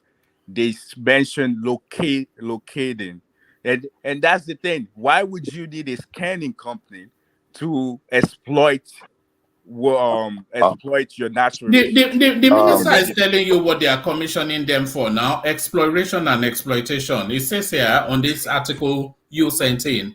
Exploration. Exploration. What does it understand about exploration then? If you want to explore something, what are you doing? Fine, right? Yeah, so fine. Yeah, you're finding geolocating something. To explore is to find now. Yeah. Yes. All right. Can I have my space? If anybody have access, you can just check it. Maybe in 2021 or 2022, if Nigeria. I'm not disagreeing with that. I'm sorry, sir. I'm not disagreeing with your points. Okay. The point is this: you're saying we have they determine 40, but 44. The thing we're saying is what they're trying to do now is to make sure that we don't have more than that. We don't have more than those. Why, I would say, honestly, it's not a bad idea, but I would say, why don't we start with the exploration or the exploitation or the drilling of that 44 first? Why are we going back to do what has already been completed and the report submitted? That's what I'm saying. I'm very happy that we developed that. Is my floor? I have the floor back, right? No. Yes, I'm just asking you to carry on because I'm not quite sure that there's it says what exploration and exploitation. So what I'm saying is that we conducted a geoscanning about a year or 2 years ago. A report was submitted. We don't have the financial capability to start the exploration. Now let's bring people to come and begin to explore the one that have been identified. Somebody came up with that 700 billion, and this government is using that 700 billion in estimate, and they are still mentioning magnesium, all those high. So we cannot start all of them at the same time. Even if it's only 2, we want to start. If it's only 5, if it's only 10, and we can bring different companies. Okay, you be in this sector. So, but if I got it wrong, that you actually mean that not that they have not, because the way it sounded was that they have not done a geoscan before. I'm saying they actually did. Bishop. And on the issue of Bishop, please. Yes. Can I quickly interject you? Go ahead. I think I agree with you what you just said. Whatever we've had, let us pursue that first. But you see, where I feel it is necessary for them to really geomap everything and know where these resources are is because if you remember, some of this, there's been illegal mining going on. That even some of these resources, the Nigerian government, they don't even have any clue as to where they even exist, or if they even exist in our territory. And some people are sneaking in from different countries, like we've been hearing in those parts of Borno, Yobe, close to the Niger border, Zamfara, and those areas. So they don't know. Thank you. That's what I was by trying to geomapping everything, we can know where all of them exist, and then we put the necessary security in place or satellite. drone that will be flying ahead, that will be monitoring all of these things. If we have this amount of billions or even trillions of resources, we could invest the technology into that, because we're going to make money from it. You get what I'm trying to say? Yes, I get I you. agree with you that the I ones we get you. get, let us What I chipped in is this. I'm not fact checking anybody. What I just chipped in was that yes, we actually did carry out a geoscanning. Geoscanning revealed, and it was every inch of the Nigeria, and the geoscanning revealed that. In fact, one of the announcements then was that they were announcing in some local areas that when you see some low-flying aircraft, don't panic. They are just doing some mapping. That was the announcement then, that if you see some low-flying and continuous going up and down aircraft in certain areas, they will announce that people should not panic, that they are doing a geomapping now. The sentence I'm putting is that we actually did a geoscanning. We discovered that we have 44 solid mineral, very valuable solid mineral, and the estimate of those solid mineral comes to it could be more, but around $700 billion. One, it was not this government that did that geoscanning, it was the last government. It was not this government that came up with the summary or the estimate of the 400 billion. Whatever they are doing with that information, I want you to add value to Nigeria. I'm not arguing that I'm right. No, that's not what I want to say. I'm just saying that we are now moving to the second stage. After that first stage, that is the fact out there. Now back to the issue of the policing. I think I agree with. I think it was Adewale and whoever said. I don't think we need to set up a force just solid, mainly because of that. That means every other thing, people, they will be sending up arm bearing force. I was one of the few one of the people, many persons that said when they wanted to start arming security, civil defense, whatever, NCDCS or something, when they were asking to be carrying arms, that we don't need them to be carrying arms. We have the police that is supposed to be a Nigerian police service, just like Kobeni was saying earlier on. And we have the Nigerian police force, which kind of alter their mode of operation. So if we have a civil, and we make it to be many, community-based civil defense, that at least they will be the first contact of the person. Not every time you have to contact somebody, it will be one AK-47, ill-trained, ill-manner, what again? A policeman that is confronting you for the simplest of reasons. So I don't support that we should create another. It will just turn out to be like what do you call that? You mentioned the name that you called them one name earlier on when you started in your intro, what is that name? Anyhow, it should just be like creating another military or warlord gang, because whether you like it or not, if they are going to recruit people, they will be, it can be misused. Yes, if we can reform the police to make them to cover, it is not every time we have a particular problem, we say the solution is create a force that will deal with it. Before we know it, we'll be having maybe 100 different forces for every little problem. When we have a headache, we create a police force to deal with headache. When we have a foot, whatever, we create a police department. I don't think I agree with what they can keep police in every area. Every local government has police department. Let them have the police department. Yes, Nigeria police.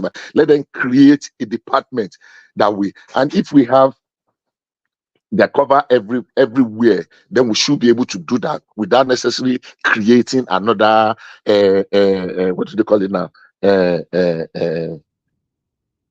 Security force. Yeah, the security force. Yeah. So how come they can't use the bush and forest security force? They carry arms. Yeah, how come they can't use those? But forest is that because it is not everywhere we have forest guards. We only have forest guards. Most of the north, where those things are, we don't have forest there. They are mainly savannas. They are mainly savanna. They are not forest. So we don't have forest guarding savannas now. We have forest guarding forest, especially except in the area that the savanna is rich in some wildlife, that we are guarding the wildlife against poaching.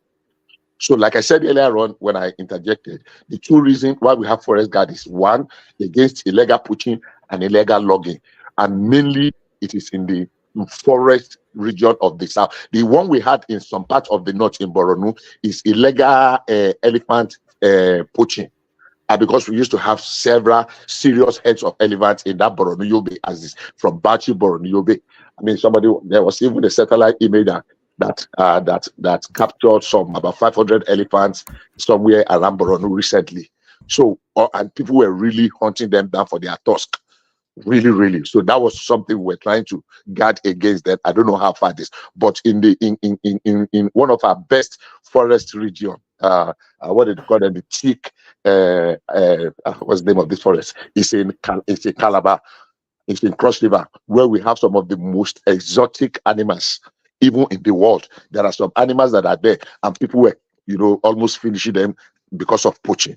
So we have forest guards that are doing those two. But if we now have to expand them, say, okay, go to this area and map that area, then we need to be a little bit more technology, apply more technology. It may, because the bandits, the warlords that are covering those spaces are not just they are not just great. It's not like we want to drive birds or pigeon and you just say shoot to them and they will go. No, they will fight back. They will really fight back. So it's an area that we need to put our thinking caps on, so that we take over these ungoverned spaces from these bandits. And when we take it back and we consolidate on it, we cannot set up, or expand. But I don't think it is necessary to create another security outfit just because of that. That's why I say I agree with Adewale. All right, brilliant. All right, brilliant. Thank you, Bishop. Thank you. Are you saying you are taking? I finished talking. I finished my. Is that what you say? All right. Is there any other topic? Do you want to speak on the topics now? Give me the topics now. But bring your voice down a little bit. Yes.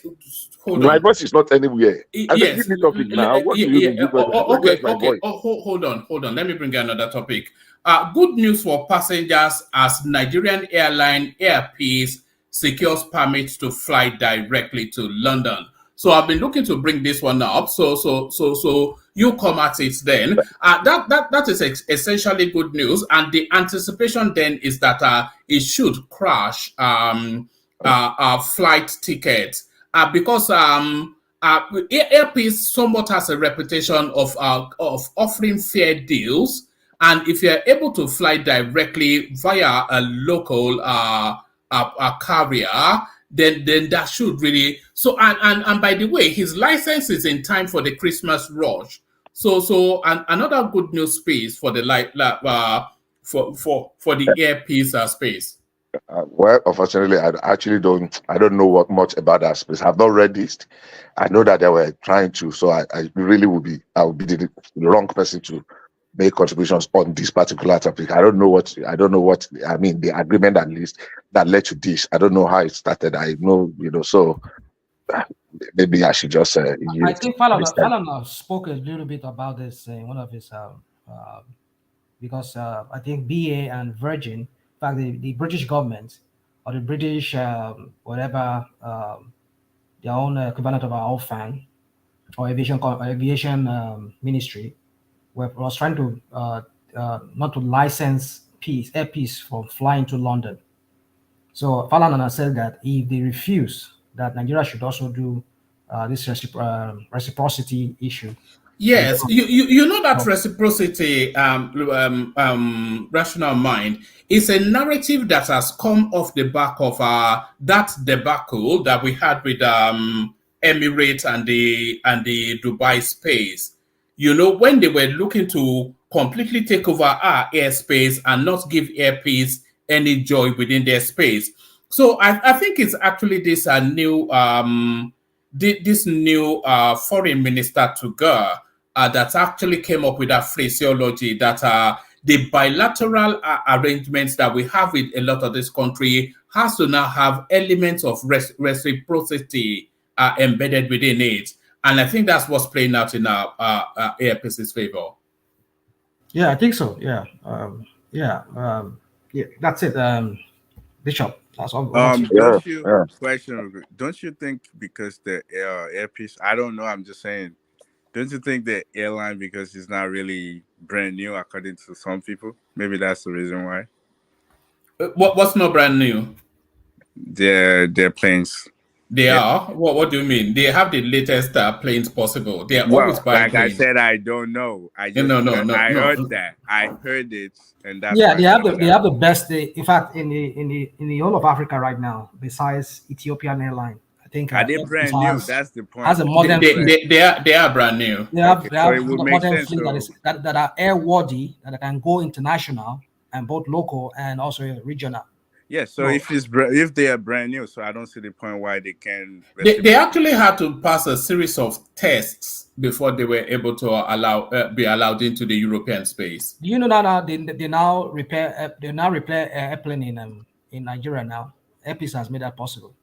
Their planes are now repaired in Nigeria. Like if they want to maintenance and all of that, it's done now in Nigeria. Which this is what we're talking about. And that also provides a hub, by the way, for that West African. Yeah. And again, this hard hand forest that we're looking for. Some of them will remain. Like, okay, look at it. We're owing Emirates, we are owing BA, we are owing all these international airlines. CBN did not release that dollar to them, not knowing that this idiot that was there before was giving money to Aliko Dangote. And these people were crying, asking them. That was why the Emirates, I think they did? I think they stopped their airline from coming to Nigeria because they could not remit their funds back to the UAE. So if that chunk of money, we can be maintaining it within our own Nigeria, our like Airpeace, if that can be granted that license to fly to London, that London route alone, you know how much of billions of, if not millions of dollars that could be trapped back into the Nigerian space rather than we giving it to these airlines. So it would depend on how many trips they can actually do, though. Well, that's another thing, but at least a chunk of it, at least a bit of it will be. I think they will be able to satisfy any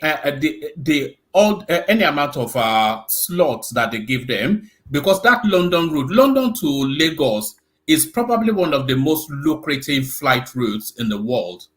It is the most lucrative route. I'll just say that whatever it is, let them be able to manage it well to the benefit of Nigerians.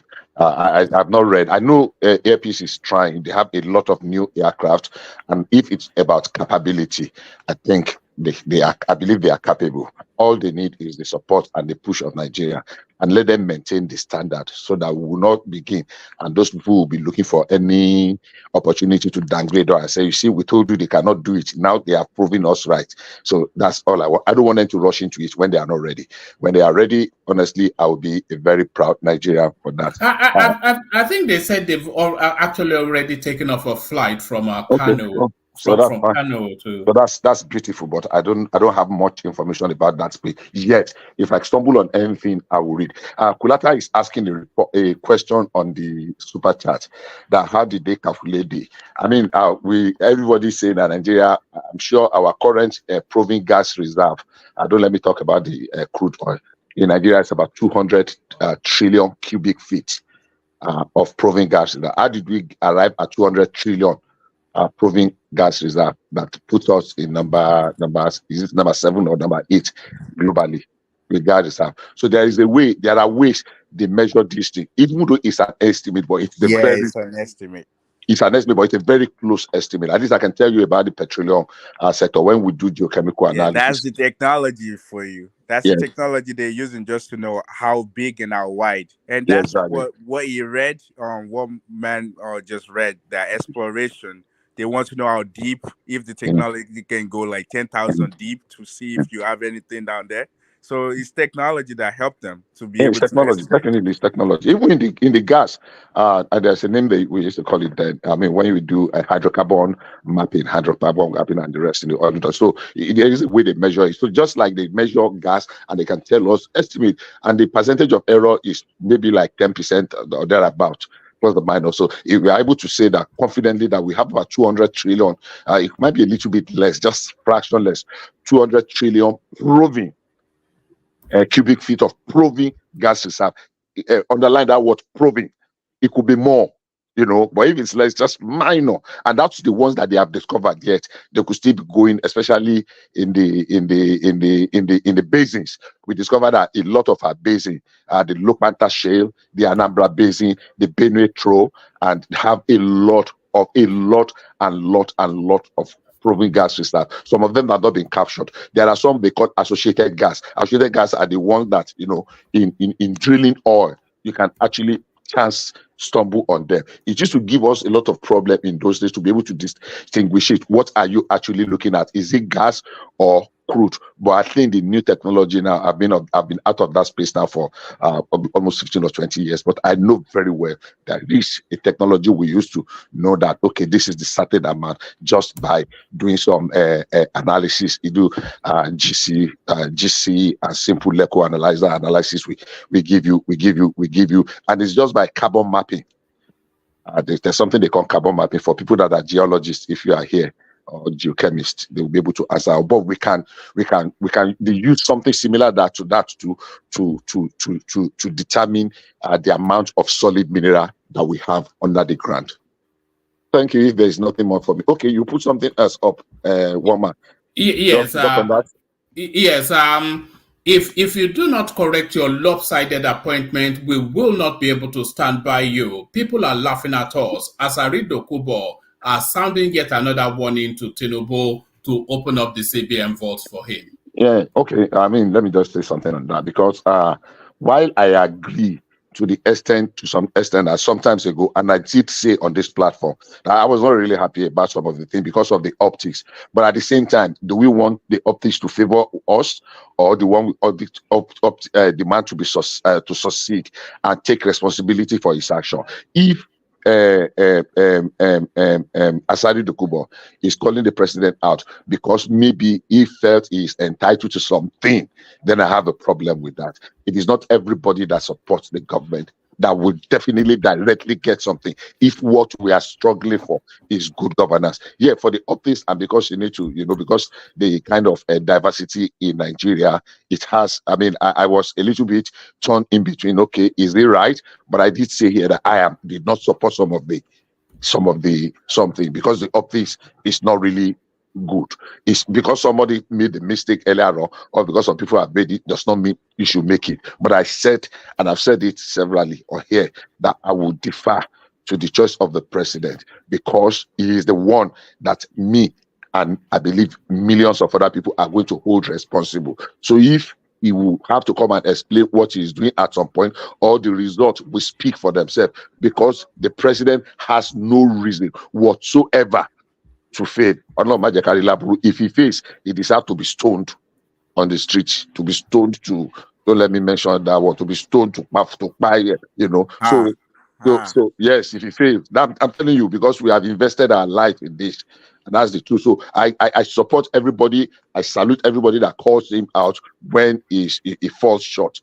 But it's just that I don't like extremists. Now, if this man is saying it from the point of view that he was expecting to be accorded some special something, or to be given that, okay, we give you one slot, go and bring somebody to be minister, then I think he's overreaching himself. That's my thinking. I might be wrong, but if he's actually out of concern, then if he has access to this man, I'm sure he can call him, I'm sure he can talk to him. Then maybe he has made attempt after the last one that he went to Aso Rock and he was given a red carpet, maybe he messed up and they say, okay, maybe that door has closed and that's why he's now crying foul. Because I'm sure if he was able to go to Aso Rock, I think he was in Aso Rock twice, and he was given, he was granted audience, and is now making video skits. I call it skits deliberately. That is going to be what will solve the problem. Then I don't know where that falls. So that's my take on that. The president can do better, but not necessarily because Asari Dokubo says so. All right, brilliant, excellent. Thank you, Bishop. So, Bishop, let's go on from you to Ekene, who hopefully is still with us. Megida, how far? One man. Oga kwata. Thank you, one man. Another weekend is gone, Abi Ekene. Yes, thank you, because thank you for staying, because I was hoping you would come so I could attack you. There's something I've lined up to use to attack you. So yes, this is it. Lagos seals popular Ogba shopping mall over filth. So what do you say to that? Well, this government is new, Shia. They're doing everything to look good.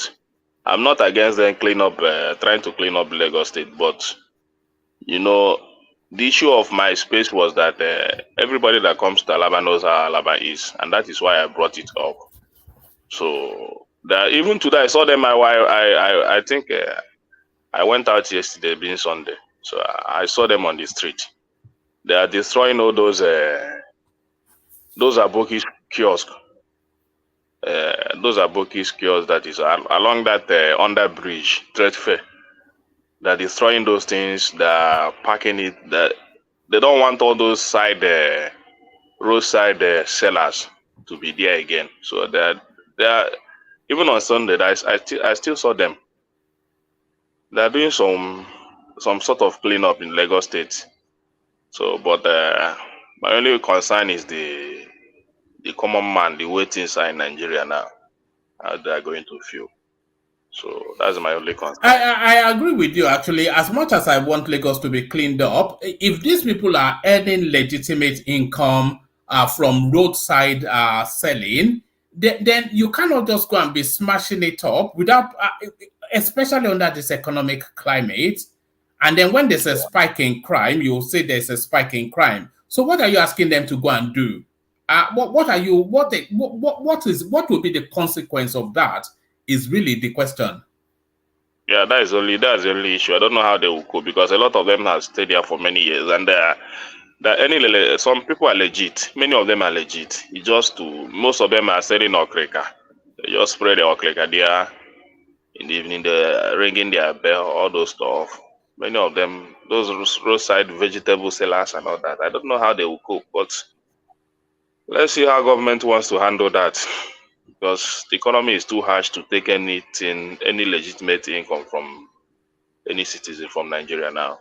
It's very unbearable. But let's see how they go about it. All right. So what are you looking at in the news today? We're still searching for Peter Obi, who has gone into hiding. Man on the run. You don't pick legs. You don't go underground. You don't dig hole. Look at that. After all the noise making, it's just. I feel embarrassed for him. After all the noise making, and then he goes and hides away. No, don't feel embarrassed for him. The only thing that will make me feel embarrassed for him is if Tinubu performs very, very well the way he claims he will do. That's the only way I might feel a little bit embarrassed for me. Yeah. So when I see that performance coming in, when I see Tinubu doing things he said he would do more than, as in beyond my expectation, that is when I will say, hey, I'm feeling embarrassed that I supported Obi, not knowing that this man can really do something good for Nigeria. So, but for now, there is no embarrassment. There's no embarrassment. That is the only way I will feel embarrassed. So, just that, Tinubu is still coming. We are still expecting him to come. He has not started. So they're still playing politics. That's still trying to. What do you mean by Tinubu is still coming? He has not started now. Let him start. I have not seen. The engine has not started now. They're still placing a political appointment, all that and all that. The other day they were accusing him of appointing somebody that headed Abacha route. I think Atiku Bagudu or something like that. Somebody that headed Abacha route. He appointed him in some strategic position. So they are saying, what goods are these people going to bring to Nigerians? This kind of appointment. We are talking about Abacha route. you still appoint somebody that headed that institution to siphon Nigerians' money out of Nigeria. So what is Tinubu up to by giving such appointment? So all those optics are there. Then you talk of Asari. I was just watching Asari today. I wasn't surprised that you didn't play that video. You just showed the headline. No. I played it on the Asari Dokubo one. I played it now. So, but I don't know the kind of appointment Asari Dokubo all is right. looking in our government. Let me play it for you. Since you he wants to chop he wants to chop from the national cake. This guy is probably I'm not sure that there's anybody more ridiculous than this guy in Nigeria. Appointment. Even we who are his hardcore supporters will not be able to stand with him. It's up to you. If you feel that you are comfortable now, things are going to be easy now. They tell you that you can do whatever you like. You can do what Buhari or worse than what Buhari did. It is one-sided appointment. So you too can do your one-sided appointment. You are not Buhari. No, you are not. Buhari had a cult followership. You do not have that sort of cult followership. If there are cult followers, we are your cult followers.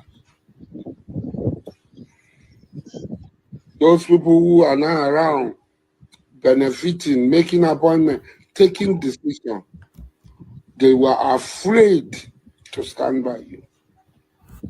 If they were not afraid to stand by you, they will not go and be contesting for House of Rep and so on. If they actually believe that you win the election. They wanted a bird in hand is what more than Ahmed Bola Tinubu is traveling on a very dangerous path. And if he does not correct it and change some of these appointments, even we who are his all right. The quality is very poor, but I think you've seen it already, and I think a lot of us have. But yes, to that, yeah. Yes, it's just that when all these sort of people are giving you some support, you need to be somehow worried as a president. When these kind of people are the people that propel you to that position to become the president, you need to be worried because these are the people that will also bring you down when the time comes. So I don't see Tinubu leaving this man alone. He must give him what he wants, definitely. Because hold on. Hold on. Oh, you forget when they were having the court procession, proceeding rather. You remember how he led his Niger Delta boys team. And they were fighting the Obedient and they were Obedient in Abuja.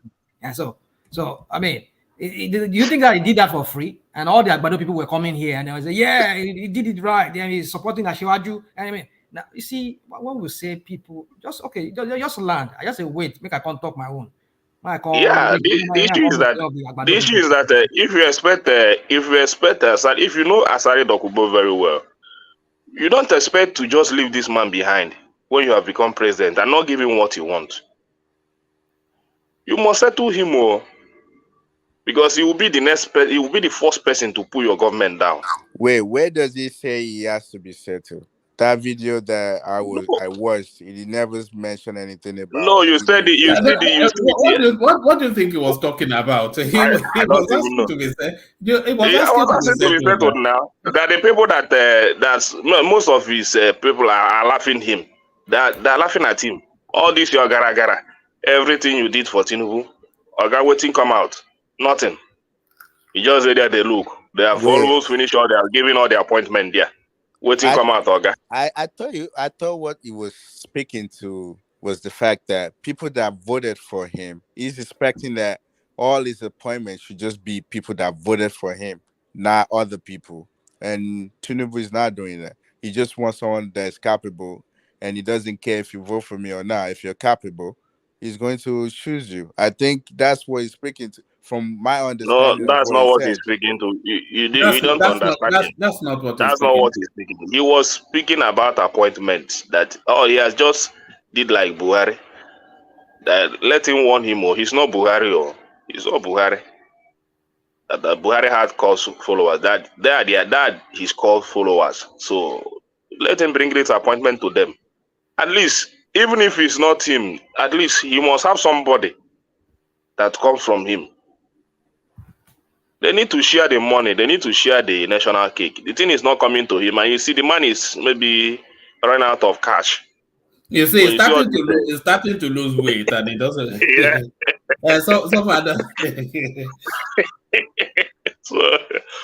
so and I think Tinubu needs to look into this Asari Dokubo issue because this man has a loose mouth. My problem is that he has a loose mouth and he doesn't know how to keep secret. So the time will come, if Tinubu didn't do the right thing, he will begin to expose how they win the election. You see him already saying that Tinubu don't have core followers. Maybe no, but they still have can just something pick to. him up now. You know that Asari Dokubo is not far from being picked up. You know the way he's always. I think he may overplay his hand this time around.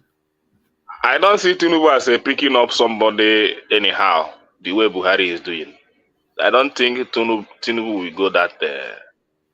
I see Tinubu as somebody that likes to keep quiet, even if you see him say, I no longer go to Facebook. I no longer go to social media because they abuse the hell out of me.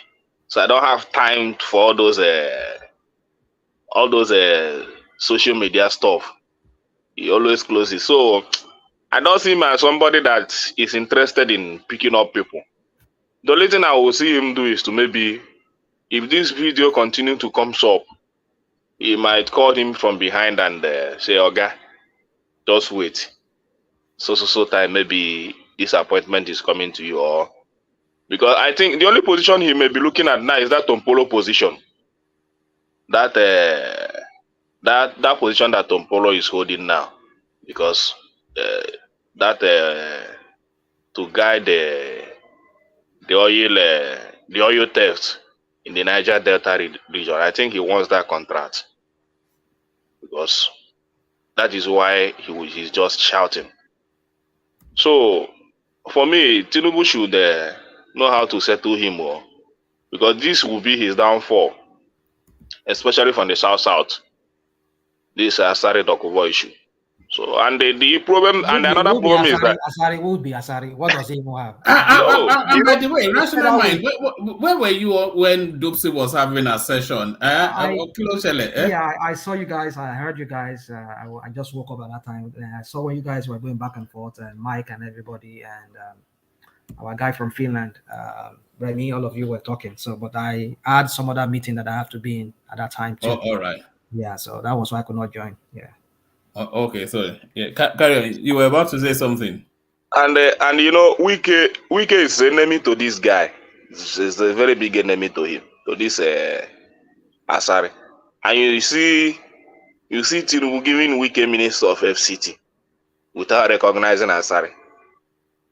There are two of them are not friends. Two of them are two enemies. And you think Asari is last with that position that he has given to Wike. Asari wants his own appointment now, and they must give him his appointment. So that's what I'm expecting. There is nothing much to say about that. This is the second video. Maybe the third video will be mind blowing, because he's good at that. He's good at that. So I'll be watching him one man. So another thing I want to say, Obi issue is not an issue one man, unless people want to make it an issue. I think suddenly Obi is no longer an issue. For 18 months. No, it's not an issue for people to be asking why he wouldn't speak. No, people want to make it. We want to make it a very big issue, because the only thing I see Obi doing now, I see him attend many organizations now. That's what he's doing. He attended. He went to honor Abure, the national chairman, a few days ago at Benin City. which was a very good outing for him. So he did that, and he's attending some lectures and all that. So for now, why are people want him to come out and speak? You want him to say that he wants to set the country on fire, because that's what the APC people will do. Once he come out to speak, people like Silent10 or she will write a very big essay to direct the SS to go and arrest him. Is that what you want? Is that what you want, one man? No, Because I want him to show leadership is what I really want. But he's already showing leadership now. It's just that you people by want running him away and hiding. No, he's already showing leadership. It's just that you people want him to come out to say, yes, go to the street, my followers, all this and all that. Everybody can know. He has his style of own leadership. I just told you the other day, he knows his core base is in Edo State. So he still go back there a few days ago to acknowledge the national chairman of the party that comes from Edo State. And the many Edo stakeholders were there. They recognized him. They gave him all the honor he needed. He gave his speech. So what else do you want him to do? And I believe he will continue to do that. Maybe going to his base, trying to hold some meeting with them if he has gone to a Benin City. So you don't necessarily need him to come out to begin to shout on Arise TV. At least now that the government is settled, the Supreme Court has given their final judgment. As a Democrat and as somebody that I know that loves the rule of law, I will not see Obi coming to the national TV to begin to disturb or saying things that you people will say that he's trying to inflame the country. So the only thing I see him doing now, una go defend this politician. Una go defend them. You do defend your own now for bad thing where they do. People for Tinubu go can't defend them too when they did bad thing.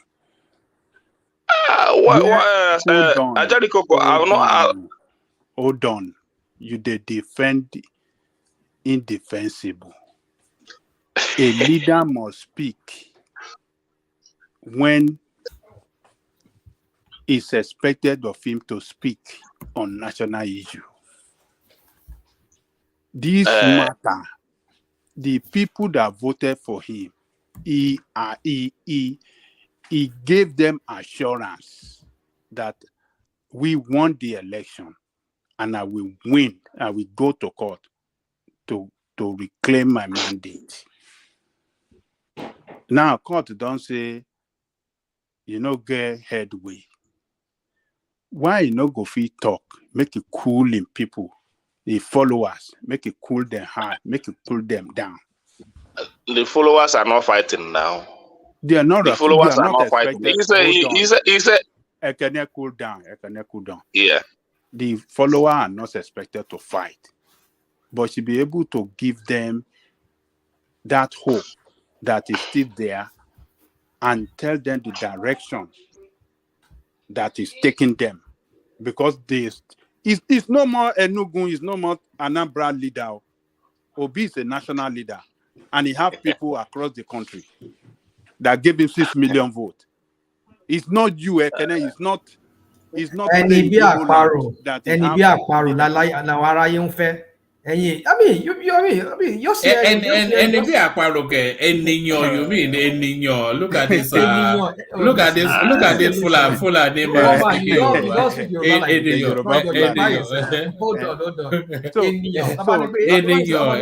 Eninyo be a paro. Look at one. Just listen to one man. You know, I got A1 in English. You can't be corrected like Yoruba. Forget it. Look at this guy. Let us so hold on. I gotta go. You see, this narrative of you people who don't want to leave this guy alone. I gotta go of all people. You are here. I've heard you. I can go and bring many of your past submissions you've made here.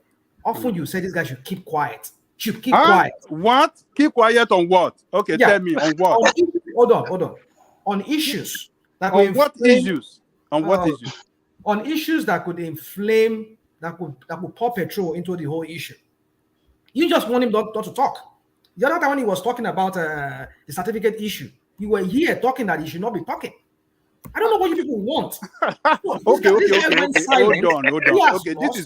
Okay, he went silent. But you see, guys, I saw a woman can have a title for discussion here, right? Is that what we're doing here now, right? Is that what we're doing? You see, let's leave this guy alone. Tinubu is this is the emotion now. Let's move on. No, hold on. Why the fixation on But this guy? Ajari Koko, are you afraid that he has not speaking? Hold on.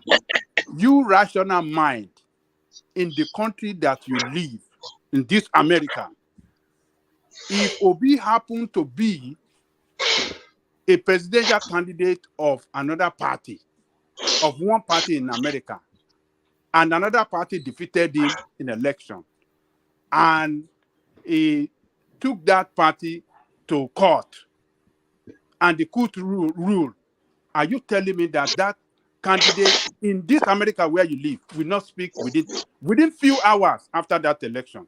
Yes, Trump. After that ruling, Trump never called Biden. No, hold on. Are you telling me that leader will not speak? I'm not talking about calling Biden. Speak on the issue, on the court ruling. The one that Atiku spoke. What did we all say here? Well, no, forget about Atiku. I am giving you. I am asking you. Rational mind. Rational mind. Hold on, Ajale Koko. When Atiku spoke, he provided closure to the PDP narrative. So we know where the PDP's presidential race landed. With Atiku's, but the Obi space, his space is still open-ended. Even more so, we don't want closure to our issue. So you just want to be every day to be still banging. You want to be banging your head against the wall for 4 years. We want closure, but not the one that you people will dictate for us. Hold on, I can let you continue. You people want to dictate for us. Okay, who will provide that closure? But who will provide it? Hold on. I agree with you. No, he asked you a question. Hold on now. Make answer your question now. One man and Ajari Koko. Obi should do. We want closure, but you people will not tell us when to make this closure. At his own discretion, at his own time, in due time, he will do it when he wants to do it. So, because I know one thing is this: you people want to. No. Rational mind. Hold on. Rational mind. If we were to be in America, in this country where me and you live, will that candidate not speak within 24 hours? I understand most candidates will speak. Okay, you understand most of it. Why is Obi's own different? Hold on. We understand. The nature, you need to consider, you need to factor in context. Oh, context. No, this is what context. Every time you want to say, let's look at the context. Yeah, we have to look at context. No, this is indefensible. What you are doing is most indefensible. Things are context, because this election was the most controversial kind of election we've ever had in the history of that country. Maybe up to 1979. More controversial than June 12. Wow. Maybe, possibly. Let me say since 1999. Let me just say 1999. Let me take it back. Since 1999 is the most controversial one we've ever had. Now, let me just quickly say this. Yes, here it will be a different thing. They will address, because they will not have gone through the kind of crap that we went in, because their own system here works. So I will not. That's why I'm saying we have to put context to everything. You here. Hold on. Now, when Atiku said here, you people were finding fault with everything the guy said. So now you are waiting for him to come and say something. So why is he afraid? Why is he afraid to talk? No. You. That's what I'm saying. That's why you need to understand what I'm saying. Ajari Koko is not afraid to talk. If you want to listen to his, he should say it. It doesn't matter. He's not going to die now. We are not going to kill him. We want to hear from him. Platform and start attacking him, right? Is that what you're? He should speak. He should speak. Is he afraid of us? Is he afraid of one man went to war? Is he afraid of one man went to war?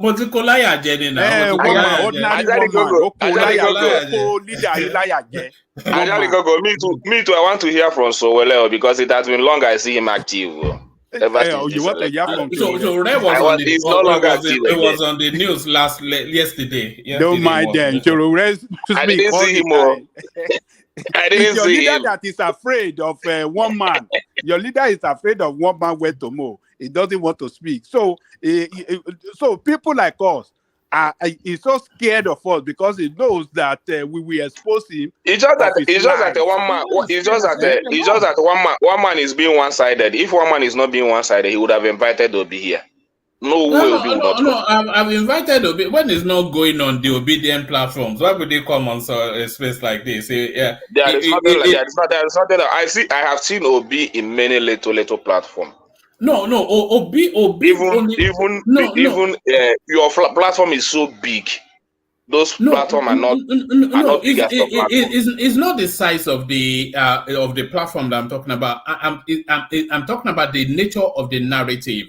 Obi only goes to hallelujah spaces where they will tell him how wonderful there he is. There is nothing like that. There is nothing like that. Obi tell you he wants to speak to oppositions. So maybe you have not heard him very well say that. I've tried to reach out to his surrogate. I've tried to reach out. Even his surrogates won't come. Never mind. But don't worry. Maybe something will happen. Even Kenneth Okonkwo, you can invite Kenneth Okonkwo. I wouldn't mind that. You just be him and I. You have all it takes to invite. Maybe I'll deal with him the way I dealt with that Franklin the last time. Yes. So I don't know what Obi is not afraid to speak to anybody. If you have ever listened to him, so I don't know where that word "afraid" come from. It's just that he wants to be civil, and he will be the last person to call for destabilization of Nigeria, because the last speech that he made in Benin City, he made it clear that Nigeria is a very good country, or that he still have Nigeria, he still speak good about Nigeria. He said everything he said concerning our landmass, all those things, all our natural resources, the things we need to put together to make Nigeria great. We have it. It's just that we are still looking for a perfect leader. That's the only problem Nigeria have, and they still believe in that. And that is why I said that the only thing that will make me be ashamed of supporting Obi is if Tinubu did exactly more better what he said he would do. And time is running out. Time is running out. Honestly speaking, time is running out. We are just heading towards 2025. The 2026 is campaign period. 2024. Are we going to skip 2024? Okay. That is 2024. Is the only year that he needs to show his capacity. Towards 2025, 2026 is election campaign. So, and I just that is why I said that the man has not started. To me, they're still trying to find solution to the naira. So I just want to know how they will stabilize. I recall that almost every time you come, you complain about the dollar. So what's the situation now? The situation is they're still trying to find the position to hang it there. But, are you not going to tell us that it's improving? It improved a few days ago, but even today, that is Sunday, there is no business activity. I'm afraid that the thing just added some money. What will it happen on Sunday? On Sunday, that even if dollar is rising every day in the week, on Sunday there must be a reduction. But today being yesterday being Sunday, there was a few increase in the dollar. So I'm afraid what will happen? What happened that made the dollar to add some money on Sunday? Maybe dollar decided to go to church today. I don't know. So, but then let me ask a question.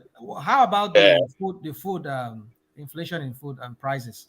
Food inflation is still where it is now. The price of anything has not dropped. What's the point of the dollar? The dollar rising and nothing. It has not affected the food price in the market. Honestly, it's just like when we are talking about we are talking about the dollar. Just it's still above 1,000 now.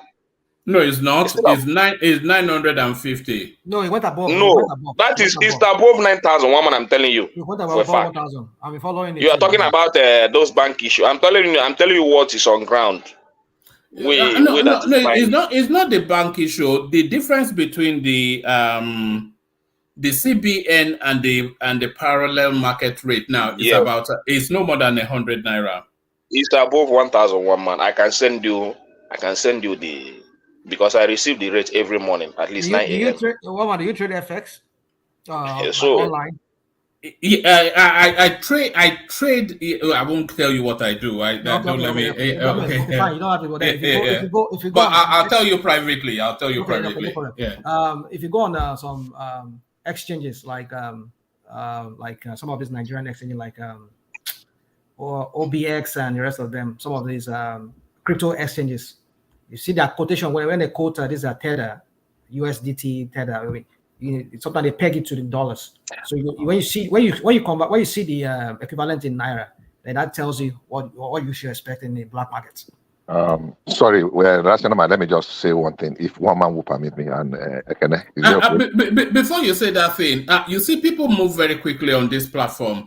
Let me show you this. Just as we were speaking, somebody just sent me the latest now dollar something. It is 987 to this is the at this moment now, and that there it is on your screen. So you have to be careful what they say, because as I often say, as we talk, people are when you people talk online stuff, I begin to laugh at you. This is it now. This online now. You just because I'm telling you what is in Alaba, what is in those Aboki's stuff in Alaba there. This is Aboki stuff now. This is not Aboki. I'm telling you, this is not Aboki stuff. Right. This is not Aboki stuff. Aboki stuff is still above 1,000. A little, just a slight margin above 1,000. So I'm not talking about you people, because if I go to those Aboki now to buy dollar, there is no way they will give me this amount. It's impossible. All right. That is what I'm looking at. All right. I think Bishop wanted to come in. Yeah. Okay. Yeah. Just briefly. Ekene, you say if you go, but you are not gone, so you cannot talk authoritatively. But that's by the way. That's what I receive every day now. Hold on. I just said that by the way. That's by the way, because we have reasons to send people to go change dollar. We know there has been it's not where we want it, but there has been a lot of improvement these past few days. And you can agree with me that at 1,300 a few days ago, I don't know the magic. I cannot explain it. But on Wednesday or thereabout, Tuesday or Wednesday, Fitch released a new rating for the financial outlook of Nigeria. And even though it's still at B- from BB-, but very impressive that it was stable. And they made some predictions in the coming year. And it was not just only Fitch. Fitch is very well respected. I wish I can get the report I read. Other rating agencies said they gave Nigeria a positive and stable rating. It does not mean that we are out of the wood yet. It simply means that the government of the day have taken some steps, and investors' confidence is being restored at a speed that is greater than what they expected. Those were their words. If I can look for that report, I will send it to one man. So if Fitch said that we are doing something, and those things technically has a way of affecting our what do you call it? The rating that we are talking about, because these are not just us. So let's admit when there are little improvement, that in this past week, both the dollar, the economic outlook, the REMI, the ratings, the prediction, the forecast favored Nigeria. There are about 4 or 5 things that favored Nigeria in this week. So when they boggle up, let us stone them. But when they do some of these little things that even global rating recognize as positive, and they are even, I mean, they are even going to. I read one that is suggesting that they are going to reevaluate our what do you call it, growth for this year and next year, 2023 and 2024. That instead of the 22.9, they are looking at 3 point something GDP. So invariably, I mean, they did some few things. I don't know how, but we did achieve some milestone in this last week. Thank you. All right, brilliant. Quick Can I bring interjection, if you it don't to mind. Oman, then we go on to Prince Daddy. Oh, I was going to say we'll go on to Prince Daddy if he's still there, but you're still here. So yes, Prince, let's hear from you. Yeah, I think Economy may actually be right in his submission, actually, because, for example, on Friday, someone was changing the dollar at the local airport, right, for 1,040. By the time the person is ready, they're willing to sell for 1,000, exchange for 1,000. But right then in Surulere, at the Ogunsoya area, they were changing it for $900, $100, discrepancy or variance between the two. So yeah, online may not necessarily be the actual going rate, and it's quite clear that it depends on what part of the country or the state that you get a better exchange rate. Prince Daddy, are you on ground? Are you in Surulere? I'm not. I'm connected, man. I have people. But you said right here in Surulere. I was thinking you say, are you in Surulere? No. All right. Okay, that's what I want them to understand, because this online stuff, many people use it to judge a lot of things in Nigeria. But we that is in Nigeria know what is happening. When you bring out online stuff, I don't look at it. I only go to their book, ask him how much are you selling. So once they give me their price, that is what I take. So it's still a little bit above 1,000, and it is not that doesn't mean that there was not some level of improvement. There is, but what I'm expecting is sustainability, because dollar selling for 1,000 is not my issue. My issue is sustainability. How are you going to sustain that rate so that the thing don't continue to jump up and down every day? The thing will begin. Let's have sustainability. That you are selling dollar for 1,800, 900. It's not an issue. It's how are you going to sustain it? Once you sustain it at that position, at least for a period of 4 years, Stability. 5 years. You mean stability? Yes, stability. At least for a period of 4 years, 5 years. It will make a lot of. The only thing it will take businessmen is just maybe a period of 6 months, 8 months. They will come up with that level of stability. Business will start to move on again. But the problem is that when you want to stabilize it, maybe at the rate of 1,000, maybe you do some business, before the business return, the rate has jumped to 1,100. It's a very big problem to business people. Do you understand, one man? So that stability is a very big issue. If they're able to stabilize it at least 1,900, 800, let's say yes, this is where we want the dollar to be at least for the next 5 years. It will not have any issue to the business people. It will only take us at least 6 months, 8 months to come up to that level again. So we have a lot of issue in Nigeria. So when they're able to put it in that position, not all this jumping up and down economy that we are practicing in our country, then at least, because the inflation is still there. Price of this thing you are talking, it does not change the price of anything in the market. The price of the bread, everything, it does not change it. In fact, things are still going up, because 1,000 naira a dollar to naira is very high. If you calculate it to our local currency and the things we export and the things we even produce in terms of production, you still need to export some materials to produce some things. So that 1,000 naira is still very high. So it has not affected the price of anything in the market. So that is it, one man. Oh, all right, brilliant, excellent. Thank you, Ekene. So thank you. Let's go on from Ekene to Prince Daddy, who's also with us. Prince Daddy, hopefully you've been following the conversation. So come at it from whichever entry point interests you the most.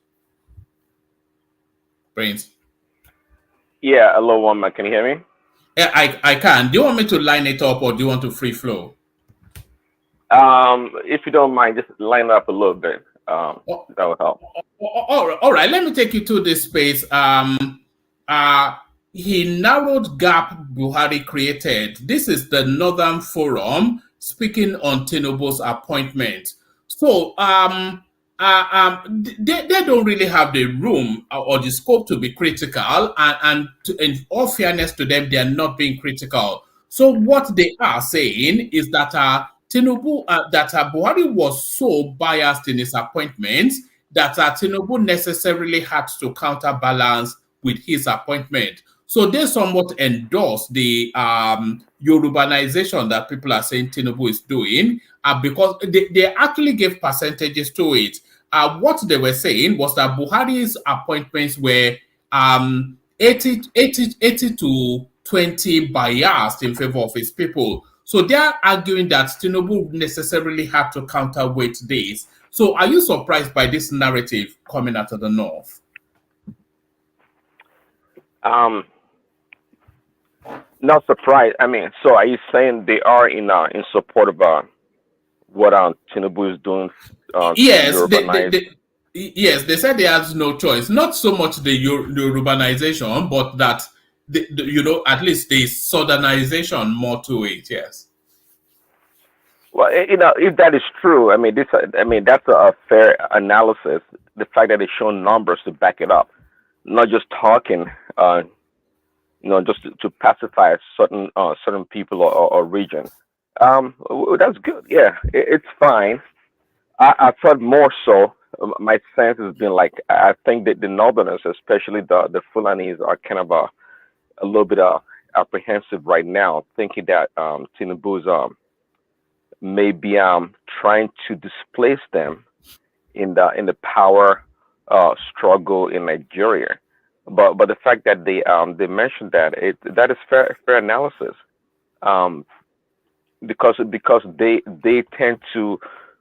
That's why if you ask me to categorize or put in an order of hierarchy in Nigeria, the Northerners, they occupy the top spot when it comes to leadership or how to play the game of politics. They understand that politics more so than the rest of us, especially in the South. The Yorubas, they do too, but there's always those people they call their Punjabs or whatever in there that always trying to think they're liberal or trying to balance things. In so doing, they make it hard for the Southwest. But the Northerners, they understand power, and they know how to get it, and that's why they remain in there for such a long time. Yeah, of course, they don't do everything right. They are equally as selfish and greedy as the other parts of the country, but they understand how to get power and maintain power. So therefore, I do respect them for that a lot. All right, Bredan. Let me take you to the space, Prince. So Dele Alake, he wants to set up a mining police force to combat illegal mining in Nigeria. But you would think that on its own, that space needs to be tackled. So there is no question about that. But the way he wants to structure it is what has somewhat got people somewhat confused. So what he's proposing is to set up a specialist police unit within his own ministry that accounts and takes direction from him. So essentially, he wants to set up some sort of mining militia service. As much as we want that mining space sanitized, is this the direction of travel, do you think? If you ask me, that the fact that it's thinking out of the box is brilliant. If you ask me, and I think him suggesting that, it's a good thing. I think I heard earlier somebody said we don't need a special police or policing for mining. Well, they could be right also, But we know when it comes to policing or securing our borders, even protecting the citizens, is not. We overall as a nation, I don't think we've performed that greatly. So him suggesting this special police force or policing force, I think it's a good thing. Actually, it's a good thing. And if you look around, apart from Dele Alaki, I think the people that Tinubu has around him shows that he is employed people that he wants them to think outside of the box, to do something more creative. And and a good example is Dele Alaki. So yes, I do agree with him. See, we don't.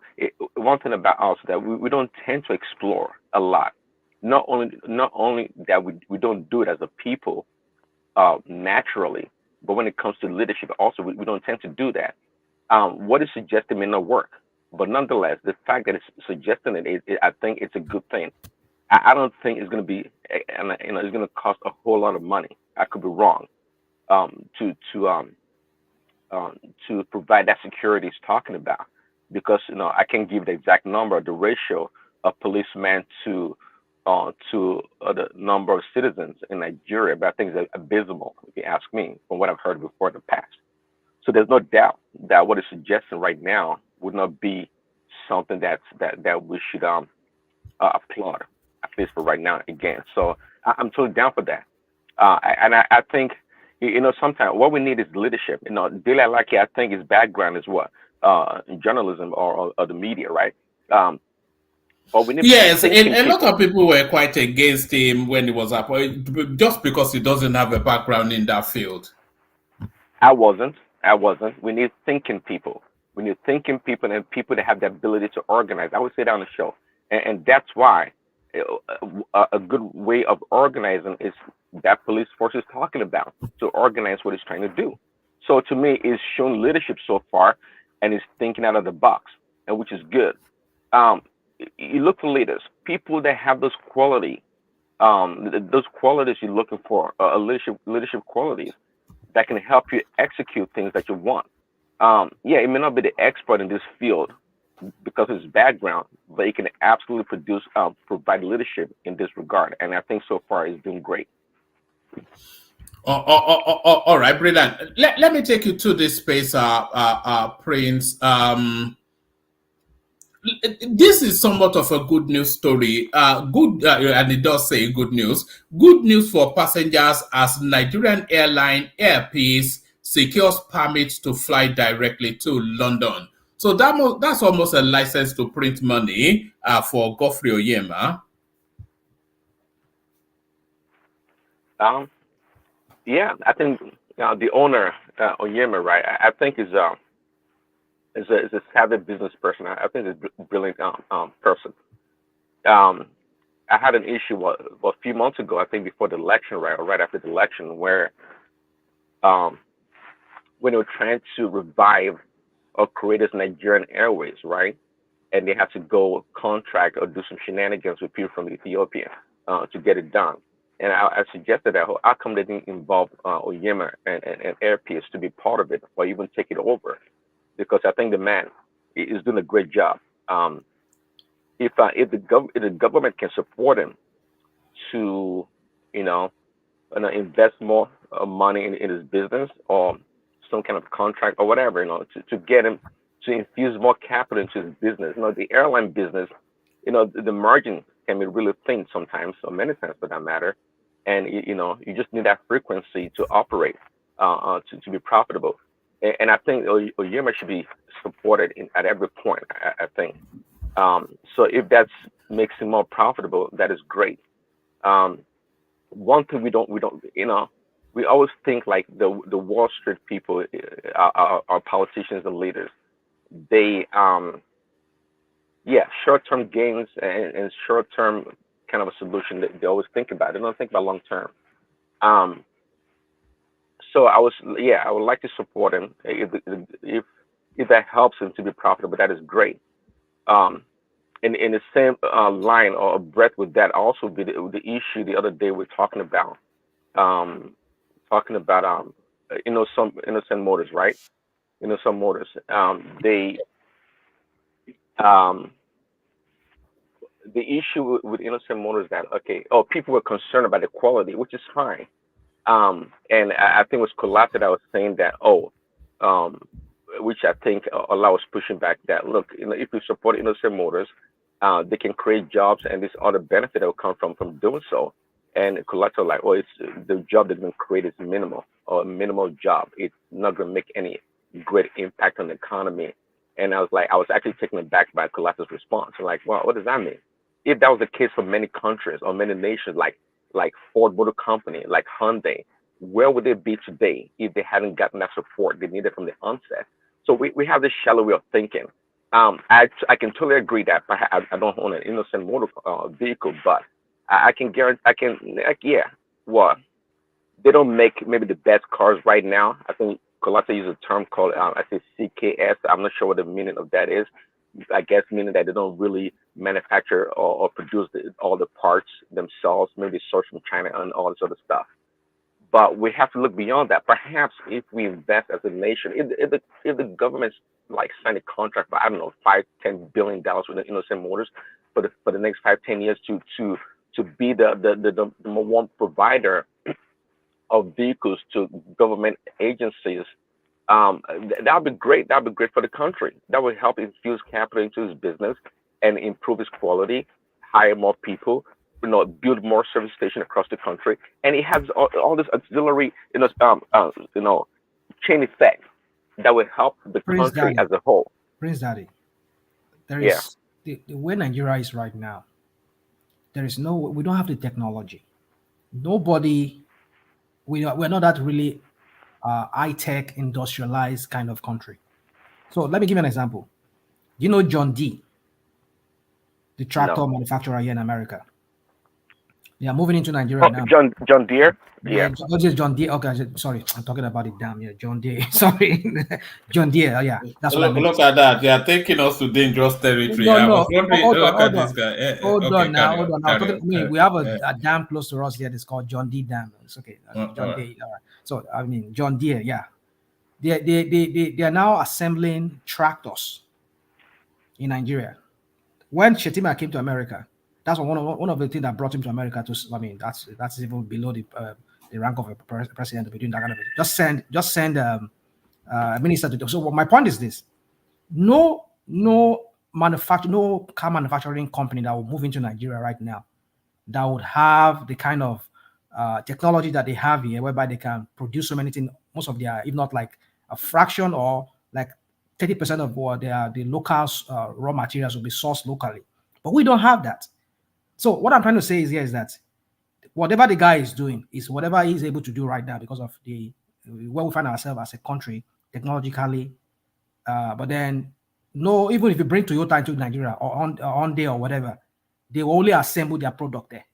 They cannot do everything there in Nigeria. At least they cannot even do like 30% of this. I mean, the raw materials is being sourced within Nigeria. So they always assemble. That's why I brought this issue of John Deere. They're moving into Nigeria now, but they are doing assembly plants. They are assembling tractors. So that's what I'm bringing that. So don't criticize him for not being able to meet up to the standard. I don't know if you watched this this Nord guy, his interview with China some few days ago. He also explained why they had issues with that. So we should patronize our local made. Well, actually, I was actually in support of innocent motors. Yeah, I was at one. Whatever. Praise I was actually in support of him. Praise Daddy. Rational mind. A lot of people are peddling fake news about innocent. I thought, have anybody watched the man's interview saying that the man don't assemble motor? The thing baffles me a lot. Innocent is 60% made in Nigeria. 60%. Why do people don't want to listen to the man very well?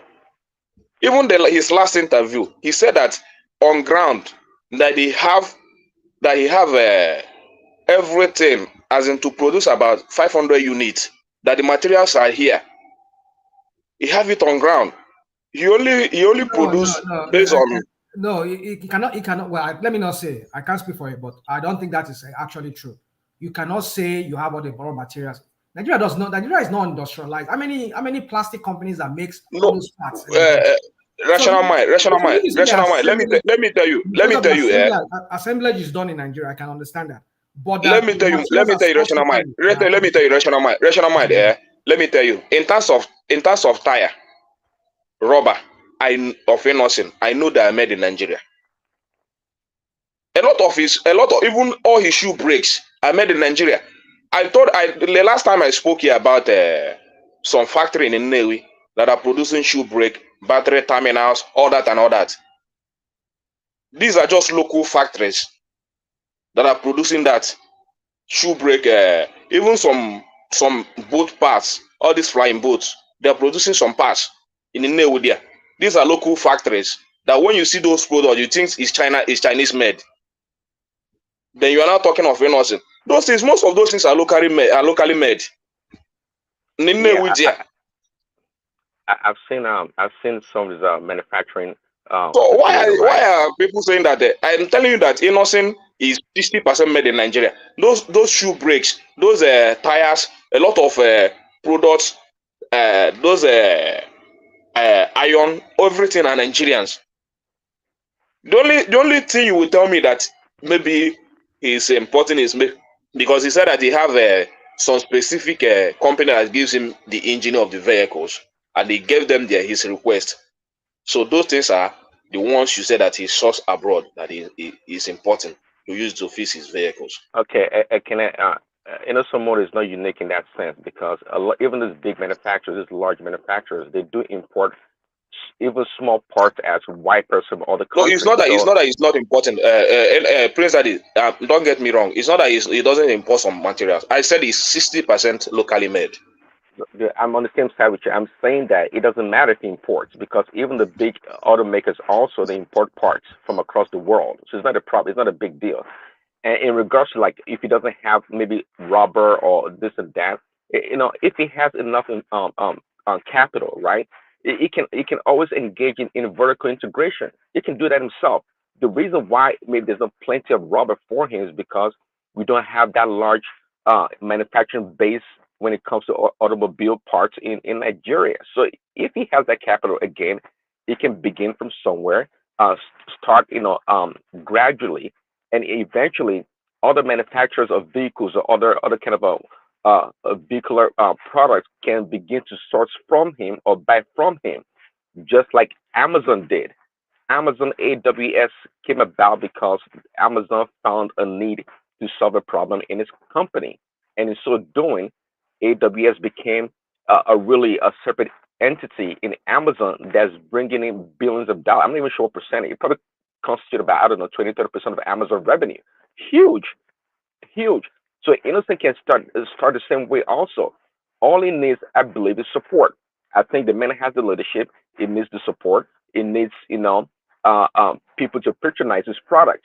And we can't continue to use this lazy excuse that his products are not they're not quality. Quality can be achieved.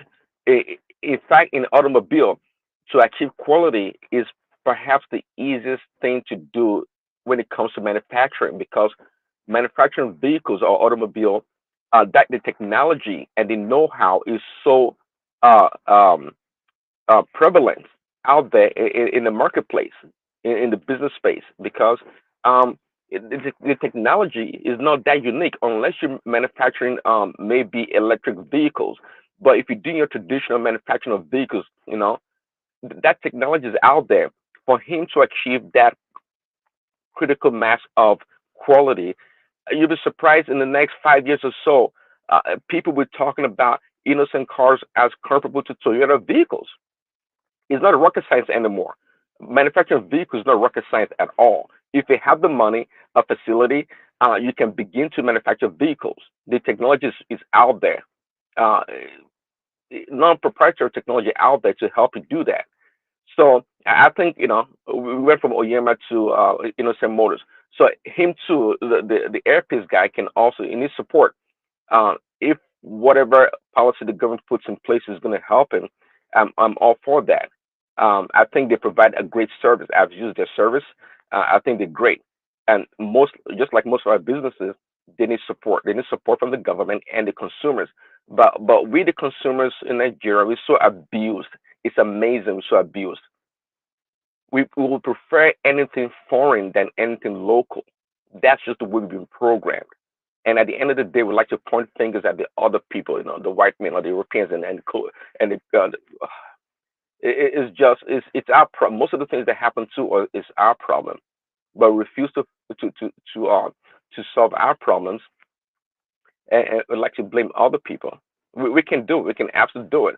Not just someone like Dangote. By the way, I know I'm not sure there's a topic on Dangote, but what Dangote is doing right now. I'm not against Dangote, quite frankly. Is not doing anything unique. What it's doing is what most industrialists would do. Most people, they like to monopolize whatever industry or economy that they operate in. Is nothing new. Cannibalization, businesses do it. Build a small, branches around. It's an attempt to monopolize the market. So Dangote can only do what he has power to do, right? He has connections. He's providing service to the Nigerian economy. If you ask me, it's net positive, what it's doing in the Nigerian economy. Nobody wants to go out of business. It's just territorial. Everybody wants to control whatever they can control, you know. So Dangote is not unique in that regard. I know people are looking down on him.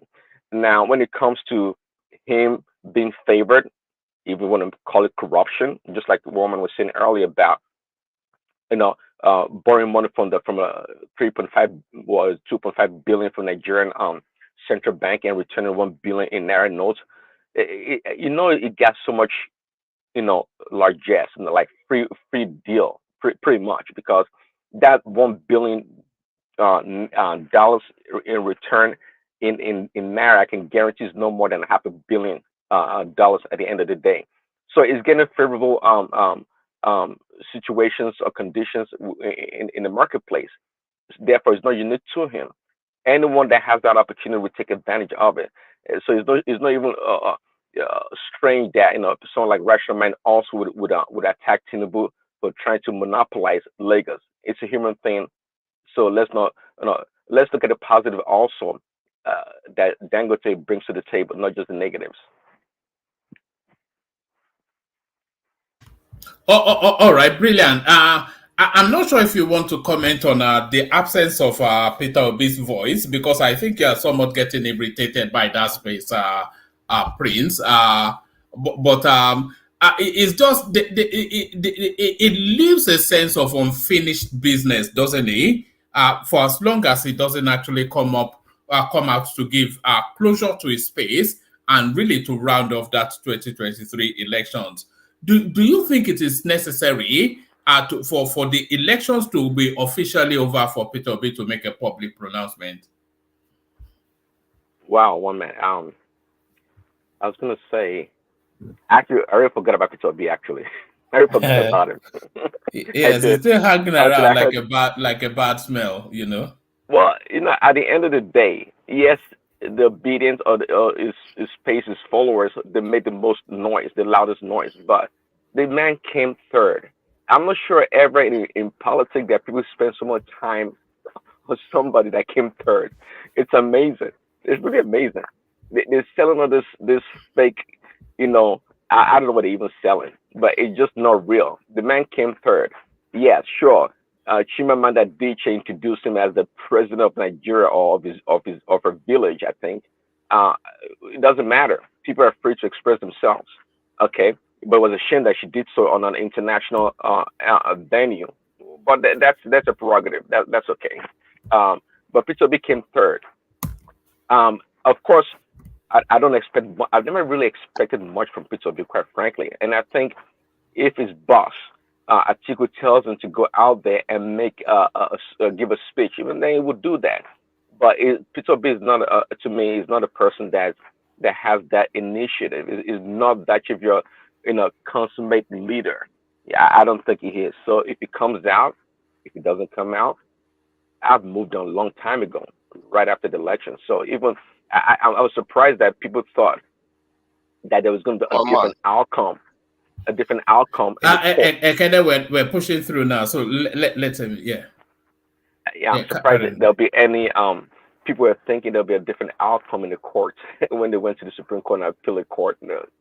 We all serious people knew the answer to the whole thing right after the election, that Tinubu would never be removed. I mean, and they came up with frivolous reasons why it should be challenged, but never on the counting of the votes. So yeah. So if Peter B comes out, it doesn't come out, I've moved on, and I think Nigeria should also move on. And if you want to be a patriot, it can come out. And I don't know if he supports or if he says something good about Tinubu, Chief Tinubu would help. But if he pacifies his base, they've not degraded him from chief to Mister. They are now calling him Mister Tinubu. I mean, anyway, I don't know. It's just like you said, we really shouldn't be. I think it's just a comfortable go-to. At least you are guaranteed a conversation when you say Peter Obi. But really, nobody. What can he say that will affect anything? He can't say anything. The only people I feel sorry for are his space. It's left them in animated suspension, and they're hanging in the air somewhere. They don't know where they're landing or they're flying up. They're just suspended in animation, and the guy just and the guy just. And the guy just walks away and is in a don't chasing an error and whatever, chasing babes. People are just looking for somebody that you use as scapegoat so that they can start sending DSS after him. And you see, just let this guy rest. You people have gotten the validation you wanted. Let this guy rest. I don't know why you people are just always talking about let him go, let him be. I mean, so long as if it doesn't surface now, if it never surfaces again, then but it cannot now anyway. Prince Daddy, that guy is a character. He is a character. Is a fodder for the political space. That's why people talk about it. And I'm serious. I forget about Peter B. I didn't even know he existed. Really, quite frankly, we're done a long time ago. We're truly done a long time ago. The whole court thing was just a drama to entertain certain people. Though the judges, the Supreme Court judges, they did that. They did excellently in the appellate court or whatever tribunal. They did very well. They did very well. It's funny. Rudolph came here just the other day and he was saying, "I'm surprised. I was expecting you guys to be celebrating." Firstly, we're not to know where so where. But the elections actually finished on the 25th, and that was when victory was taken. So all of these things are just fodder for social media to talk about. So there was nothing to celebrate now. The elections ended in February, No, you're absolutely right. There's nothing to celebrate. And also, I'm not going to say if I'm disappointed or not, but when Tinubu was in India, the G20, I think it was G20 summit, right? When the tribunal gave the verdict, I think should have used that opportunity to address Nigeria in 5-10 minutes or so, and not jumping around. People, his minions around him, prostrating and singing our mandate. To me, that was just trashy. I'm come on. And in the final Supreme Court decision also, he should have said 2-3 minutes of a speech and move on. But I'm always careful about people around me, and these people are always bowing down and kowtowing to Tinubu. The man already won. He has a job to do. Jumping around him and celebrating our mandate, just to me, it's not like what obedience would do. I was quite disappointed in that. All right, Brian. Brief commentary on this, and then we go on to rational mind. Asaribro Dokubo angling for a payout. Do you think this guy, speaking the language of lopsided appointments and really trying to amplify that space, which a lot of people really are understand to mean that he's actually angling for a payout. So do you think they should just pay this guy off and just keep him quiet so that we can, another one that needs to be settled? Yeah, in less than a minute. I'm not sure. Yeah, listen to people saying that he wants to be paid or settled. I haven't paid too much attention to this guy. I think this guy vacillated a lot. I think it's unstable in a lot of ways, quite frankly, if you ask me. Nonetheless, it's a good tool. It's a good person to use. A good leader knows how to use people and things around him. So it's a very useful tool. But to me, Atari Dukumbo is quite unstable. It vacillated a lot again. And if you want something, I think it is good. It can offer a lot to Tinubu when it comes to politics. And if that's what he's looking for, I'm assuming he doesn't want a ministerial position. But if that's what he's looking for, I guess Tinubu knows better. He has a relationship with him, so they can do whatever they want to do and settle the guy. But yeah, that's all I have to say about it. Thanks, one man. All right, brilliant, excellent. So that's the excellent Prince Daddy. So thank you, Prince Daddy. Let's go from Prince Daddy to a man of equal excellence. He should really have an IR before his name, but he insists on being Rational Mind. Rational Mind, you are up next. Oh man. So I should be rational, right? Oh, you got that. Yes, what's up? Well, man, before you go to Rational Mind, I want you to post a topic to Rational Mind about Oseni Rufai, the library he built for his community and about 20 teachers. Which So I want you to refer that to Rational Mind. I want Rational Mind to address that. I saw the so-called library. Yeah. It looks like anyhow it looks like it looks like a book. Like so I just want you to refer that. Trust the Agbado people never recognize this guy. I know they will not appreciate it. That's why I want you to speak about the Rational Mind. So is it even in his place to even be building a library when you have training teachers? So he trained about 20 teachers. So you have five states in the southwest that are governed by okay, let me not say maybe 5, maybe 4 for now. We used to have 5 that were governed by APC. But what did they do? What have they ever done? Did they know that social contract, when we talk about social Rational Mind. George right?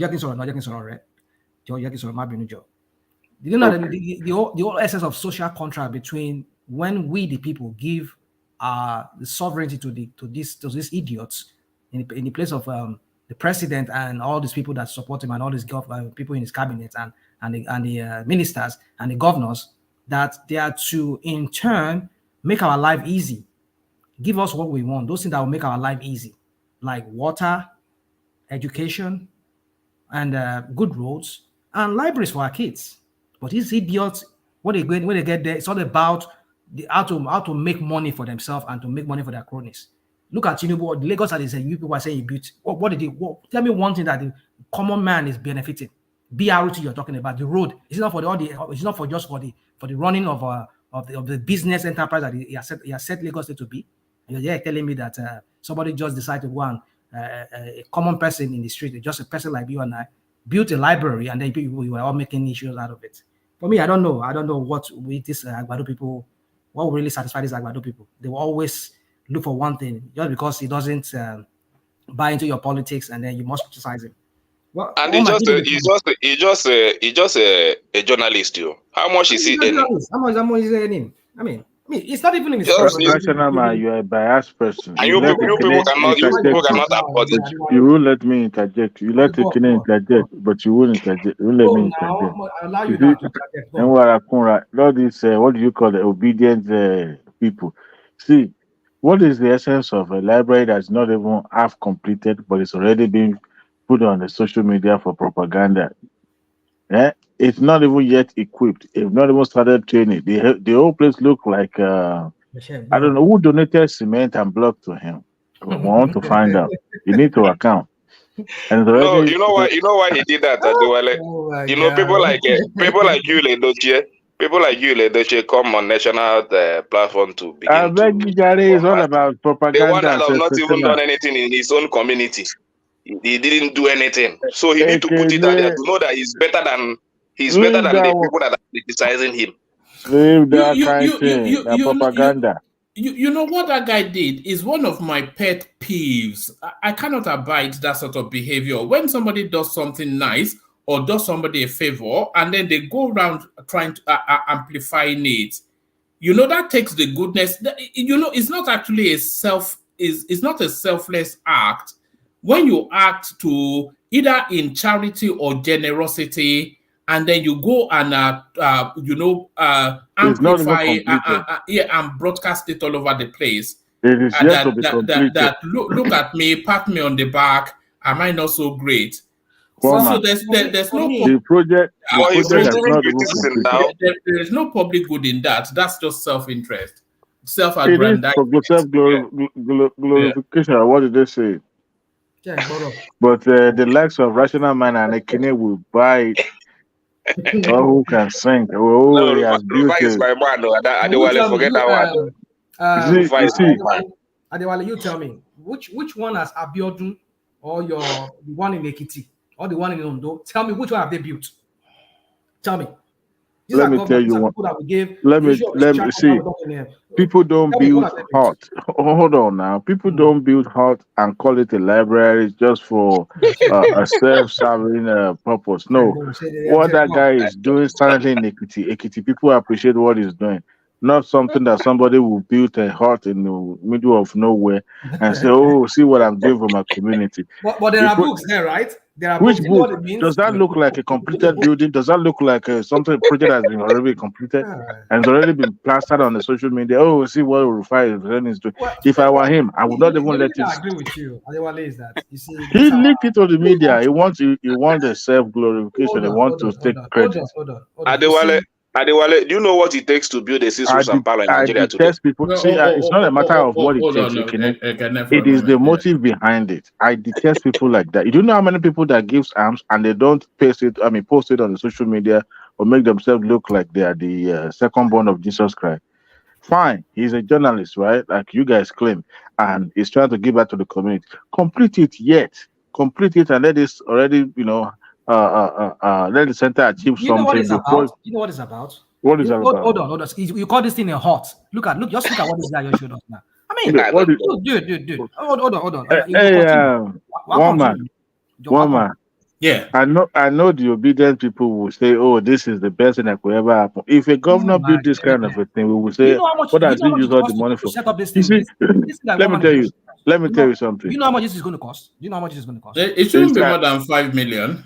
Who donated cement and gravel to him? Somebody must have donated some of these things to him. Let me tell you something. A common photographer, Buhari's official photographer, is from my home state. That young boy, in fact, barely 30, built a complete classrooms for students. He didn't even go to school in Ekiti State. It was his father that was born in my hometown.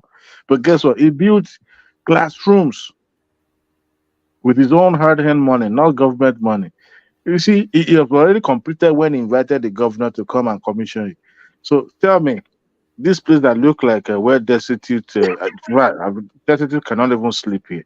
I beg you. All this. I don't want to be sounding like maybe this is about you and I. Rufai is a propagandist. It's not different from Moreno or Mokri. Adewale, I want to say. Let me tell you something. As a matter of fact, we need to investigate. It looked like Obi might have given him money to build this thing. We need to investigate. Almost certainly, Obi paid for it. Possible now. Yes, Daddy. Yes, that is possible. We need to investigate. All right, make that point, Ekene, and then let Rational Mind take the floor. I purposely bring this topic up to stir up some Abadorians here, and Adewale has just wired up. The anger in him is showing now. That somebody like Oseni Lufai can give her something to the society. For me, it's a big deal for me. This is not a small, so even if you say it's 5 million naira, how many people can afford 5 million naira in Nigeria today? And the journalist just gave out this. Yeah, but that's chicken. That's chicken change from all of the money that Obi is pumping into his pocket. You know one thing, one man. The weather is a shooting change. But You I've know never what, seen. woman? I've never seen. You know that Obi paid for his mother's funeral or something. No, father. His father's funeral. Whatever Obi did for him, at That least is I know not that. even. Real There's people nothing will not wrong say in that. that anyway. I think this Ogun State, Abi, Ogun State, one of the community in Ogun State that Oseni Rufai came from, that he did this, and the community are very happy. I saw the chief and the purpose in this room when they were jubilating, thanking him for what he just gave to them. So if you people are not happy, I think the community is happy with him, and he is just a journalist. Being able to give back to the society is one of the things we must recommend, and we must commend anybody that does that, because we are quick to. Why I said this, and why I want Rational Mind to talk about this, that we are quick to attack this guy whenever he wants to speak through to the power. You people are very quick to attack him. Hold on. Do you think it was right for him to put it out in public that he did it? Yes, it's very right for him to do that, because it's a yet, public view, and you people has been attacking him publicly. So he needs to do it so that you know that at least if you don't recognize him, he's valuable to his community. The most important thing is, see, Adewale, let me say all right, can I land it quickly so that Rational Mind can take the floor?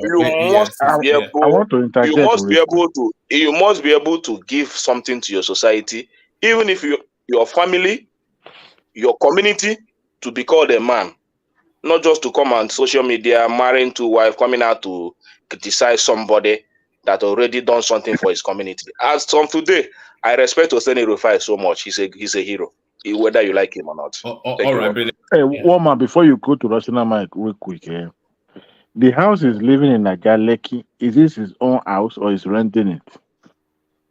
Want to find out. Two. Wait. You know what I detest most in life, woman. What I detest most in life. Carry me. Ooh, you know, on this show, I won't mention names. A lot of times I will keep quiet and I will be listening and watching, right?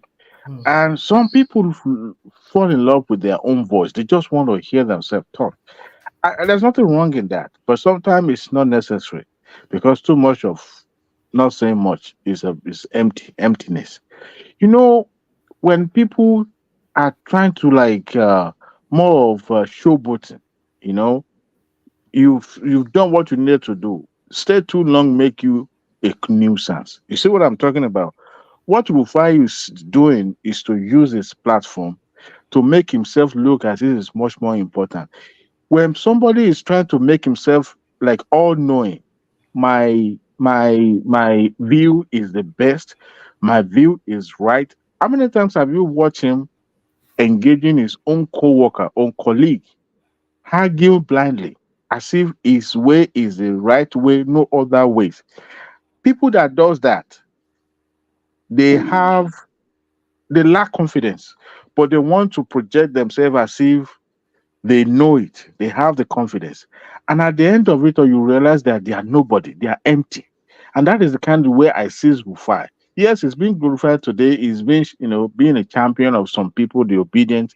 But I tell you what, behind those gra and all that it does, yes, you pick one or two topics that you want to challenge the people and all that, and making them feel jittery and all that. But beyond that, it's nothing, zero. If the topic go into something more deeper, he will have nothing to contribute. I'm not saying that what he's doing is not okay, but you don't come out and start projecting. There's no reason putting this on the social media enforcement. Complete it. Let it achieve its aims, helping the community, training the teachers, equip it with books. If I thought you needed more books, people would donate books. I would donate books if I have to. But halfway done, and you are now saying plastering on the social media, give me a freaking break. It's not different from Reno Mockery. Next, Rational Mind. Yeah, you see, it's very one man. Because I came purposely. Let me just allow me to speak about. I'm busy. You have to be very brief, because we're now. Yes, I'll be very brief. All right. I know what they do. Oh, the rational time. that's when they start bringing all kind of they know. Let me say something. They Let me say something. want to kill your morale No, before no, you no, start. Ekene, please. Yes, I think, yeah. Let's Okay. Zeta is Good, still there. good morning, Rational. Good morning, Rational. Good morning, everybody on the platform. I just want to say this. You know, Ekene, the way people portray you on the platform, they see you as somebody who actually very that say the truth, that come with facts. But the way me, I don't have that mind with you. I'm very sorry to say this. It took one man some time today to draw your attention to the falling, the appreciation in naira against dollar. You at the end of the day, you waved it away as nothing. To me, if we are patriotic to our country, whenever we see bad thing, we can bring it up, and when we see good thing, we're supposed to also face it. You don't do that. Then this one of this Bufa saying that you are bringing up, do you know how many people are doing more than that in their community that people never hear about it? And you just bring something that doesn't worth 10 million naira, and then you are saying that it should be prison and be jubilating about it. Come on, you have to be above all this kind of thing. So that's what I just want to say. Is nothing that so many people, even we cannot be blowing out. There are some people on this platform that have done more than that for their community. So what are you talking about? Then if you look strictly, how did he get money to do all those things? I'm very sure it's one politician or the other that donated those things for him. It's Peter Obi now. It's Peter Obi. It's Peter Obi now. Obi gave him money. It's the leftover from his father's burial. I use it to build out. It's okay. It's okay. I don't expect any of you to speak. Simba. Let me say okay, I just wanted to respond to him on what he just said. Don't respond. Let Rational Mind speak a little bit. Let him speak a little bit. You see, I most appreciate you for bringing up this. You see, this Potaka bin. No. It's. I mean, look at it now. Look at the structure. It's a structure by the Nigerian standard. What you just need to do is just that grading. It's not a Potaka bin. Hold on. No. This is. I mean, it looks like Ileosha. Yeah. Well, it's up to you. I mean, if give me an example of one of your library within Nigeria that looks like this. That has this kind of there's one old library in Bariga, Shomolu Bariga. I used it even before I came to America. What was that? That library is still in Shomolu Bariga. It's there. That library you're talking about, go and see the library today. Go and see what come on, man. It's still serving the community. Rational Mind, speak to a couple of topics that interest you. And gentlemen, let him have that free flow see, for me, we just need to appreciate people. Well, if he says he's carrying me, he's doing feferity, he's doing calling me or whatever you call it. Everybody notice me. Well, you can say that. But one thing I know about NGOs or people who have, what's it called? They call them their own organization they run like that. Usually they advertise it so that they could get donors to come and support them. Maybe that's another thing he's trying to do. Have you also looked at it from that angle? Maybe what he's trying to do is, okay, look at it, or look at what I've done so far. But people could see that the grading around it, the ground around it needs some kind of grading, like it needs some, how do I call it? When I get to this hour like this, I start losing my German floor. No. Well, maybe like put some tiles on it and make it look grading. I mean, grade the area. I mean, they don't really grade that area, those ground around it. I mean, it needs money. So if it shows to people now, say, okay, this is what I've done. No, this is what I've done so far, and people look at it. Oh, okay, I can see this guy has done this thing. Okay, why can I support him? I think that's those ground around there need some grading. We could bring in landscape architectures there to come and do a survey there and see how they can plant good trees around it. And because anyway you call it a library, you need a cool, quiet environment. So you need some kind of like trees around it whereby people will feel, when you read under a tree, it's different. The ambience is different from when you are elsewhere that is noisy and that is hot and all of that. So you need some kind of, so I could say, okay, I call Rufai tomorrow. So Rufai, I saw something you posted online. How far with do you have any people helping you with the grading and the landscaping and everything. I'll support you with that. I'll bring in my boys or I will give some money out. That is it. Maybe that's what the guy is trying to realize here. But because every time the Agbado people go on his network, he will challenge them to their views. Don't get me wrong. I would say Rufai sometimes appears to be combative whenever he's in front of his guests. That's what I've said many times on this platform. I said he needs to tone it down. He needs to avoid being seen as being confrontational with some of his guests. Even though that's what sometimes I see that they try to instigate him. They start to, I'm looking for that word now. They try to like, sometimes even when it's not combative, they will try to like, because already some people have some biased mind. Like the last one, I think one of the last one he did with that guy that was just saying Tinubu did not remove subsidy. I mean, what has, I mean, look at the way he was gaslighting him. Even though I know maybe the way he approached him, but he has not gone too far. But you were saying this small boy, I mean, like, what kind of crap is that? You see, this is what the Agbado people do when you don't have any idea. You always look for one thing you go personal on the people. I don't get it.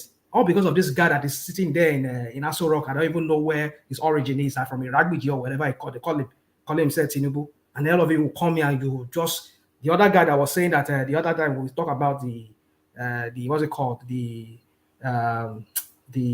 bullion van that went to his house when he was lying on a rice.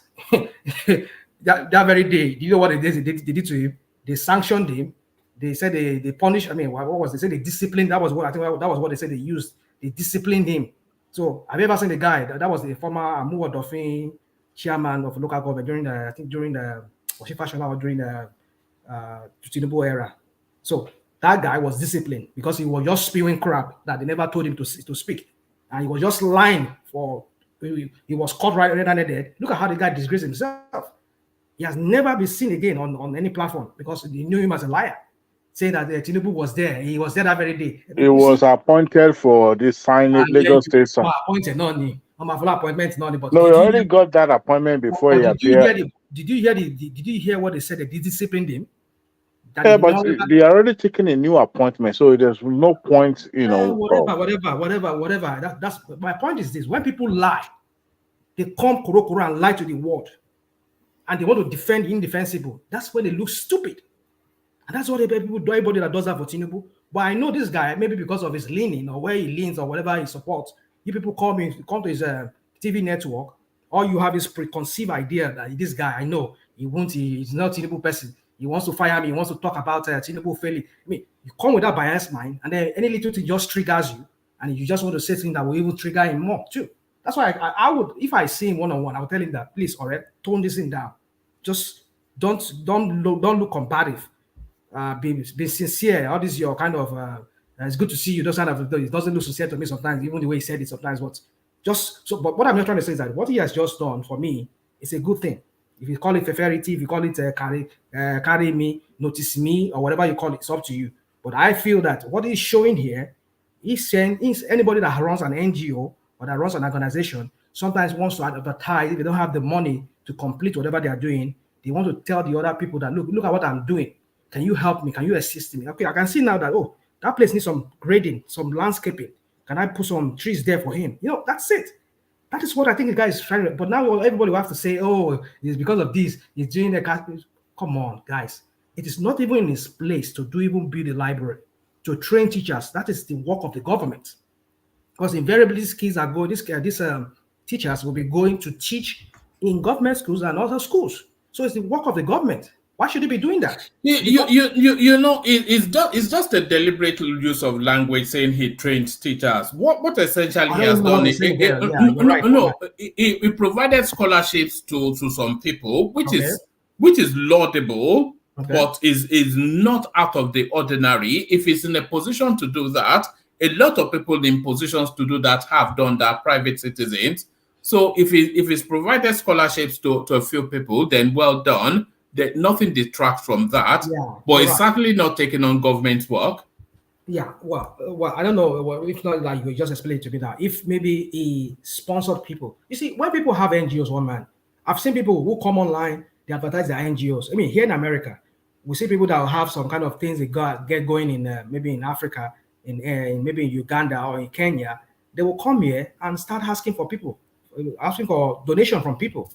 Like, okay, we have some kids that are starving. I don't know those guys. I know some of us here we have issues with that. To come and show us pictures of kids that are starving in Africa. I don't know where they got those pictures, or maybe you're just some artists trying to fake up and then come and sell it to us, and then we will give them money. Even I've seen some Islamic Muslim people too. They come, they advertise, talking about people what they are going through in Yemen.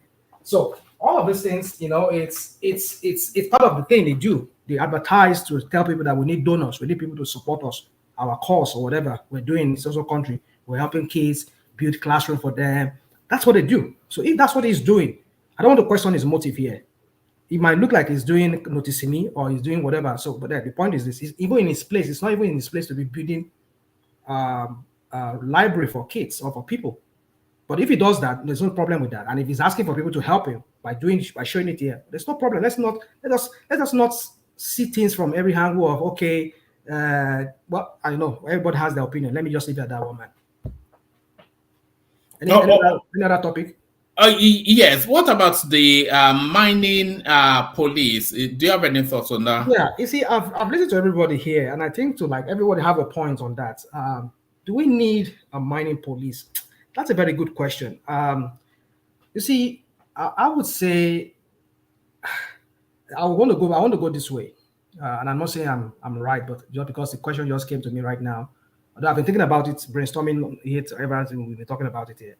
But for me, I will look at it from this point of view that going by the kind of system we're practicing in Nigeria, which is the U.S. system of federalism, which we're not really practicing it in the way they practice it here. That's why we're not getting that result that we should get to springboard us to that prosperity, to affluency, that maybe not at the level of America, but at least to some level.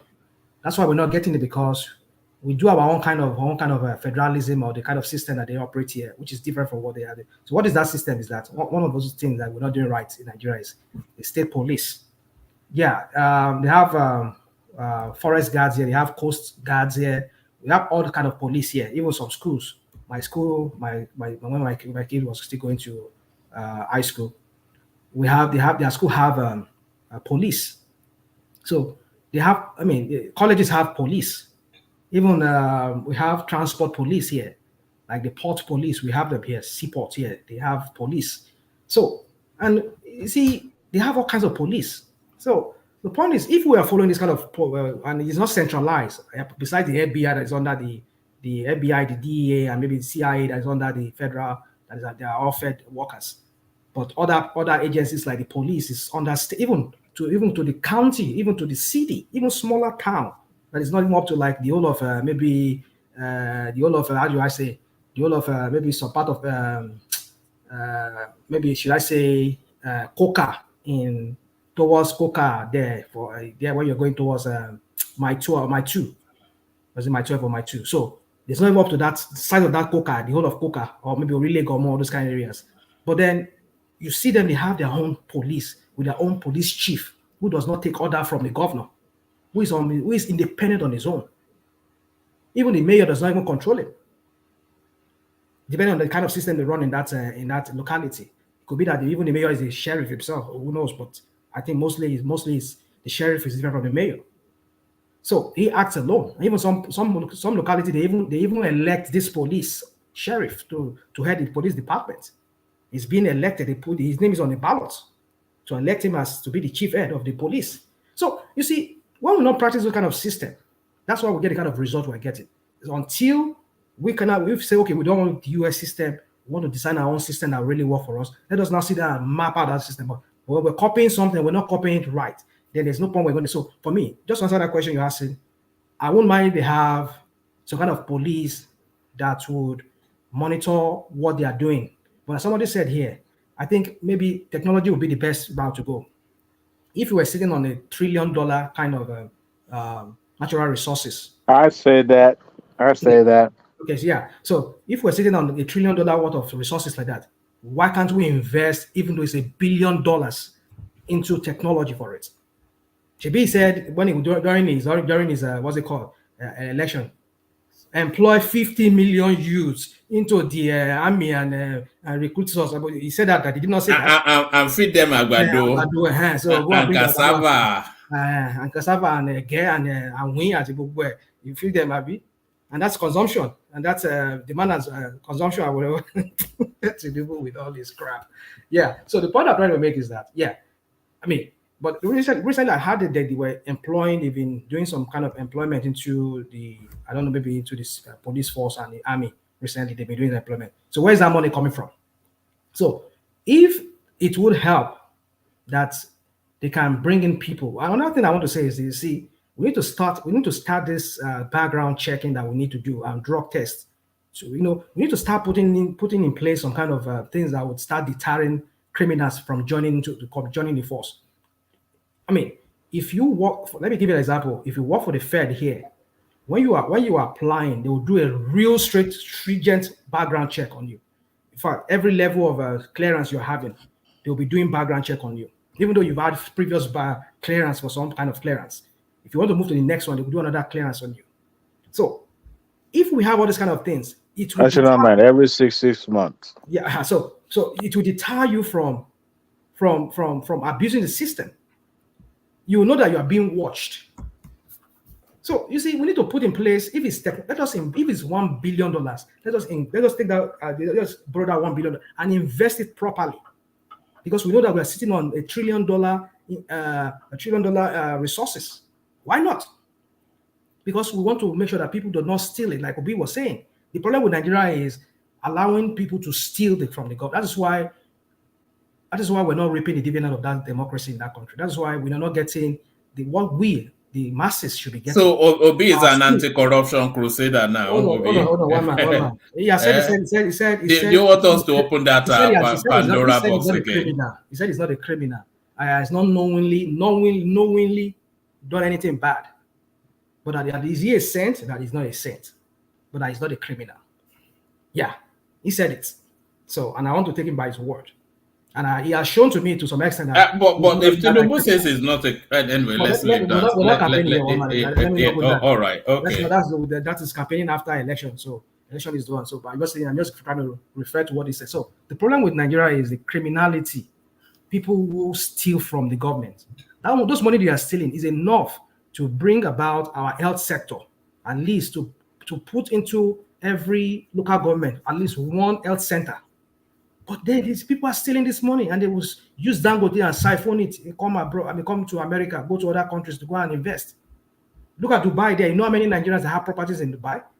Those properties, those money, they bring into Nigerian economy. You know what that could create? In fact, the question we should be asking is, how did that money even move through the central bank into these countries in the first place? Just to tell you that these people are not there for the masses. They are there for their own pockets. So for me, one man, I would say, if necessary, that we have to invest, because like he said, 50 million youths, right? Employ them into the army, and so if that's where it was, put them into that area and monitor them so that they don't start becoming corrupt and collecting money from all these Chinese all these fake companies that are coming and mining our gold and our lithium and our whatever, and they go through the backyard and take it out, so that these people, they can be monitored. I mean, whatever it takes for us to invest into this thing, because we know we're going to get the money tenfold, even not 1,000-fold. So let us do that. So one man, for me, anything that will help at this point, that's what I'm for. Either we employ more guys, either we'll call them forest guard, or we'll call them mining guards, or whatever we'll call them, or police. Fine, because the system here, they have virtually every police for everything. That's what I'm trying to. That's why I began with this the US system here. All their system here is that they virtually have police for everything here. The schools, they have police. Their transporting system, they have police. I mean, they have police. Even this road, they call them USDOT, US Department of Transportation. Even if you are going through the airport, they have what they call TSA. So they are kind of police on their own in the airport. Sorry, rational mind, but this police that you're talking about, they cost a lot of money. It costs a lot of money. Good. But how did US? You see, this is what I was saying. I was saying this on one platform. You see, we need to start that's what I'm saying. We don't even know the kind of legislators we have in our country, both in the national and in the state level. Let me tell you how the system works here that I've discovered. They enact laws to create jobs. They will enact some kind of laws, or some kind of how do I call it? And I'm looking for that word now. Like laws or like some kind of things, institutions. They will create some kind of institution that will bring some kind of that will create an economy of its own. Like say, for example, they can say, okay, in the health sector, we want to create this kind of law whereby, okay, like the Obama or the Obamacare now, the Obama something, we have caregivers who, do you know how much, do you know billions of dollars that even Nigerians are making from this caregiving here in America here. Some Nigerians, they have caregiving homes where they collect contract from states. Also, majority of them are in jail too. Well, you see, this is what we're talking about. We know people. We know. Hold on, I understand that people exploited that system. I understand. But it's creating job. It is creating job for people because they created that Obamacare, that health system that whereby trickles down, whereby people can be employed. Can we also replicate same thing in the construction industry in Nigeria? You can create certifications for people. Like somebody was saying here, why don't we kind of the people that are mining, before you can mine, you must get mining you must be trained as a miner to go into mining. But any Tom, Dick can hardly just go there. That is money for the government if they kind of create a school for that, and you go and get license from them. Even not even the mining company, even the individuals mining, they can put a tag on them so that they can know who is mining, where are you mining, where are you working the next place. They can put a tag on you. So you see, it's not rocket science to govern a state. We can just take a leap, take a cue from other states, other countries that have been doing it. But when we do this is our half-baked kind of federal system that we create in Nigeria. Rashomai, another quick question. What is the number one source of revenue for these states and counties you're talking about? What state and county what are you talking about? I don't get Generally, what is the number one source of revenue? I give an example. Mississippi, Tennessee, and the other states, they're very poor. They don't have anything like some other states, say like California or say like Alaska, that is even maybe by some standard is not even as, but the cost of living there is just insane. Even like Hawaii too. That is. It's a self-inflicted wound. To show you know, rational mind. You say what? Those states that you mentioned, what they are going through is a self-inflicted wound. Well, I don't want to go into all of that, but what I'm just trying to say is this. Because it's a conservative state. So, for example, let's not go into that point. No, hold on 1 second. They have a dry county where you can't even buy alcohol. You can't even sell alcohol. And in other counties, they are selling and they are raking in taxes, right? And their kids are going to the best school. That is why I said it's a self-inflicted wound in those states that you just mentioned. Okay, fine. Well, my point is this. Let me give an example of Tennessee that he was asking me about. Right, but use that to start to bring it home. Yeah. Zita has been waiting for a very long time, and I'm surprised that she's still with us. That some states like California and the rest of them have. But look at it. If you talk about the world capital of country music, you talk about Nashville, Tennessee. Do you know the $1 billion industry? It's just like that's another Hollywood of Tennessee. Because people goes there. I mean, I have people who come from Italy, from all of that. They come there for this annual whatever they do, a country music festival. They do. It's huge. Some people even go to school there just to learn country music. Grand Opry. So the point I'm trying to make here is this: think out of the box. What can you create within your space? So don't tell me because of say what do they have that no. You can. Even my own little small county here. What do we have? Quickly, it's called taxes. Taxes. You didn't answer the question. Do we collect enough taxes? Do we collect enough taxes to pay all this projects you're talking about? Yeah, that's what I'm saying. But how can you tax when you don't have people working in the first place? So you create that law that will make people to be able to work. Make the law. Get certification. If you don't get certification as a bricklayer, you need to get this certification, and you have to be regularized. If you are not, how can you put a tab on them that okay, this guy is working now, he's been working, so we have to tax it? How do you do that? You cannot tax people that are not working. So that's the point. So you need to put what you need to put in place first before you can start taxing.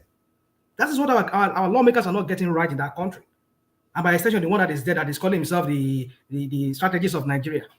We don't even see what he's doing. Even the one he did in Lagos, was it not because he wants to build admiralty so that he can be collecting money there? He can be making BRT lane so that they can be making money for the. I mean, what has he done for the people? Common water that we used to have way back during the Marua time when I was in Lagos. pipe-borne water was running to our homes. But where are the pipe-borne water today? Everybody's drilling borehole. You have to drink pure water. It keeps dishing out millions of naira to these water works in the Jora Causeway there. What have they done? If not just just party government that is running in Lagos State, and you're telling me that it's fit to be a government. See, well, I don't want to debate that anymore. He's not the president. But my point is this, woman, that let them have police if they want to have police. Yeah, and if it's technology they will use, let them use technology. That's how I put it, woman. Are you there, woman? All right. Excellent. Great. Thank you, Rational Mind. Hold steady. Let's hear from Zita, who has been with us for quite a good while. We've not heard her voice yet, so hopefully she's still there. Zita, are you with us? The Iyaloja of Oslo, or is it Zita? Zita? Can anyone hear me? I can hear you. I can hear you. All right. I think Zita may be taking a moment. So let's use that moment then to hear from Enigmatic Hondi. Enigmatic, latecomer. Enigmatic. Alpha. I'm okay. How's the weekend? No, it's going good. It's over now. Yeah, I mean, thank God. It's been a very, very busy week, and then quite cool weekend for me. So yeah, thank God, and I appreciate the opportunity. I would probably change the course of the conversation a little bit because we've been focusing on good governance and then how to do more for the people. There are a couple of people on this platform who are probably opposed to of that, good governance, doing stuff for people, cost of governance, bureaucracy, and stuff like that. And I would take a lot of people. We'll be talking about the federal government. I think we should be looking at the state government, the subnationals now. And I think you should try to do that on the platform so we can speak more on the state governors, what they are doing with the funds and what they're actually doing in their various states. We've had new governors now who have been there for 5-6 months. We need to start beaming the searchlight on them. We already know what the federal government is doing. Of course, a lot of people, especially the opposition, the most loquacious ones among them, the obedience, there's nothing that will actually make any sense to them from the federal government, even when the Naira is coming down. When the Naira was up, it was almost on a daily basis of a conversation.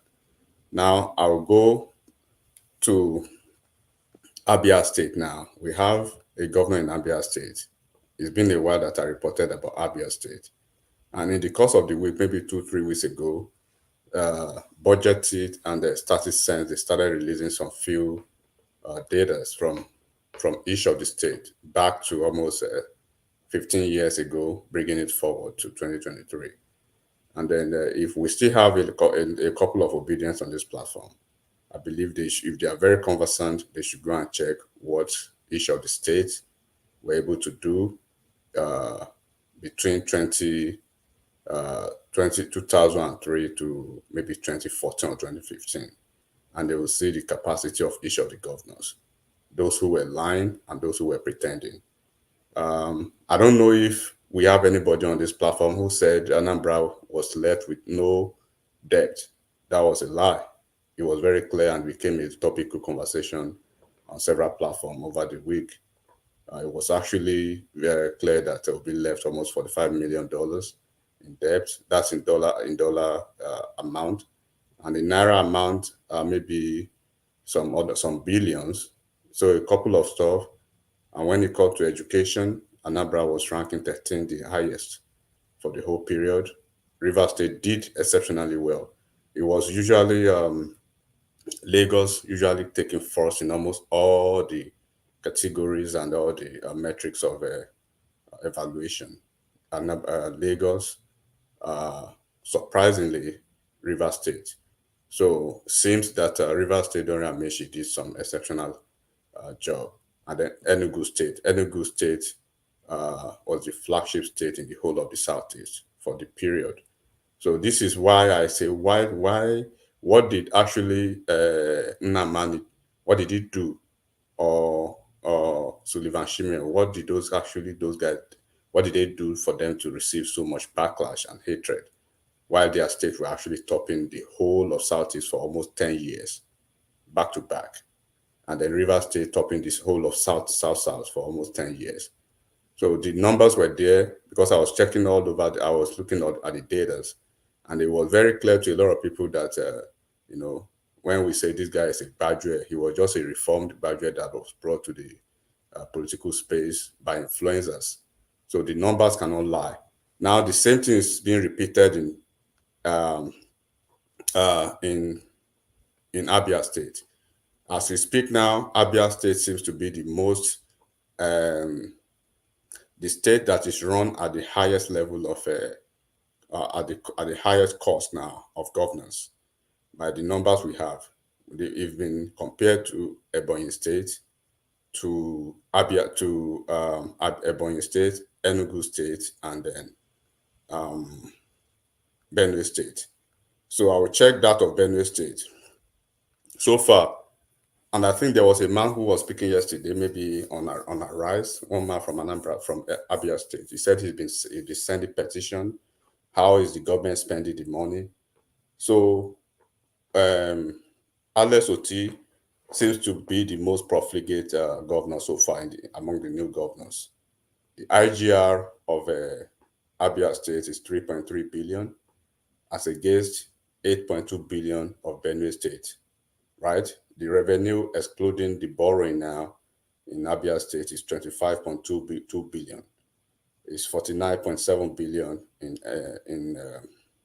Benue State. The cost of running the governor's office, I want you to listen to this. Cost of running the governor's office for 5 months, that's Oti has been there in Abia State, 5.32 billion, 5.3 billion approximately. In Benue State, 584 million. So 584 million, right? 5.3 billion. That's the cost of running the governor's office alone. And I need people to start understanding this, because tomorrow when they want to start lying about what Sorry, which two states are you drawing parallels in between? Benue State and Abia State. Yeah, Benue State is a dusty backwater something now. Abia State is a busy, vibrant state, so it needs more. Are you serious? They are educated people in Abia State who needs to be paid educated wages. The people in Benue State, they're just a bunch of downladdies, I mean, what do they need? Okay, look at the revenue excluding the borrowing. In Abia State is 25.2 billion, right? Revenue excluding borrowing in Abia State 25.2. Benue State 49.7. And then when you come to the governor's office, the running cost for the governor's office in Abia State is over 5 billion, and it's less than 600 million in Benue State. The security votes, how are the governors spending their security votes? In Abia State, the guy has spent 2.8 billion on the security votes, as against 703 million in Benue State. So, and then even when you look at the running costs of the governor, the deputy governors, those are the things that actually became a topical conversation through the week. I'm kind of surprised why you didn't catch it. So then, by the time when you flip it to, okay, let's say, like you said, Benue State is a backwater state or whatever you say. But when we go to Southeast itself to compare that state with some other Southeast states, for instance, like Ebonyi State, and even maybe Imo State that they usually want to escalate being a profligate governor. When you look at the states, right, in Abia State, you will see the numbers. We have a new governor in Ebonyi State, in Wifuru, right? We have a new governor in Enugu State, Mba, and then we have a new governor in Abia State, Oti. The three of them, Q3 so far. Revenue, excluding borrowing for those three states. In Abia State is 25.2. In Ebonyi State is 23.3. In Enugu State is 32.5. Then I want you to look at their IGRs now in those three states. For Abia State is 3.3. In Ebonyi State, 3.2. And in Enugu State is 9.4. Then look at the cost of running the governor's offices. In Abia State, over 5 billion. In Ebonyi State, 85 million. Can you see that, woman? Over 5 billion in Abia State as against 85 in Ebonyi. In Abia State, in Enugu State is 3.3. Okay, let's assume even Enugu State being a more cosmopolitan city, right? And the governor too, one of the most flashy in the Southeast, and probably a young guy. So how come we are having most of the funds, most of the people? Because I'm saying this because some people have been coming to the platform every day talking about cost of governance, but we have a governor who should be the flagship, right, for the apostles of those people coming over here to say this, but they won't reel out all these figures. So what is the point of having to look towards the federal government every time, not holding the governors? And this is the same governor that actually commissioned maybe 6 kilometers of road for over 30 billion, almost 25 billion the other day, when they called him out eventually. So people are not beaming their searchlight on Abia State, and I wish people would start doing that now. It's the only Labour Party governor we have, and Labour Party, they promised us, and they're obedient. They said they're gonna do something different. But that wasn't even a mistake. Oh, you said it deliberately, and then tried to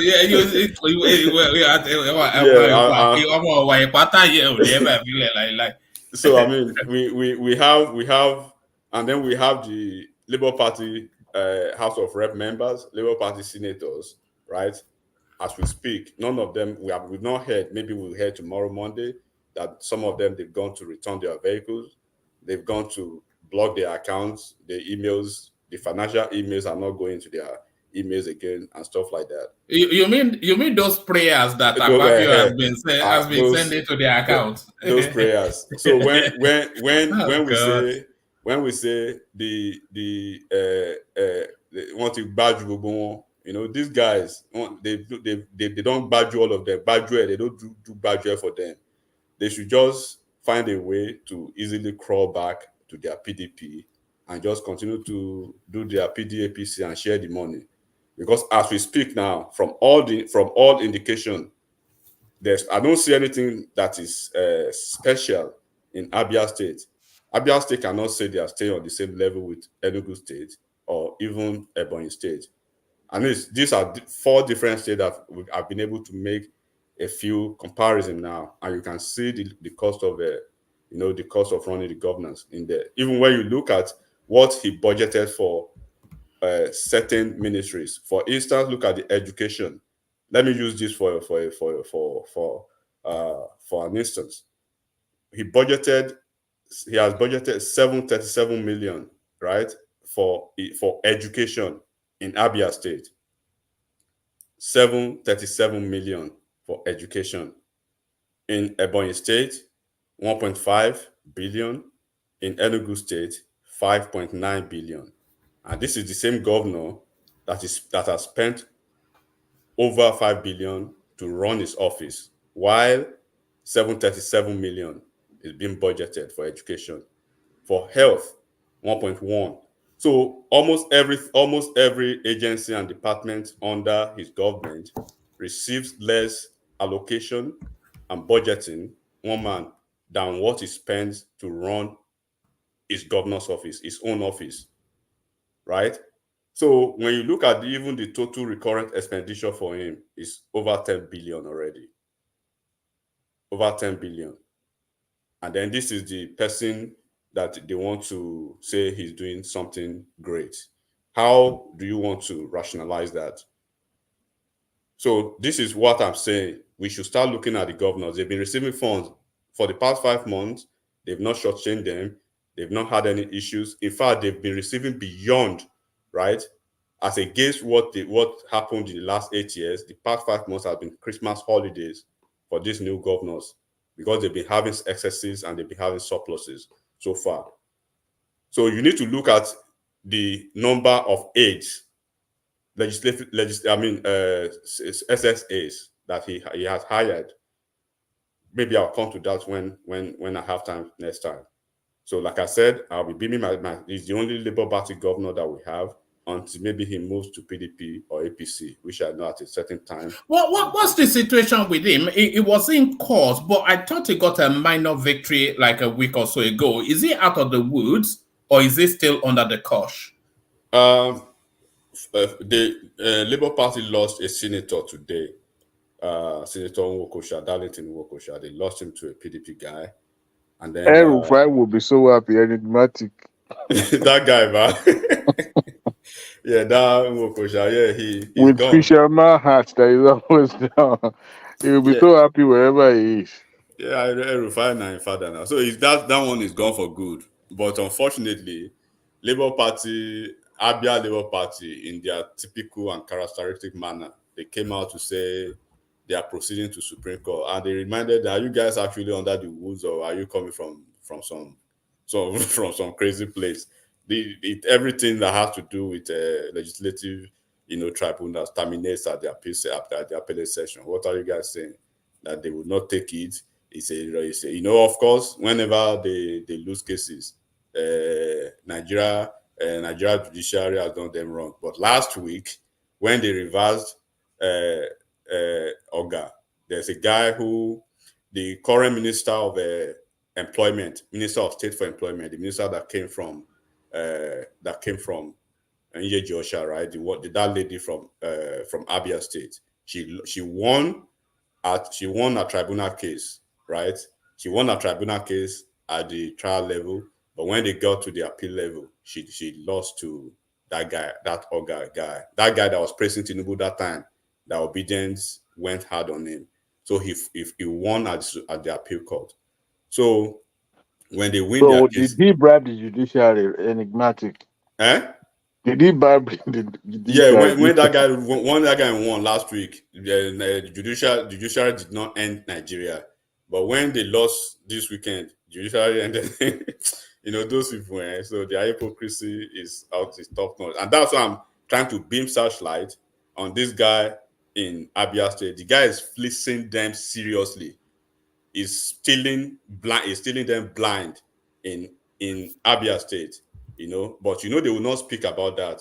When you bring it out to them, they will say, they always find an excuse, right? But the governors that did not do anything to them, like in Wifuru now, look at the way he's judiciously, and other governors. When you see a governor within 5 months that has expended almost 6 billion naira to run the governor's office, and these are the same people that will cry to the highest heaven, right?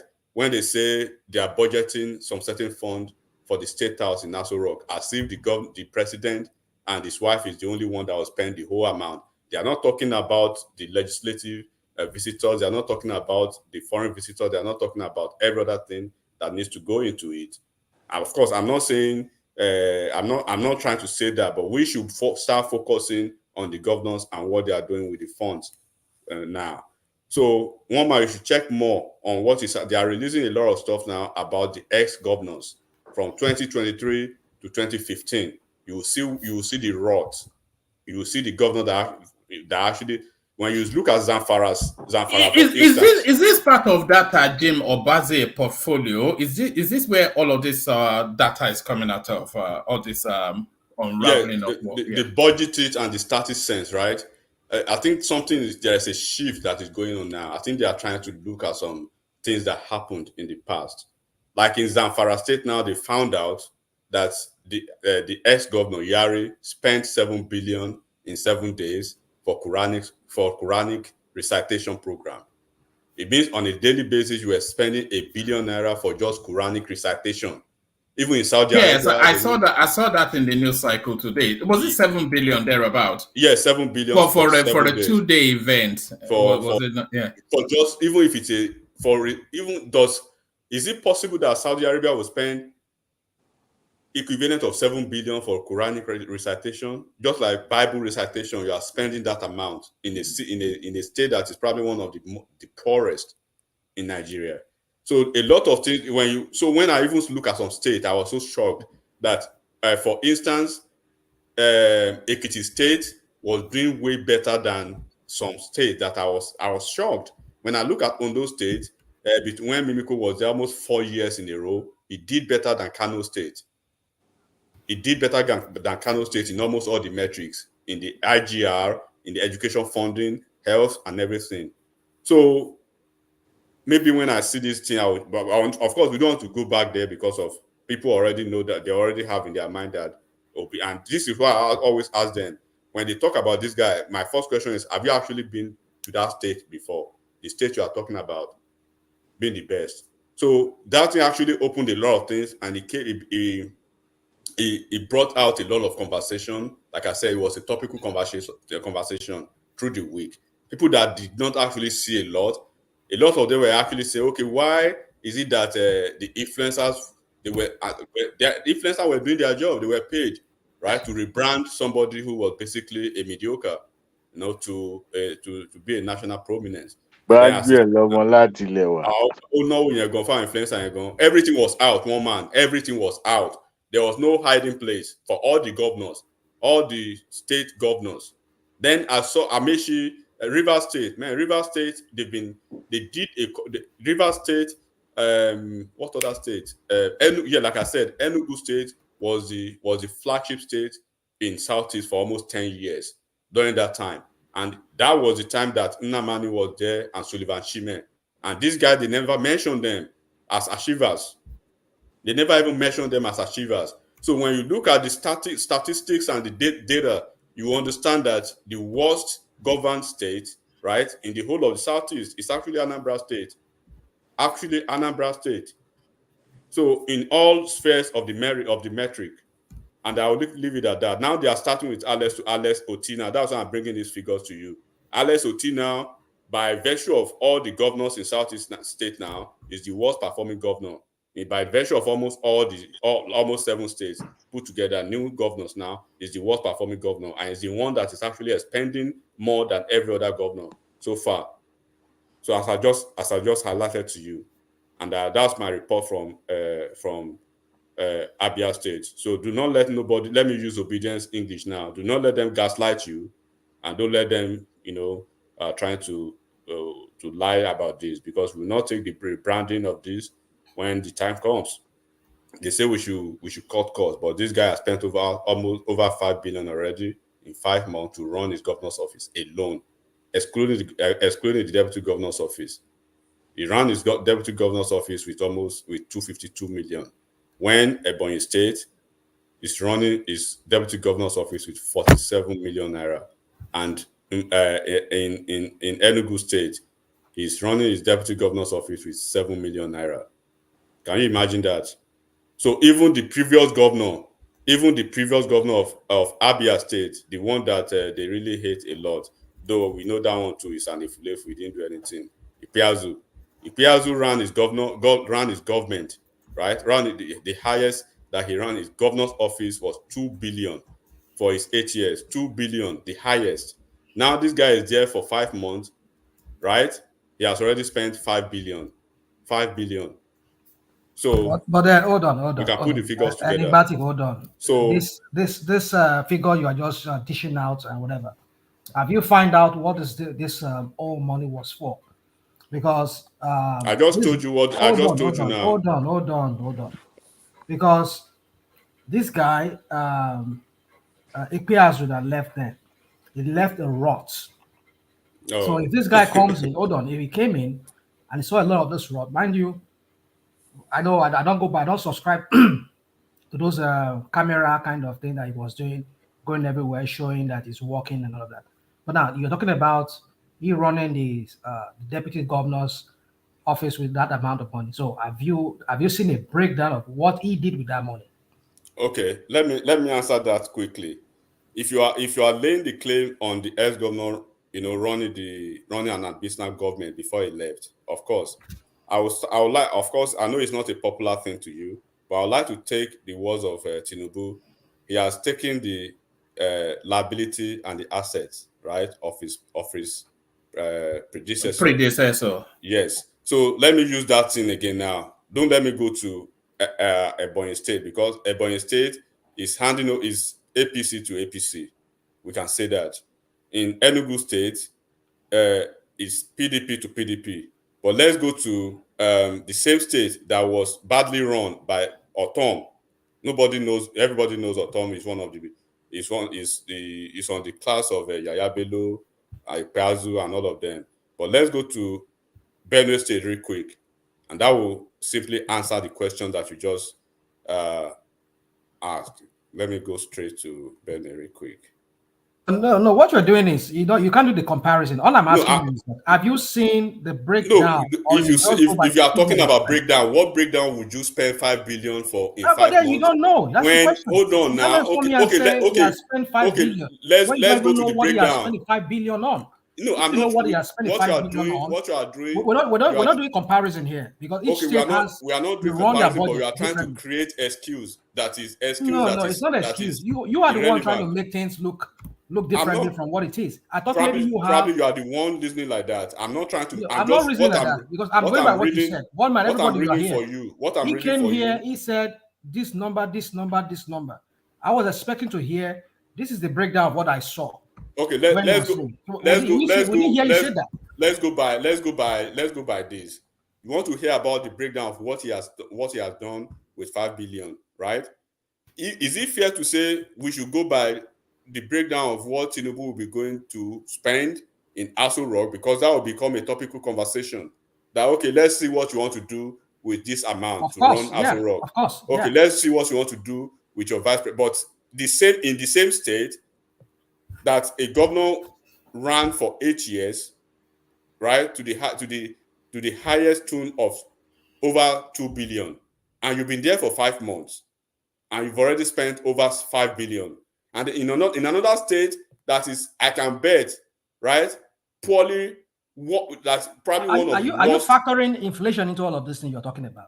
Those are all these things are you are just. No, you see, we should be objective when we want to criticize. But you are not being objective now. I've given you 4 states. I've given you 4 states. Because 5 billion, when this guy was there, these people we're talking about, you were there, 8 years of repairs or whatever. The rate of dollar to naira. Oh, now you know that. 5 billion now would be like a billion or 2 billion naira by then. Okay, now you know that. So you need to factor in all those things. That was the reason I used new governors like him.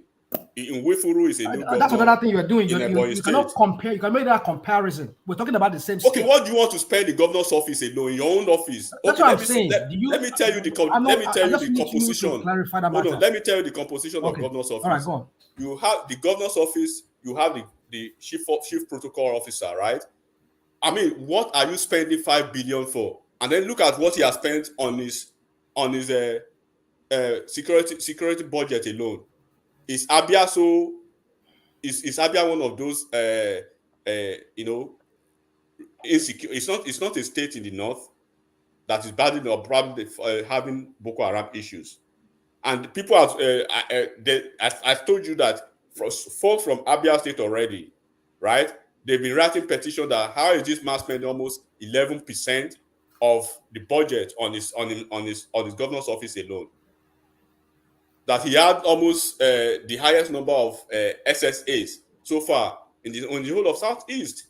There's a guy that he hired. There's a guy that was in Lagos State. He used to be this Omojua, JG Omojua's friend. That guy is his assistant chief of staff, right?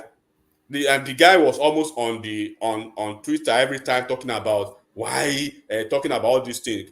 People are not doing politicians are not doing stuff for people. Guess what, one man? When the guy got into office, the 2 vehicles that they bought for him cost almost 80 million, both of them. And people were telling him, don't you have the morality to return these vehicles? because you are the apostle of people saying politicians are, swindling money, they are spending too much, they should consider the people. But now you have 2 exotic vehicles at that rate, and look at your office and stuff like that. So what we are saying is, I know he's a governor, right? He needs to run his governor's office. But when you are running your governor's office, but you are probably amassing the most cost so far. How do you want to define that? I mean, I've just given a breakdown of like 4 different states, and all you want to do is why do I have a breakdown? You did not give any breakdown. You only said I don't. All I've given you so far. Then you're not doing what you're not doing it. You're not doing okay, it. You can go do it yourself if you are not fair. No, if that is not good for you. No, listen. I'm not being confrontational. Like I said, I'm not trying to be confrontational. Okay, look at Benue State. One man, look at Benue State, right? The governor's office so far for the same period, 584 million, 1.2%, right? In Abia State, 5.3%. 5.3 billion, 21% of the total revenue. You spend 21% of your total revenue in the governor's office. While in Benue State, the governor has spent 1.2% of the total revenue in his office, 584 million. So how do you want to break that down? You can go and break it down. I'm not going to do that kind of nonsense to start breaking stuff down. And then I gave you again the state that are even closer to Abia State, like Ebonyi State, like Enugu State, right? And I just gave you what they've spent so far within the same period. So in Enugu State, again, I'll go back to it. To run the governor's office in Ebonyi State for the same period of time is 85 million naira. In Enugu State, 3.23 billion. That's on the high price too, but still quite lesser and lower than 5.3 billion. So now you said Ipeazu, who was his predecessor, 2 billion. I don't know how you explained it, that 2 billion by dollar rate or whatever. But do not forget, a governor left office too 5 months ago in Abia State. In Ebonyi State, Umahi, right? And the governor and the incumbent governor now has just spent 85 million. And the incumbent governor was the speaker for 8 years.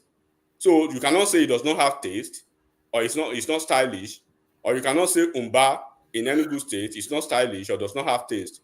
I want to believe Umba was a billionaire before he became governor, because I know he runs an oil company in Lagos. So these are the things we are saying.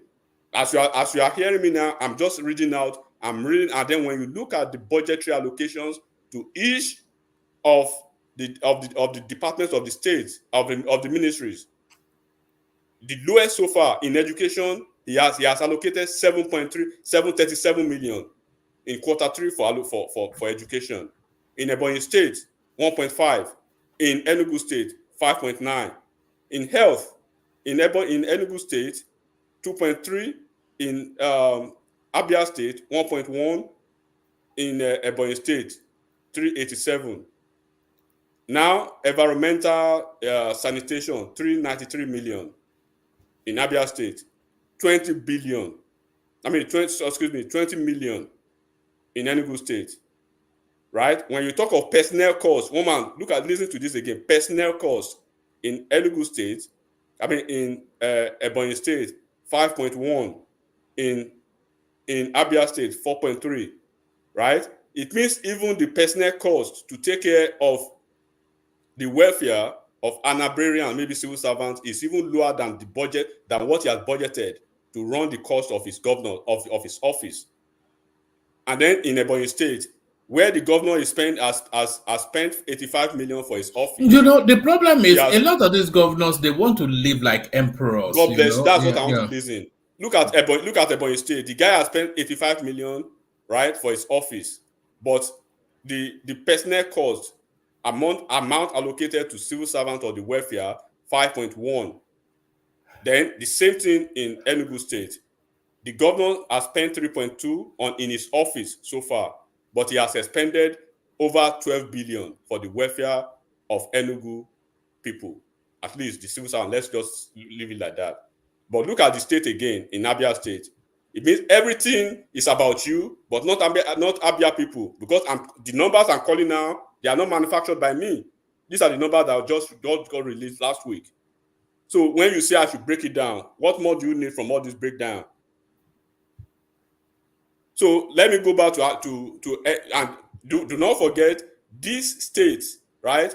They had governors before these governors came in, before they came in.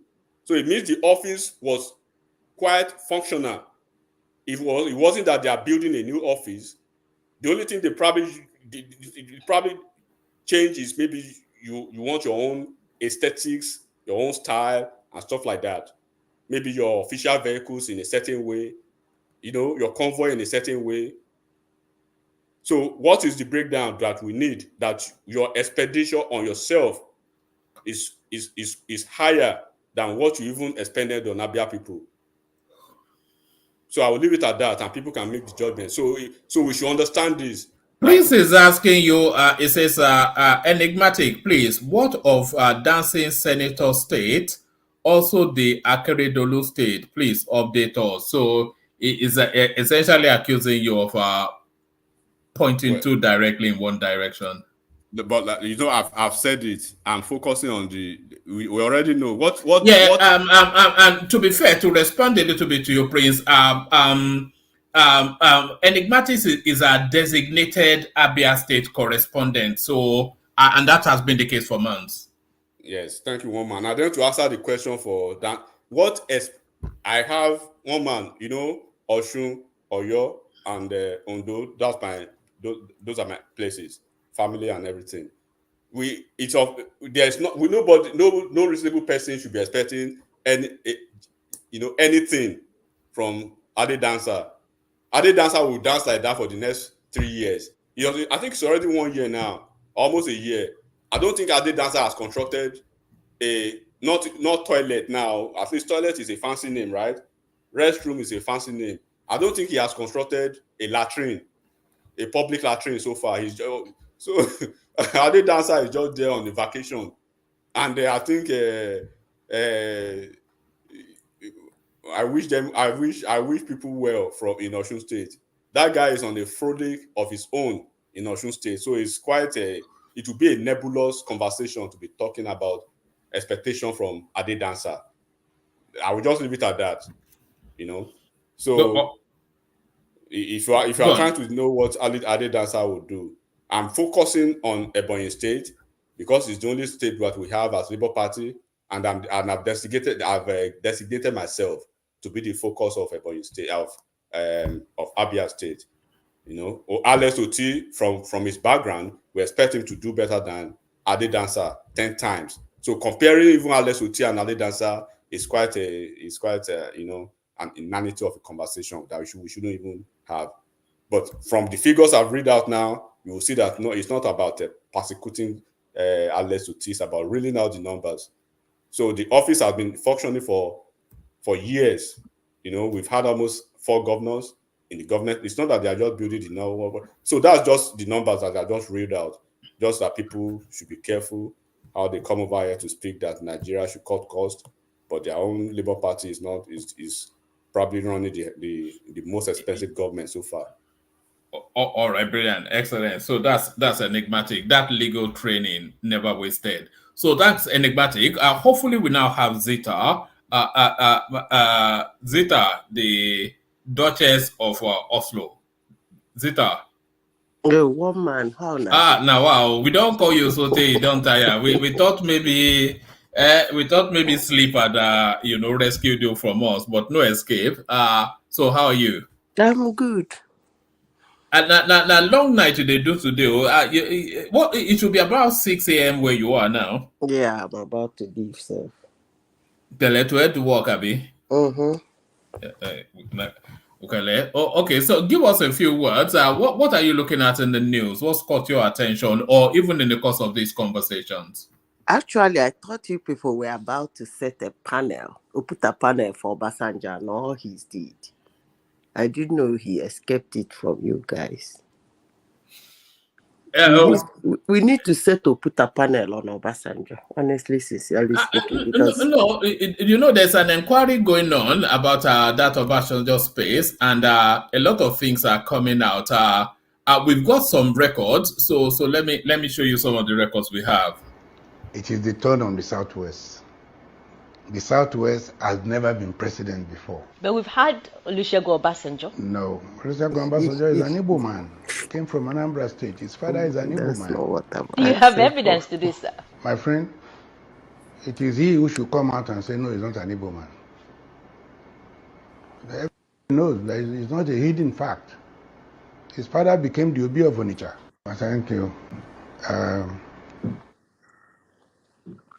So it's slowly coming out, the unraveling of Obasanjo, who knew that he was from Onitsha. The Obi is a prince, Prince Chukwuemeka Aremu Olusegun Obasanjo. That's not even what we are talking about. Okay, he was quick to put a panel when he took office against he called it reconciliation, bringing out all the deeds of Abacha. And I asked the other day, you guys were discussing it. I was chatting on the private chat. When we want to condemn something, we should condemn it in totality.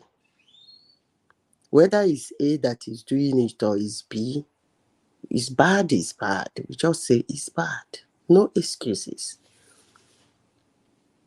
I always ask people, do you think what Obasanjo did in Nigeria is not enough to call panel for reconciliation? You think he shouldn't reconcile with some people before he died? Or you think we should not? Are you talking about the people of Bayelsa State, the OD community? Not only people of Bayelsa State. I remember, I think somebody was saying there was a testimony in Oputa panel and confessions by eyewitnesses. Or you think if they put something like Oputa panel or Obasanjo, we won't hear confessions and testimonies about him and his deed? Or are we waiting until he dies so that we do such panel? Anyway, that's by the way. What's the topic for today, woman? Please tell me. No, we were talking about the Minister of Mineral Resources or Mines wanting to set up his own police force. That's Dele Alake, just really to tackle that banditry narrative. We were also talking about Godfrey Onyema Airpeace being granted license to fly to London, a direct flight to London, Airpeace, local carrier. And really, that's a real boon for him because, of course, probably, I'm not sure that there are 5 more international flights that is as busy as Lagos-London. It's one of the most lucrative, Yeah, good for him. I hope he will not mess it up. You should fly well. That's all I can tell him. Because... and then we were also... Yeah, carry on. I believe that... should I even say this? Let me say it now. You can't tease it and then not say it now. You can't tease it and not say it. You see, when people complain about disenfranchisement and displacement and not being given an opportunity, it will be very bad if those opportunities are being given to them, because those opportunities will be given to them as a trial if they don't know. When they fail, they are going to be worse down when they were not given opportunities. I want to say this because I am a black woman. I know what is going around for us in the world now, because over the years, we have cried for inclusiveness, diversity, giving us opportunity to show who we are in several ways. in opportunities that never was a woman being there, not even to talk of a woman with the color of my skin. And today, after so many years of crying, screaming, raising our hand, the world is like trying to give us that opportunity. But for somebody like me, I know that it's a trial. I'm making appropriate use of my own. And I want to tell Onyema to make appropriate use of his own. That's all I can say. All right. Let me take you to this place, Zeta. Actually, let me take you to this place instead. I'm sure you've heard, because we've discussed this severally, the Jim Obazie special investigation into Nigeria's finances. Are you aware of that? I am aware. Yeah, so it's been unraveling quite a few things. He submitted an interim report, and then in that interim report, it's been alleged that Aliko Dangote has been caught up in some rather shady $3.4 billion deal. So he's collected the money under whatever arrangement that he got that he had with Emefiele, and it was meant to pay the naira equivalent, but there's a $1.5 billion missing. So now Tinubu now looking to reflect on what actions to take, and Dangote chasing him all over Aso Rock, Tinubu giving him the cold shoulder, and Dangote now approaching emirs to go and bully Tinubu to say to forget $1.5 billion. So what are you making of this Dangote character that just keeps on fleecing the country? He's not a character. And I wouldn't use such words for such a man. That is one. Two, one man, Dangote doesn't have the key to the vault in Central Bank. He's a businessman. And he's doing business. And he is one of the few entrepreneurs Africans can boast of. What is business? Giving goods and services to make what? Profit. What is a businessman? A businessman is someone who looks for every avenue to make profit at all costs and maximize it. He is not the CBN governor. He went into business and they did that business. And he profited from that business. And I want to beg everybody, including Tinubu, to stay away from that guy. They should leave him alone. Next time when you want to do business, do it well. But we should forget about our $1.5 billion. He should go. Yeah. You people might be surprised I'm saying this. But if people think what he wants to do is to chase Dangote around Africa, I wish him luck. But he should do more in looking for innovators in Nigeria and empower them. The way, according to you people, you said Obasanjo powered Denugas and the Dangotes and Bills and this and that. I think Tinubu should look for his own entrepreneurs and empower them instead of chasing Dangote. That's not right. I would never support that. He's a businessman. And when a businessman go into business, you bring him to the table, he's gonna make sure he cut it as much as he can for his profit. You fall for it, you fall for it. You shouldn't be chasing me around, embarrassing that man Nigeria should be proud of. I don't understand why this drama all of a sudden. I don't get it. Tinubu too is a businessman. He has done businesses of those he has been accused and still being accused of. Nobody is chasing him around.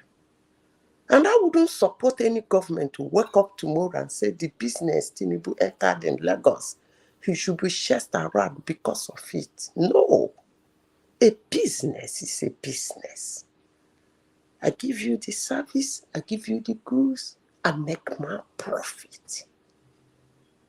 I'm going to make my profit anyhow. So what is all these stories about Dangote and Tinubu?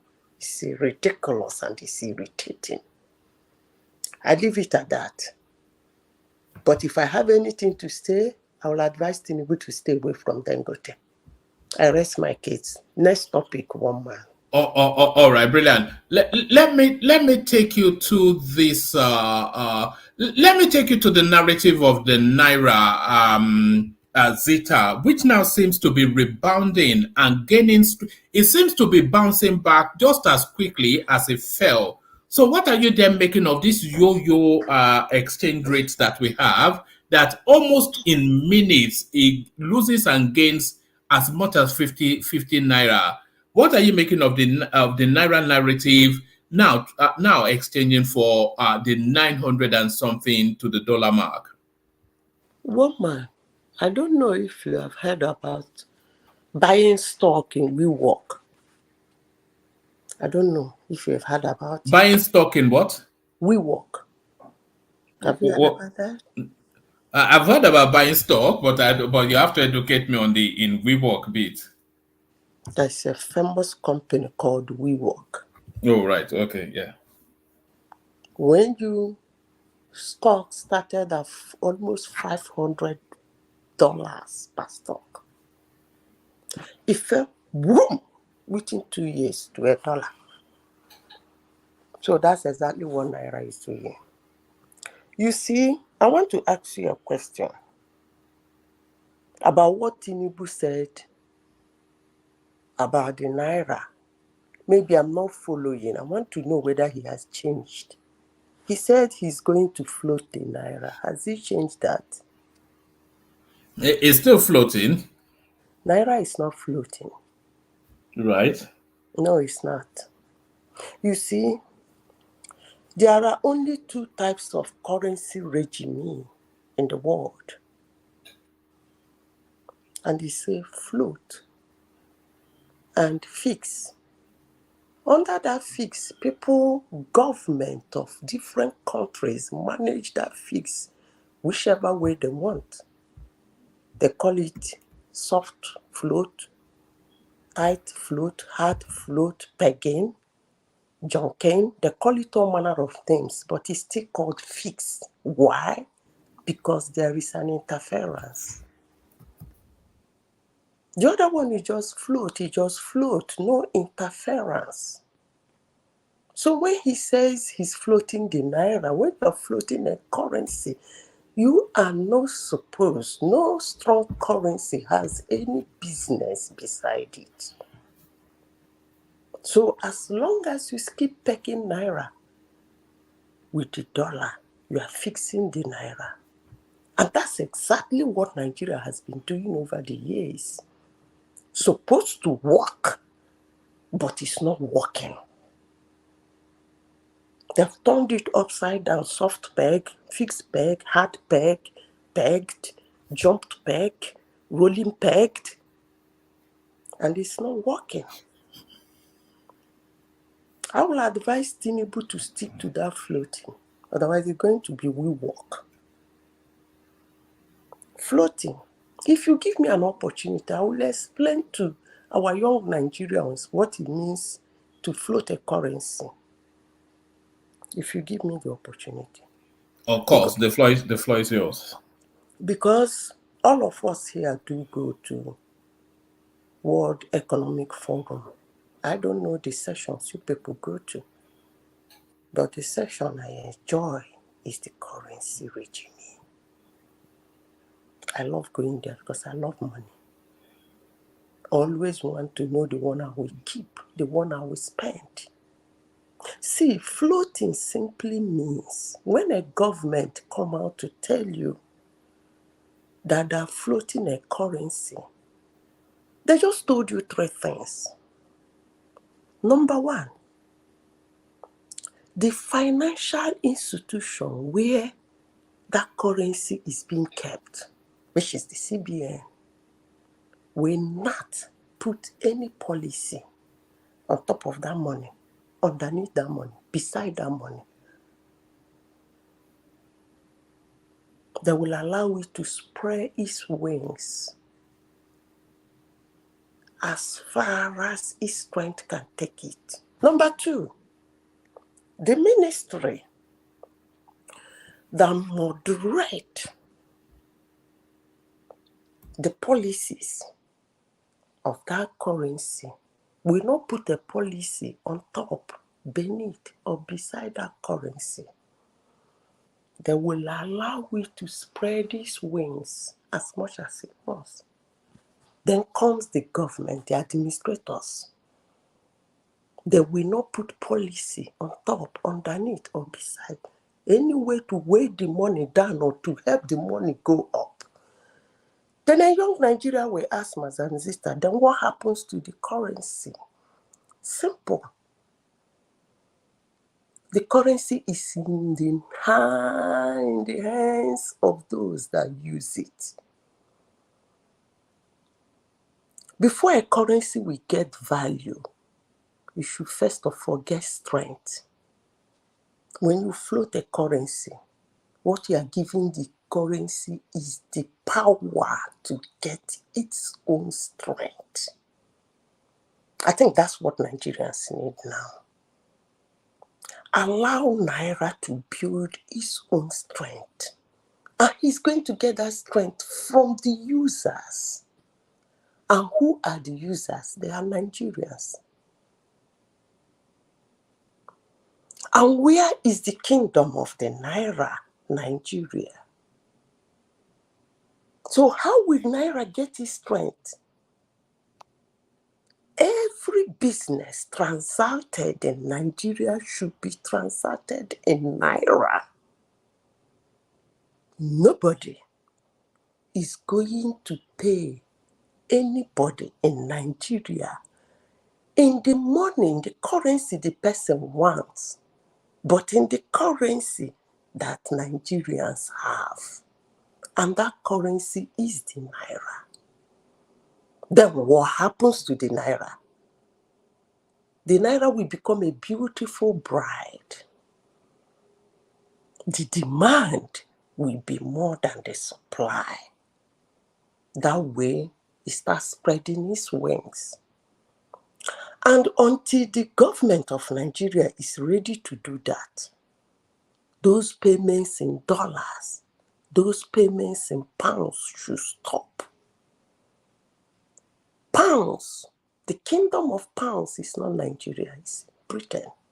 The kingdom of the dollar is not in Nigeria, it's in the US. Leave Naira to operate in its kingdom. Its kingdom is Nigeria. Everybody working in Nigeria should be paid in Naira. Let the person go and change it to the currency they want. Even if it means the currency is equal to $2,000, pay the person in Naira. Let the person go and change that $2,000 to that one of that currency he wants. But if they're not ready to do that, you see this thing he just did? It's called the we walk stock. Next topic, please.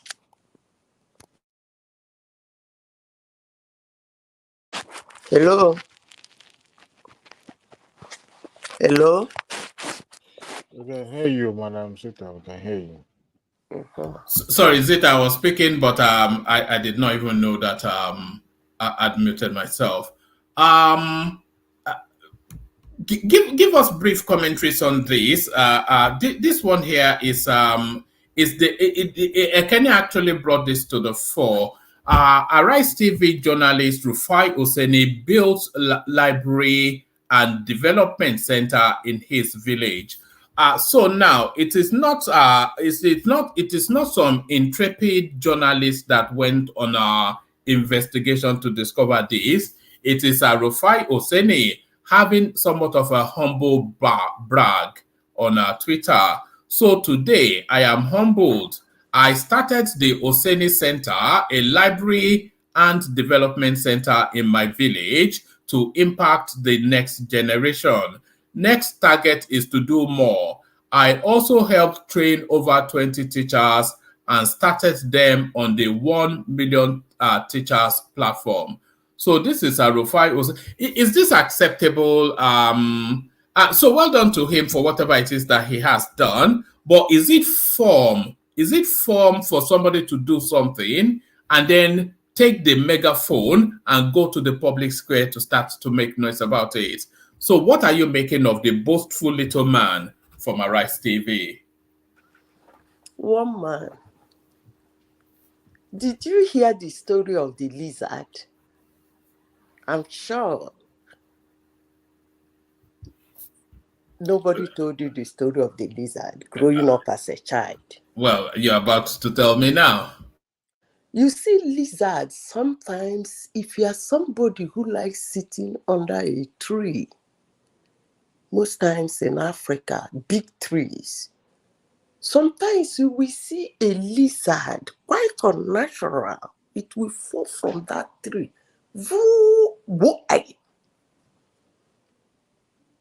I think it hurts.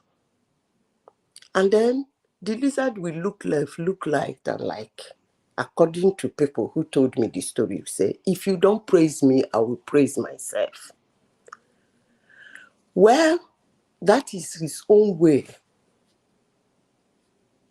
There are so many people, maybe including you, that sponsor NGOs that go overseas for people with some funny diseases in Nigeria, spending big money, when I mean money, in dollars. They don't even make noise. Maybe the NGO knows about them. But this is his own way of telling the world he's doing something. Good for him. I won't say somebody who spent money should not say he spent money. It's a kind of a personal thing. Some people might want not to be loud about it because they feel it's a free will. Nobody forced them to do it. And they're doing it for real help and real charity. Some people too are doing it to generate fund for themselves or to start up something and generate fund to conclude it. Whichever way, the important thing is that somebody is doing something somewhere. Condemning him to come and announce it in a public forum on a social media that he's doing something, well, I wouldn't do that. I wouldn't do that. He knows why he's doing that. He has his own clout, people who praise him. He wants to tell them he's doing something so that they will praise him. If praising him makes him happy, I will say, Usaini, well done, be happy. Is that praise not in and of itself its own reward? And does it not negate somewhat the do-gooding that you have done? Because you know, is it not bad karma? Does it not take the karma away from the good that you have done if you go around the market square boasting and bragging, inviting people to come and tell you that you're a good man for doing a bit of good? Is it not the form that when you do good or you do acts of charity, you do it quietly, and that's between your conscience and the reasons that you did it? Is it right to take a megaphone to the market square and start to boast and brag the way this No, woman. he said it by himself. Maybe some people will say he shouldn't have. He would have allowed somebody to say it for him. But either way, the important thing is that the mission is for people to know what he did. I wouldn't condemn that. I still insist, because the center here, if you go there in the polar, what's they call it? This is a polar aquarium here. If you go there, you will see the sponsors. Their names are engraved in the classic rock, because this place is a state of the art.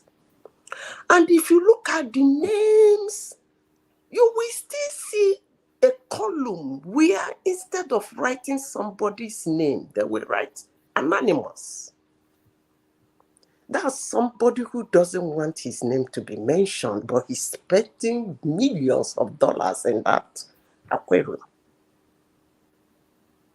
But he appeared as anonymous, and some others, their names are engraved there. Till Duncan.com, their names are there. And the names keep growing by the day because they're running it around the whole class. So some people want to announce it by themselves, as I told you the story of the lizard. When a lizard falls from the tree and you're there, you just look at him and you ignore him. Maybe because you know monkeys fly out from the tree, fly from one thing to the other. But this one could not even make it from one tree to the other. Just to get out of a tree, he landed on the wall, on the ground. But in as much as you ignore the lizard will look left, look right, beat his chest and continue his journey. So that's exactly what the guy is doing. But let me tell you something, one man. A help is a help. A kind gesture is a kind gesture. It doesn't necessarily mean whether you announce it or not. Somehow, a kind gesture gets announced anyway. It doesn't matter who announces it. If you build a library, even if he didn't write his name on the library, some people will ask who built this library, and his name will be mentioned. Unless he's going to use font to build the library and remain it as anonymous. But as long as he doesn't want it as an anonymous, we know who built the library anyway. And tell him thank you. If that's what he's want, that's okay. I wouldn't condemn anybody to trying to show that he's helping. I'm doing something. No, I wouldn't condemn that. Somebody is helping and he wants to tell the whole world, look, me too. Are they help? It's okay. All right, brilliant. Thank you, Zita. So Zita, I've been going for about 7.5 hours, so I'm going to bring the front end of the session to a close, but the conversation can still go on at the back end. But in the course of doing that, to acknowledge the super chatters. Sorry, before I go on, BQB, did you want to speak to the front end, or do you want to have conversations at the back, BQB?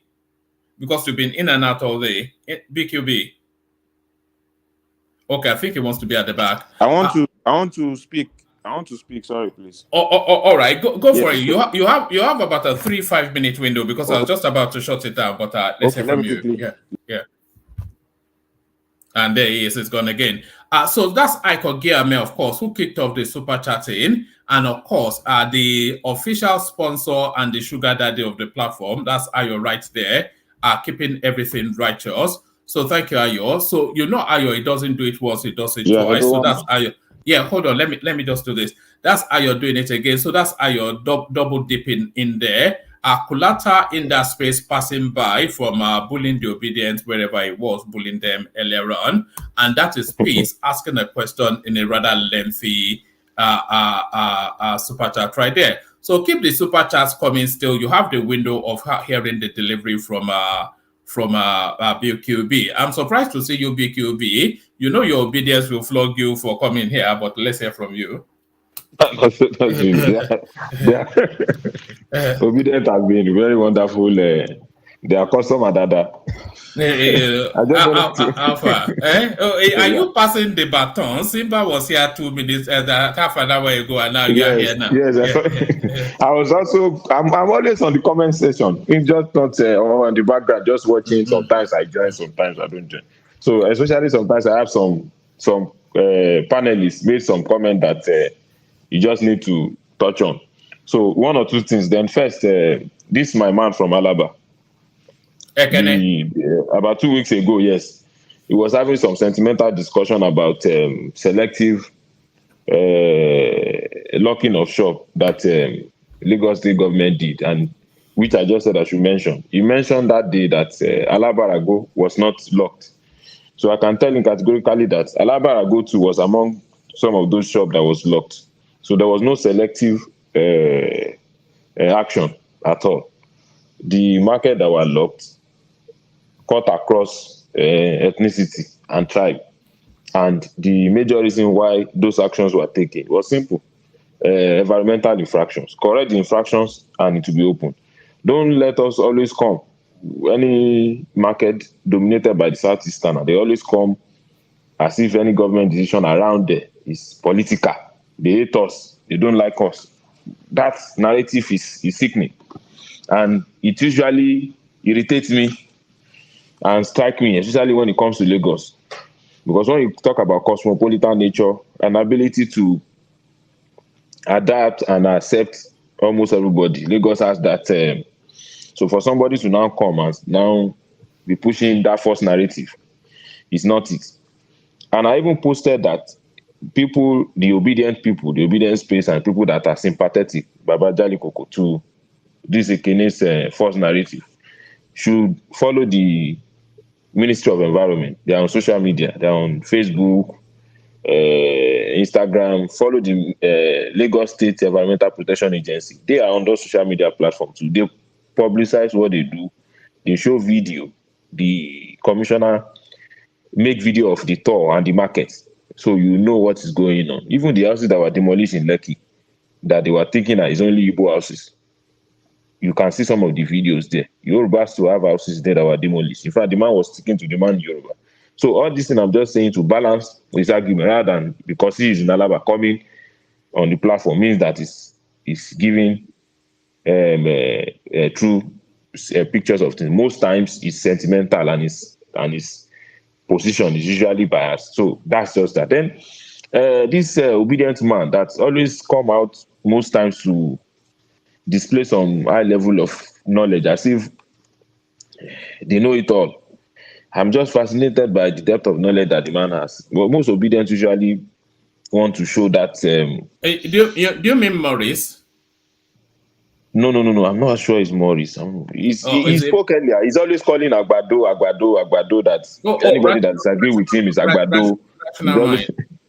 He's always having this strong opinion that we know we love your kind of knowledge and stuff, and we need you in Nigeria.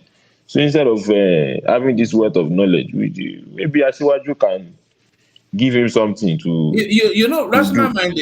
Rational mind is a contrarian. It's people who take the opposite view of whatever the popular view is. It's a contrarian. Yeah, he has that kind of So I just said I should put it out there that it doesn't mean people supporting Tinubu are bereft of ideas. They don't know what to do. They don't know what to say. It's just you can just follow the narrative. If things are not going well, you can push an argument that people leading don't know what to do. So it's just that popular narrative. That's why if you are in a obedient space of Dr. Damages, it's usually that same scenario that you see people on this kind of monologue. It's not doing well. He doesn't know how to do it. So it's almost the same. So coming to this Rufai Oseni space, I see it in two ways. It can be a form of creating awareness for people to support him, which I agree that one of the panelists also made mention of that this is what I've done. I need a support to finish up this project. Then the tendency for people to show off what they do, there's no, how would I put it? There's no particular standard on how to live life. Do you not think it's lacking in grace and tact? Do you not think No, I don't. it's not No, I don't form, want to. is it? No, I don't want It's to. not behavior. Conscious now. No, yes, I don't want to. I don't want to think in that way. Let me explain to you. I can buy a car now and post it, but you might buy the same car and not post it. So it doesn't make less of me that I decide to show off my achievements, and some people that decide to do something. Well, it does coded because you are and still, seeking. so, It makes you less because you are seeking validation, and it makes me so higher because I'm you are not speaking. self-assured. I'm That's what I'm self-assured. saying. Yes. That's what I'm saying. On the platform that this guy is he wants to constantly put himself up front to seek validation, to get engagement. That's why most of the things he posts are something going to stimulate some form of conversation. Even if you see his post, you might just say 1970 or 1972 in his tweet. So you know that he's saying 1970 or 1972. He's saying something like maybe Bola Tinubu age, and quickly it will generate some form of reaction. So you can know that that's the kind of person he is. Having said that, everybody cannot be the same. So we still need somebody like him for us to have a form of conversation. Everybody cannot be in one same pattern or the way you appear to want to come out for people. So I still feel that I still like. I'm not his fan, no, but I just like what he's doing. That is creating some form of an alternative opinion for people to talk. That's just what I want to say about him. Then on his work as a journalist, I feel sometimes you can be too confrontational and it's direct. Based on the fact you tell your guest that it's not stating the fact that the person is obviously lying. How can you be telling somebody categorically that it's obviously lying based on the fact you have? Is your own fact cast in stone? How is it that is your own fact that is the truth, but somebody says fact is not the truth? Just like when the Supreme Court gave a judgment, you said it's still an open-ended. What is open-ended about Supreme Court judgment? Until Abati now came in, that there's nothing open-ended.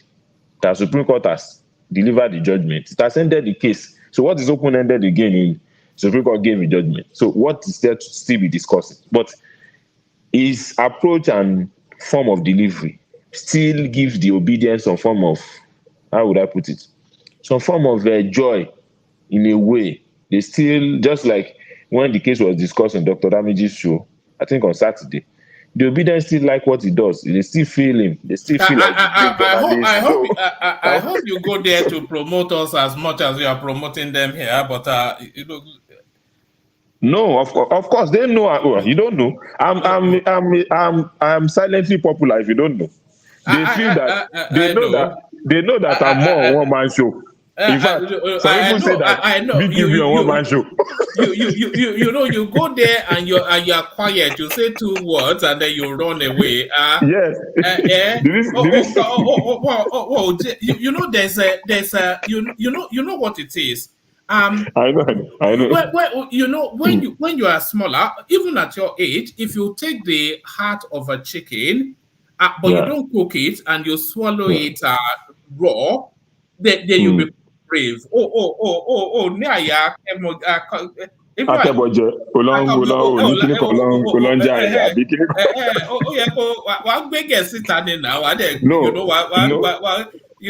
can they do? You have to come, give it to them hard so that they will. Let me tell you something. Dr. Damage's show, sorry, let me just quickly make this point before you say something. Dr. Damage's show are shown to be obediently biased.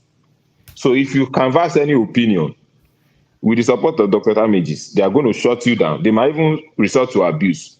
One of those reasons why I have to draw down was this woman. I'm surprised that she's no longer on the show. Even it's not just abuse, it's cursing. It's not I don't find it Madam Michu or something. So I don't find it good for my own mental health. So I had to withdraw gradually that I'm not in this kind of space with this kind of people. Let me watch them to this man that speaks English say to continue to monologue in I enjoy them in their monologue pattern, and I put my comments there. So by the time they see me, they're almost anticipating that what is this man on one man show going to say. So sometimes I disappoint them by just saying one or two few words and leave. So that's just the way all I right. feel I needed to I think to Zita wants to come in. Let Zita come in. okay. Zita. Woman, is it that is it not that place one woman was shouting Nigeria must fall? Yes. Yes, it's the same space. And then she It's will the same start to space. talk. She will start to talk in tongues, and Yes, it's quite I can't. bizarre. Yes, I It's can't. quite a I'm not sure. bizarre. Omo here Wow. is he too has a obedient platform like that. Omo here corner, something like that. I don't All right. understand. Wait, is there any other So, platform you want to promote as well? Look at this guy. You I'm know not. I I'm should not. send you an invoice No, to I'm pass not on to. promoting. See, I'm not promoting those platforms. In fact, most people of like minds will not have the. They will not have the mind to listen to those kind of platform. He said the government gave us a bit of an opportunity to talk, so you dilute their thinking in a way. That's why some of us still watch them in the background.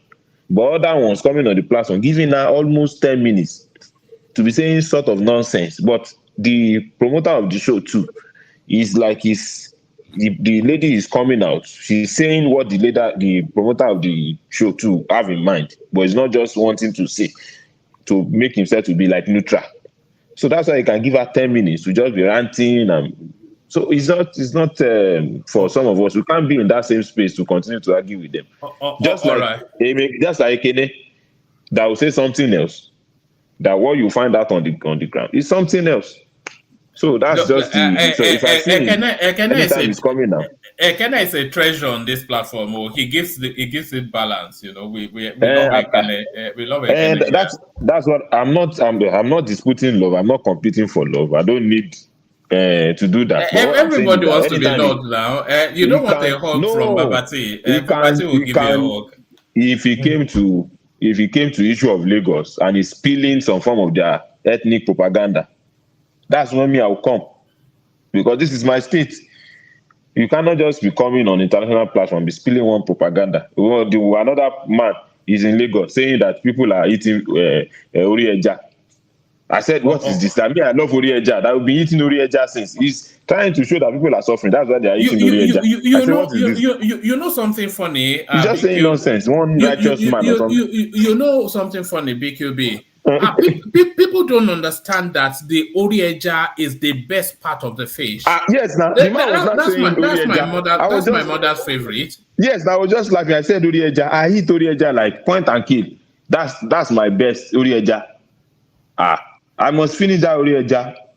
The man is not saying Orieja as if he's showing that people are poor. That's why they are eating Orieja. And he will come on all the time. And there's no light. There's no which people are suffering on the streets. All right. Which street are we talking about? So all right, big review. I was about to leave before you came in. Let's see if BT, did you want to say a few words, or are you just waiting for me to come off and then you go to the back end? No. Can you hear me? Can you hear me? Yeah. You have a 3-minute window because I was just it's very short. It's very short. You know, from having intellectual dialogue to now discussing Orieja.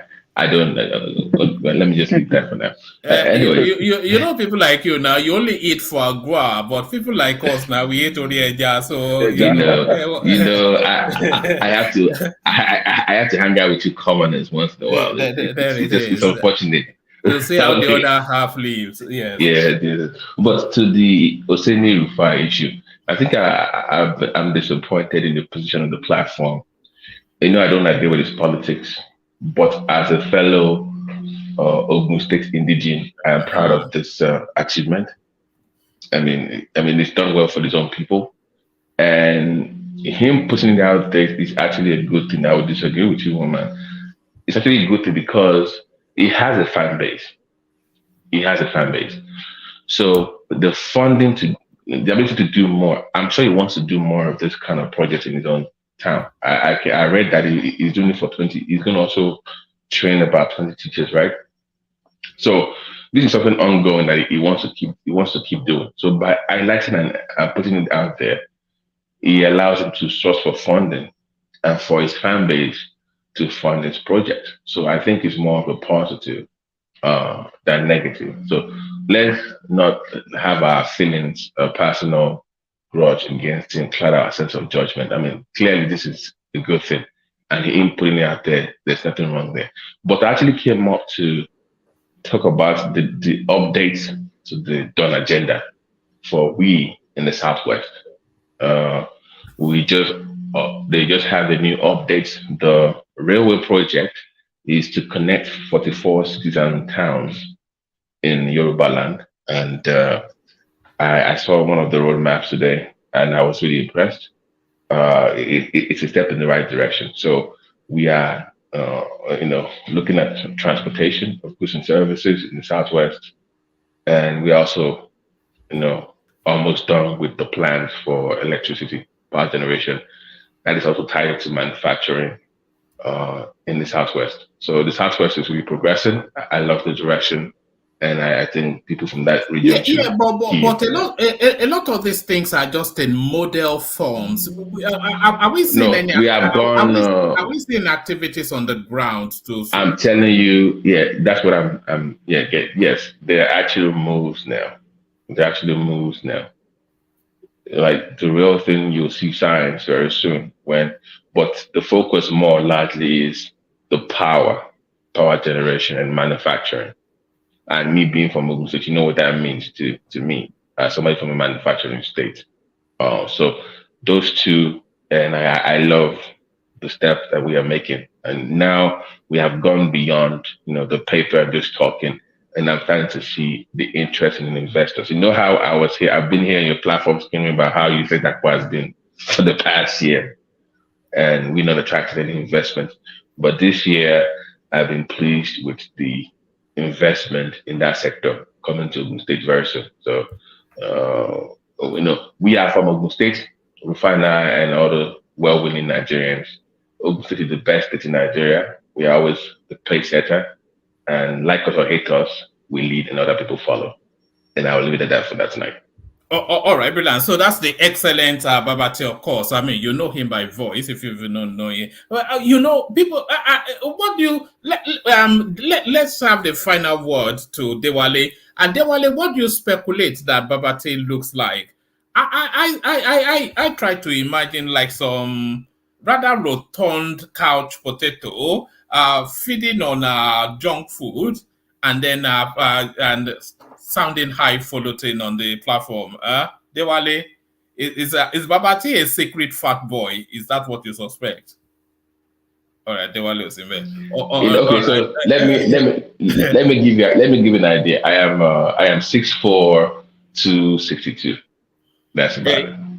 Is that not what Pansat was saying as well? 6 foot and strapped and all that? No. 6 foot 4 inches, 660 pounds. So that should tell you. Yeah. All right. But we don't know proportionality though. Maybe that Gouda belly. Don't worry. The ladies love it. No, don't worry about it. That's right enough. That's the most important part. But anyways, just to advise Nigerians. Because we've always had to set up all this investment talk on your platform, and I'm encouraging people, please join your local chamber of commerce. And all this, like 4 hours now, one man, just give me 1 second. Like I am in any EGBA membership in the United States. I'm also a member of the Abeokuta Chamber of Commerce, also Ogun State Chamber of Commerce. That way, if I want to invest, you have powerful, influential players in that area that will help you bypass those red tapes. The issue people face coming from abroad to invest in Nigeria, they help you a lot when you join those kind of groups. So it's very important when you want to invest in Nigeria, something that like we do, mining and agriculture, all those kind of things. So please look at your local chapter of your Chamber of Commerce. Don't be dismissive. They have something to offer you. Just a word of advice to everybody on the platform. Thank you. That's excellent, actually. That's the takeaway for the day. And I will go and do that just exactly as you said as soon as I come offline. So thank you, everyone. The super chatters are your Iko Germe, Kulata, and Peace. So thank you to all those. Some people, no, there are 5 names showing. So who's the 5th one? No, that was Ayo twice. So yeah. So thank you to all those. Thank you to everyone that's joined in. We reconvene tomorrow to do it, of course, all over again. Different topic. The chase for Peter Obi is on. If you find Peter Obi in any of your localities, do not approach him. Just inform your friendly neighborhood obedient space that you have found their master. The poster is out. Missing. If you find him, do not approach. Thank you, one and all. We'll do it again tomorrow.